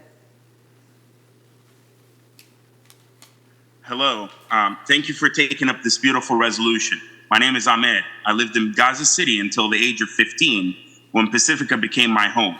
I arrived here as an exchange student at Terra Nova High School, but was unable to go back to Gaza due to escalating violence and Hamas's rise to power. Pacifica has been my home for the past 18 and a half years, and the Pacifica Peace people have been my family. My immediate and extended family in the Gaza Strip have suffered horribly as a result of this war. I lost over 31 family members in 3 separate airstrikes that have destroyed my childhood homes in Gaza City and Rafah. The daily suffering that millions of Palestinians in Gaza are experiencing has reached truly horrific and unprecedented levels, necessitating a negotiated settlement to end the war, release the hostages, initiate recovery, and start political transformation to plant seeds for a better future in Gaza and beyond. The suffering of Gazans is too horrific, and as American taxpayers, we are part of what's unfolding there. As such, we have an ethical responsibility to make clear that our nation's foreign policy is aligned with our values that we espouse around respect for human rights and dignity and international humanitarian law. Hamas is certainly a criminal organization that has harmed Palestinians more than it has harmed innocent Israelis on and before October 7th. They are worthy of fierce condemnation, critique, and contempt. Yet the war is not against Hamas alone. It is destroying an entire people and planting seeds for greater radicalization and hatred from which we may never recover.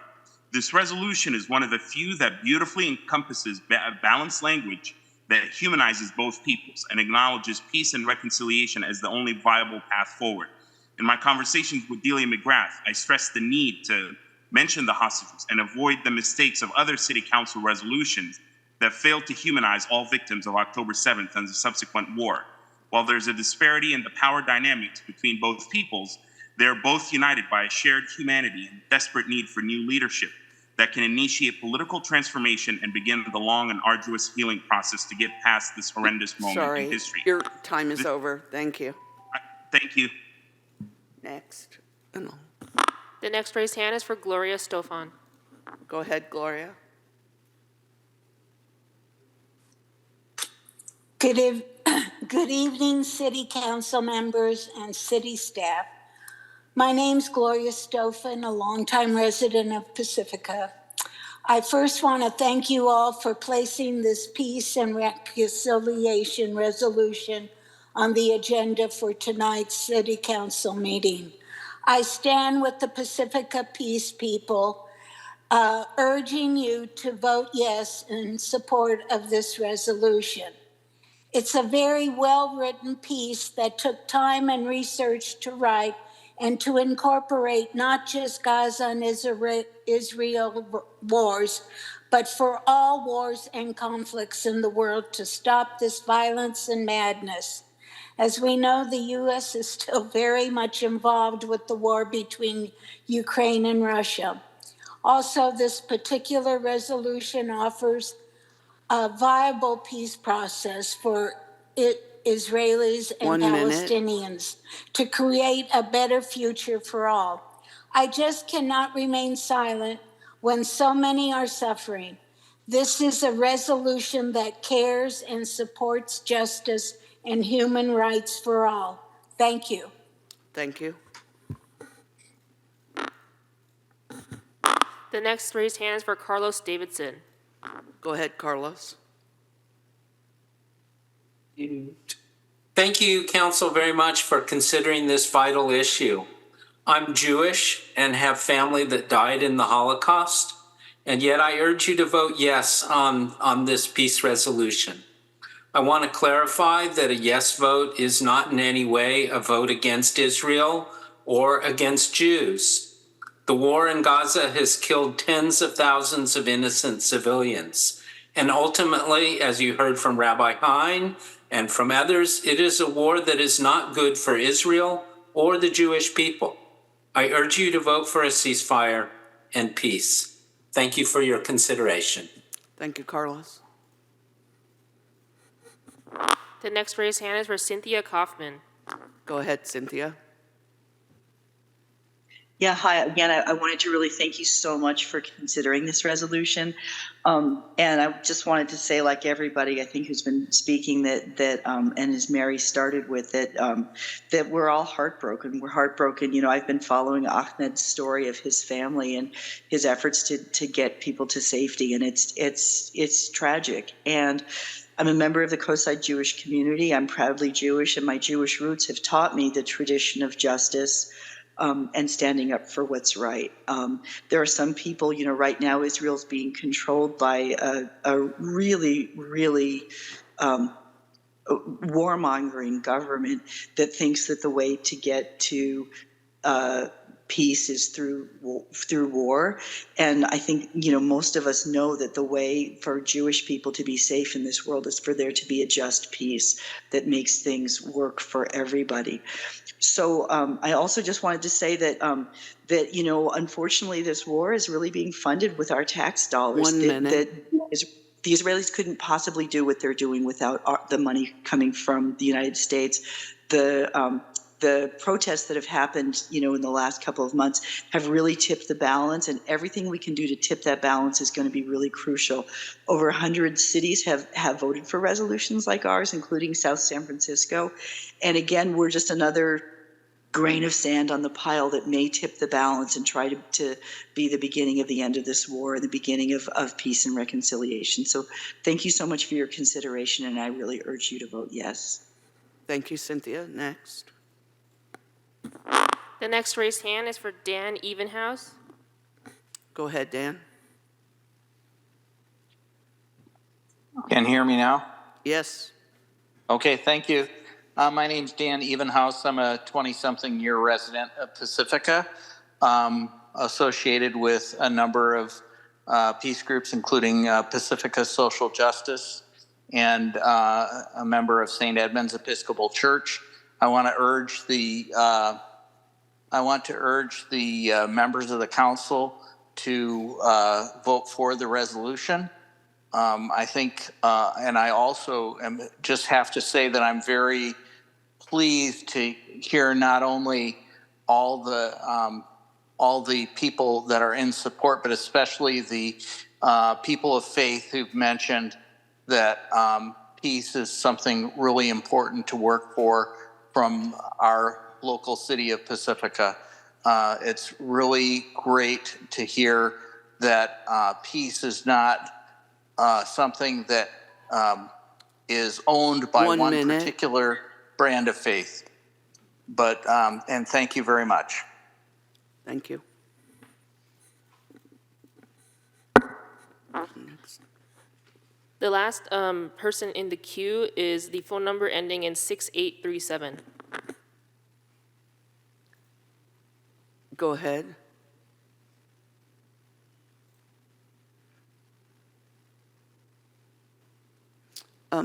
Emily, how many more people have their hands raised now? That's, What? I was going to say that's the last, the number ending in 6837 was the last of the 8. Right. I just was wondering how many more people have their hands raised. The number ending in 6837 dropped off. There are 2 other raised hands afterwards. Okay. would council consider letting the other two people who are on the line go forward? Okay, but that will be it.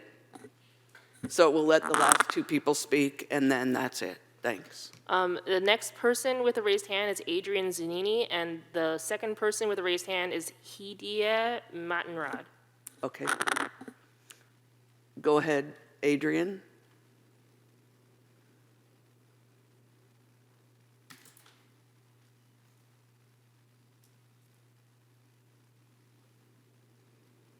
Adrian, can you unmute yourself?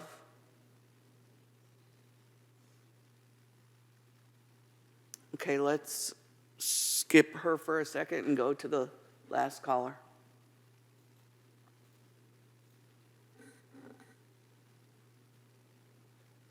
Hello, council members. My name is Hedia Matinrad. I have been a Pacifica resident for 2 years, and I'm grateful to live here in safety and to raise my family here. I'm calling to urge you to vote yes on the resolution, as many others have, for a few reasons. As a physician working to alleviate suffering, witnessing the targeting and demolition of the healthcare infrastructure and the man-made starvation and suffering in Gaza is not acceptable. As a mother to an infant, I believe in James Baldwin's words that the children are always ours wherever they are. We have to stop. We have to ask for a stop to this massacre. We cannot be silent. And speaking up as a community through this resolution and urging you to vote yes on this resolution, that is one step towards a just peace. Thank you for your time. Thank you. And our last caller, Adrian, can you please unmute yourself?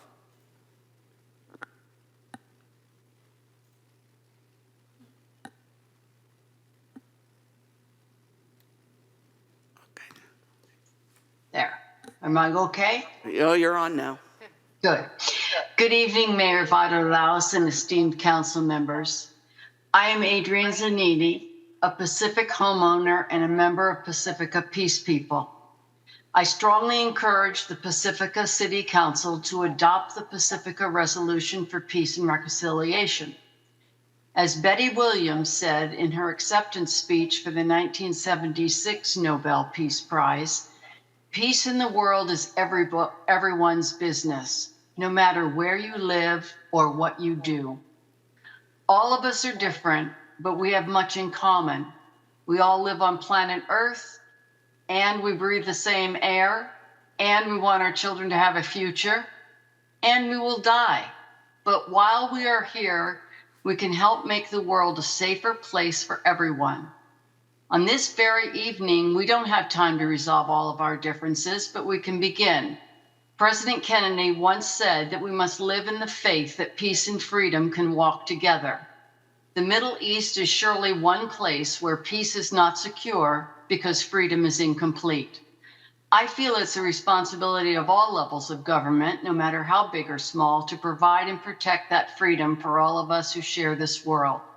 Let us join other cities here and around the world and support peace and reconciliation in the Middle East. Peace is everybody's business, no matter where you live or what you do. Thank you very much. Thank you. And that'll be our last caller. And seeing no other members of the public, I'm going to bring it back to council for deliberation.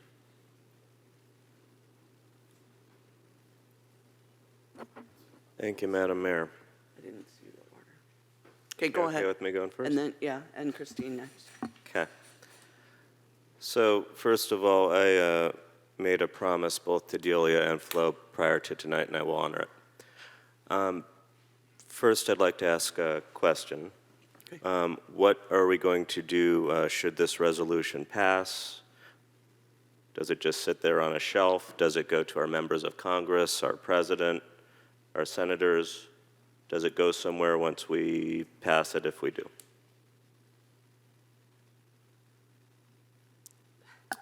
Probably what we decide. Yes, so I don't believe the resolution indicates it doesn't provide any direction on where the resolution should be distributed. But certainly the council could add that as direction for the item, if a majority of the council members would like to do that. Okay, so I submit to my fellow council members, should we pass this resolution, that's a point of discussion. After that,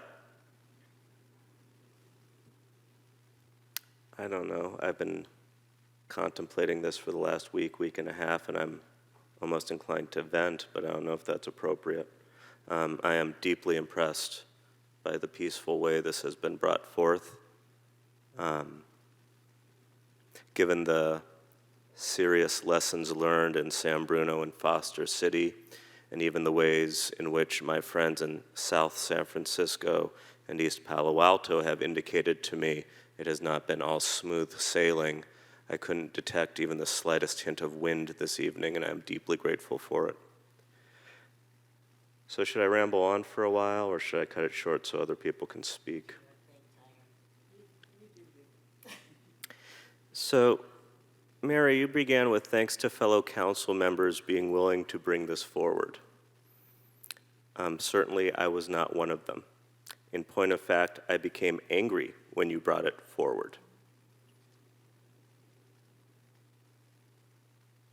And the reason I became angry was because I have learned from the approaches of my colleagues in other cities with their other resolutions where they were deluged by people from outside the community who were bringing, to my sensibility, war into their community.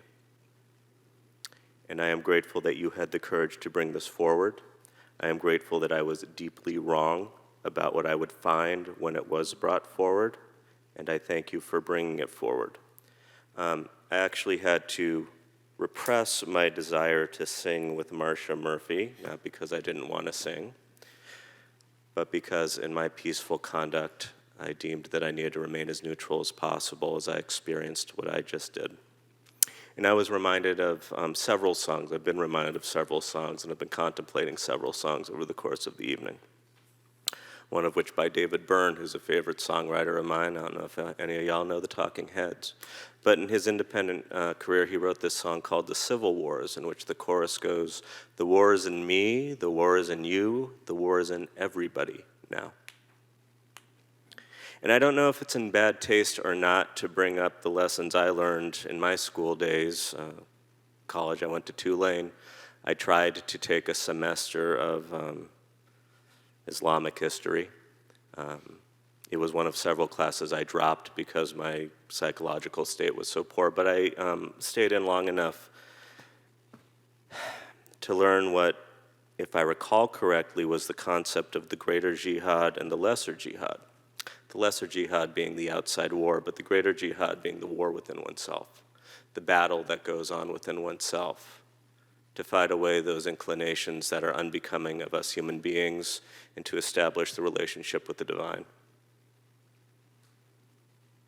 And so that was a first impression that was brought to me this evening. I've been contemplating Leonard Cohen a lot, Jewish singer-songwriter.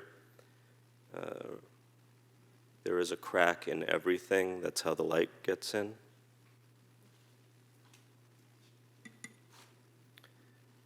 I can't run no more with that lawless crowd while the killers in high places say their prayers out loud.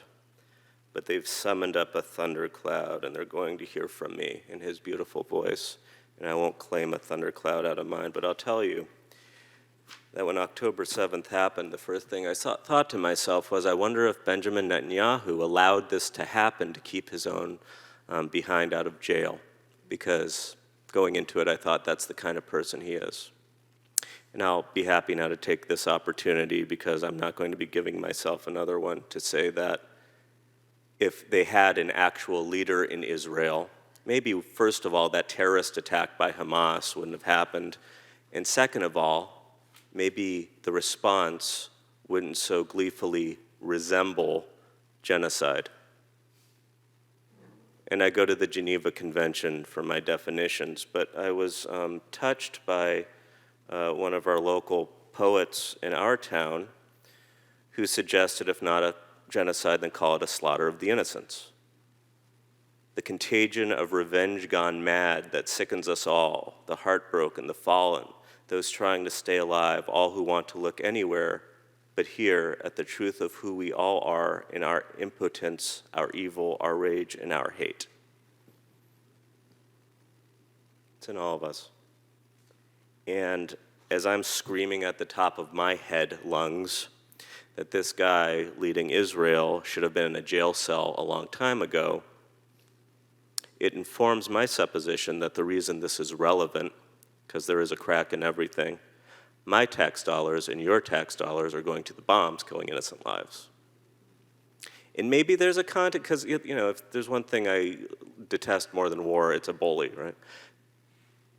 Maybe if there was a reasonable leader on one side of the equation, there could be something strategic, and I feel gross as I'm saying things like that, to root up. I like this idea in the resolution. The safer, unconditional provision, initiations of reconciliation and a viable peace process for Israelis and Palestinians to create a better future for all. So I'd spent the better part of a week or a week and a half, whatever it's been, contemplating why I'd be abstaining from this resolution. I won't be. I'll be voting yes for it. And frankly, had this resolution not been so delicately worded, I would not be able to consider voting for it, but I gladly will. And I was hearing this admiral speak at the memorial service yesterday.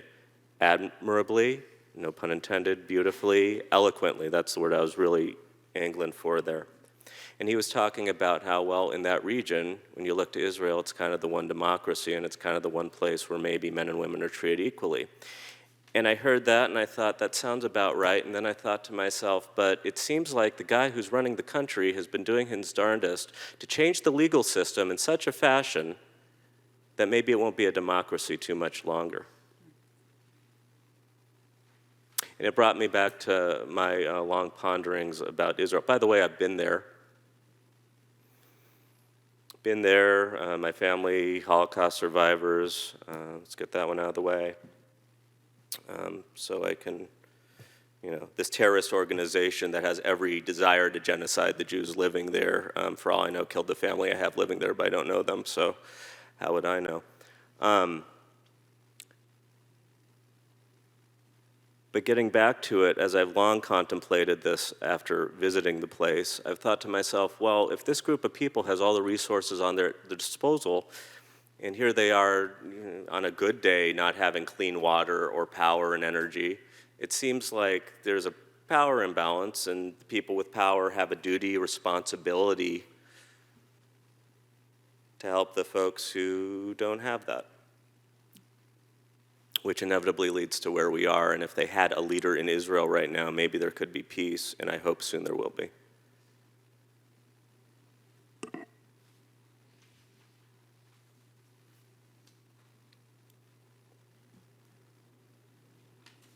Trying to go back through my notes, see if I missed anything yet. I'm deeply grateful. There was one other Leonard Cohen song that's been going through my head all night long. It's called You Want It Darker. And it's a dark tune. There's this great line in it. There's a lullaby for suffering and a paradox to blame. You want it darker, we kill the flame. But there's this other line. They're lining up the prisoners and the guards are taking aim. I struggle with some demons. They were middle class and tame. I didn't know I had permission to murder and to maim. You want it darker, we kill the flame. And specifically, I believe it was, we talked about it.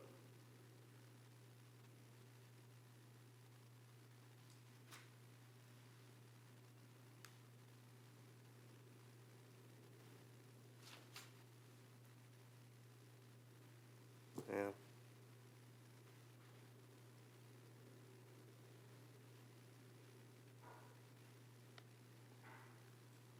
A million candles burning for the help that never came. You want it darker?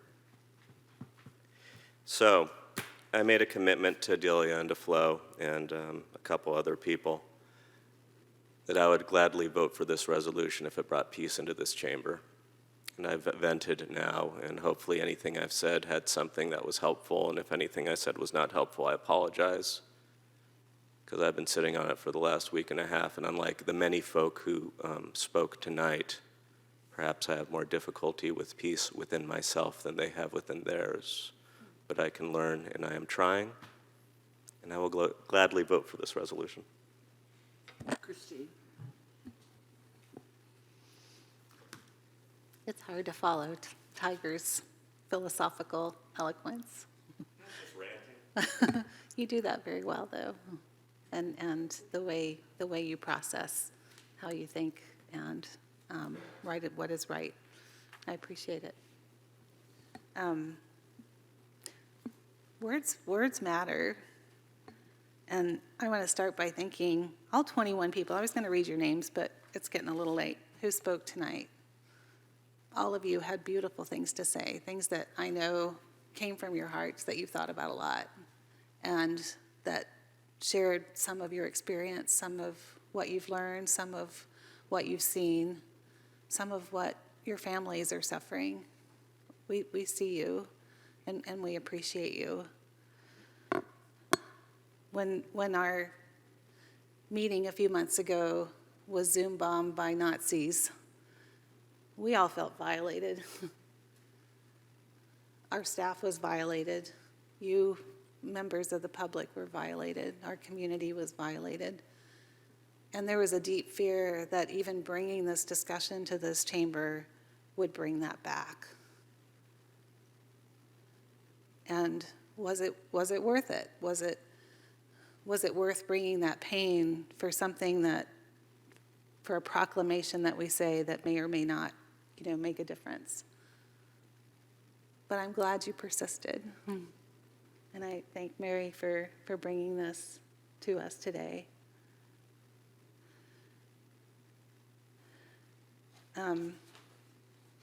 I wrote something this morning because I don't think as well on my feet, and because words matter, and I wanted to make sure I got them right, at least from my own heart. So I'm going to read something I wrote. I'm reminded of the words of Martin Niemöller, a German Lutheran pastor during World War II. He's been quoted many times in many speeches, but the gist that remains that he's famous for. He said, "First they came for the socialists, but I did not speak, for I was not a socialist. Then they came for the trade unionists, but I did not speak out, for I was not a trade unionist." I'd forgotten that part. "Then they came for the Jews, but I did not speak out, for I was not a Jew. And then they came for me, and there was no one left to speak for me." I want to thank the Peace People for being the voice of the silenced and the oppressed, for calling for diplomacy, for using our words instead of our fists and bombs. Thank you also for being the voice in our heads and in our ears, for your persistence, for your efforts to awaken our collective conscience. I don't pretend to understand the layers, complexity, and long history of the Israeli-Palestinian conflict. I don't have the answer, and I don't know if anything I say or do, or we say or do collectively in Pacifica will make a difference. But if I've learned anything from my grandparents in Belgium, who bravely fought the Nazis, is that saying or doing nothing implies agreement with what is happening and can therefore be considered complicit. I do know that the October 7th attack on Israel was a terrorist attack. Hamas is a terrorist organization, and Israel has a right to defend itself. At the same time, I have to ask, at what point does defense become oppression? And how many needless, innocent people must die who are just trying to live their lives under a government that they don't even want? At the Memorial Day service yesterday, I'll quote him too, the decorated Rear Admiral, he spoke about freedom and sacrifice and the amazing democracy we have here that came at a very high price. Our democracy gives us great freedoms, but that freedom also comes with a responsibility to provide oversight, to speak up when we see injustice, and to work for a more perfect union and a more perfect world. Today I stand with the Peace People in support of your beautifully written resolution, and I've read others that were not as beautifully written and that actually caused some harm and division. So I thank you for the time that you've spent really crafting this beautiful language. The resolution acknowledges that each human life is precious, period. I call too for a ceasefire, so humanitarian aid, food, medical help can be brought in immediately to prevent more unnecessary deaths. And so global diplomacy and peace can have a chance to be heard. Thank you all.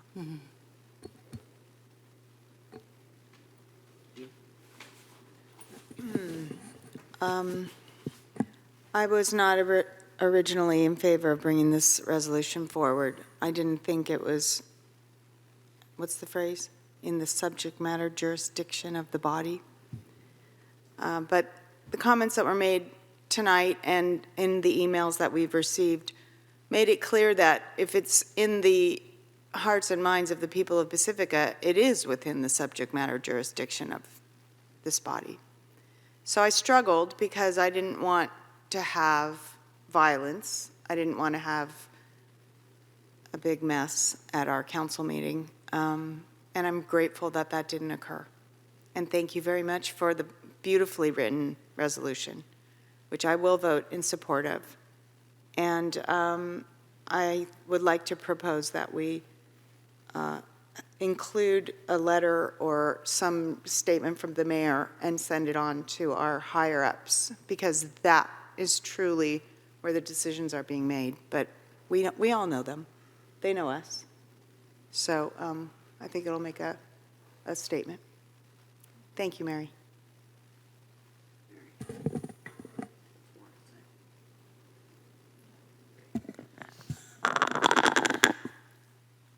So Christine and I had some deep conversations about this before, and yeah, we were afraid. I was afraid. And I knew as soon as I pressed the email to Kevin requesting it, like I was like, okay. And the first thing I thought of was, what's Tiger and Sue gonna think? And my brother, you're my brother. And I knew you were probably mad, and I didn't know what to do. And so I'm glad I didn't do anything, because that's not where our love lies. And for that, I'm eternally grateful. And Sue Beckmeyer, you just bring my mother. You bring my mother to this space, and I depend on it. So thank you so much. And I could say, I'm like, the badass mayor. You're just awesome. So thank you. And the only other thing I'm going to say tonight is to Shema, Niman, Sulafa, Diala, Dunya, and Danya. I love you.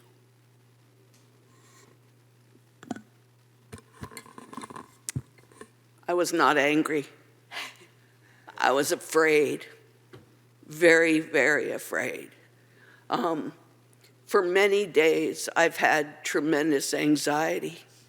You can hear it, about what was going to happen here, what was going to happen to all of us, what was going to go on. And I also thank you all for your decorum tonight. I know I read a statement about keeping the peace in this room, and you all did it. And I appreciate you very much for doing it. I would have liked a statement that said that there should be no war ever. I grew up with the Vietnam War, and my friends were killed. And war is the worst thing ever. And I wish that there was no war. I know we need to send money there, but if there was no war, then our money that we spent in these other countries could be used for the people in the United States who really need things to be done for them. And I just want to say that, you know, we used to demonstrate and for no war. And I still believe it, of course, and because there shouldn't be any. And I know I'm not being eloquent like everybody else, but thank you.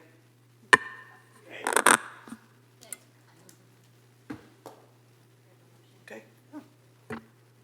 Make the motion. You make the motion, Mary.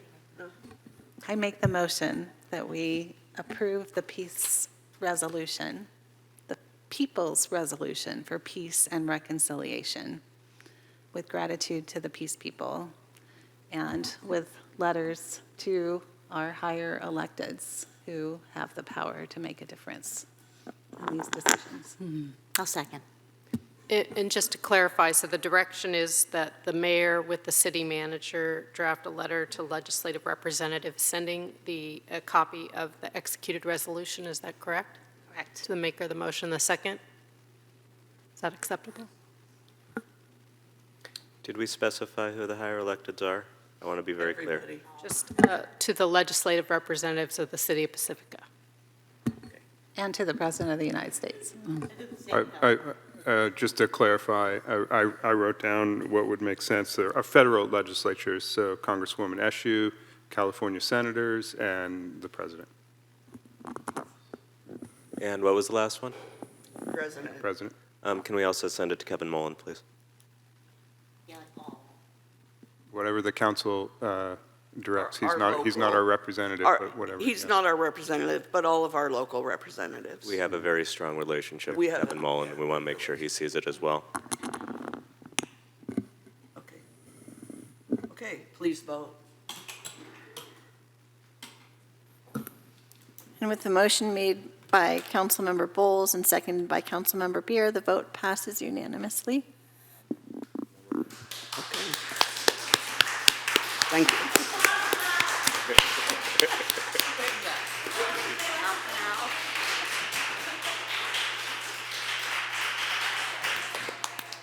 Thank you, and we are going to adjourn, and I would like you to speak a little bit, please, in honor of Joaquin Jimenez. Sure, and if our peace people can stick around for a moment or two, I think we'd like to come out and say hi after we have adjourned.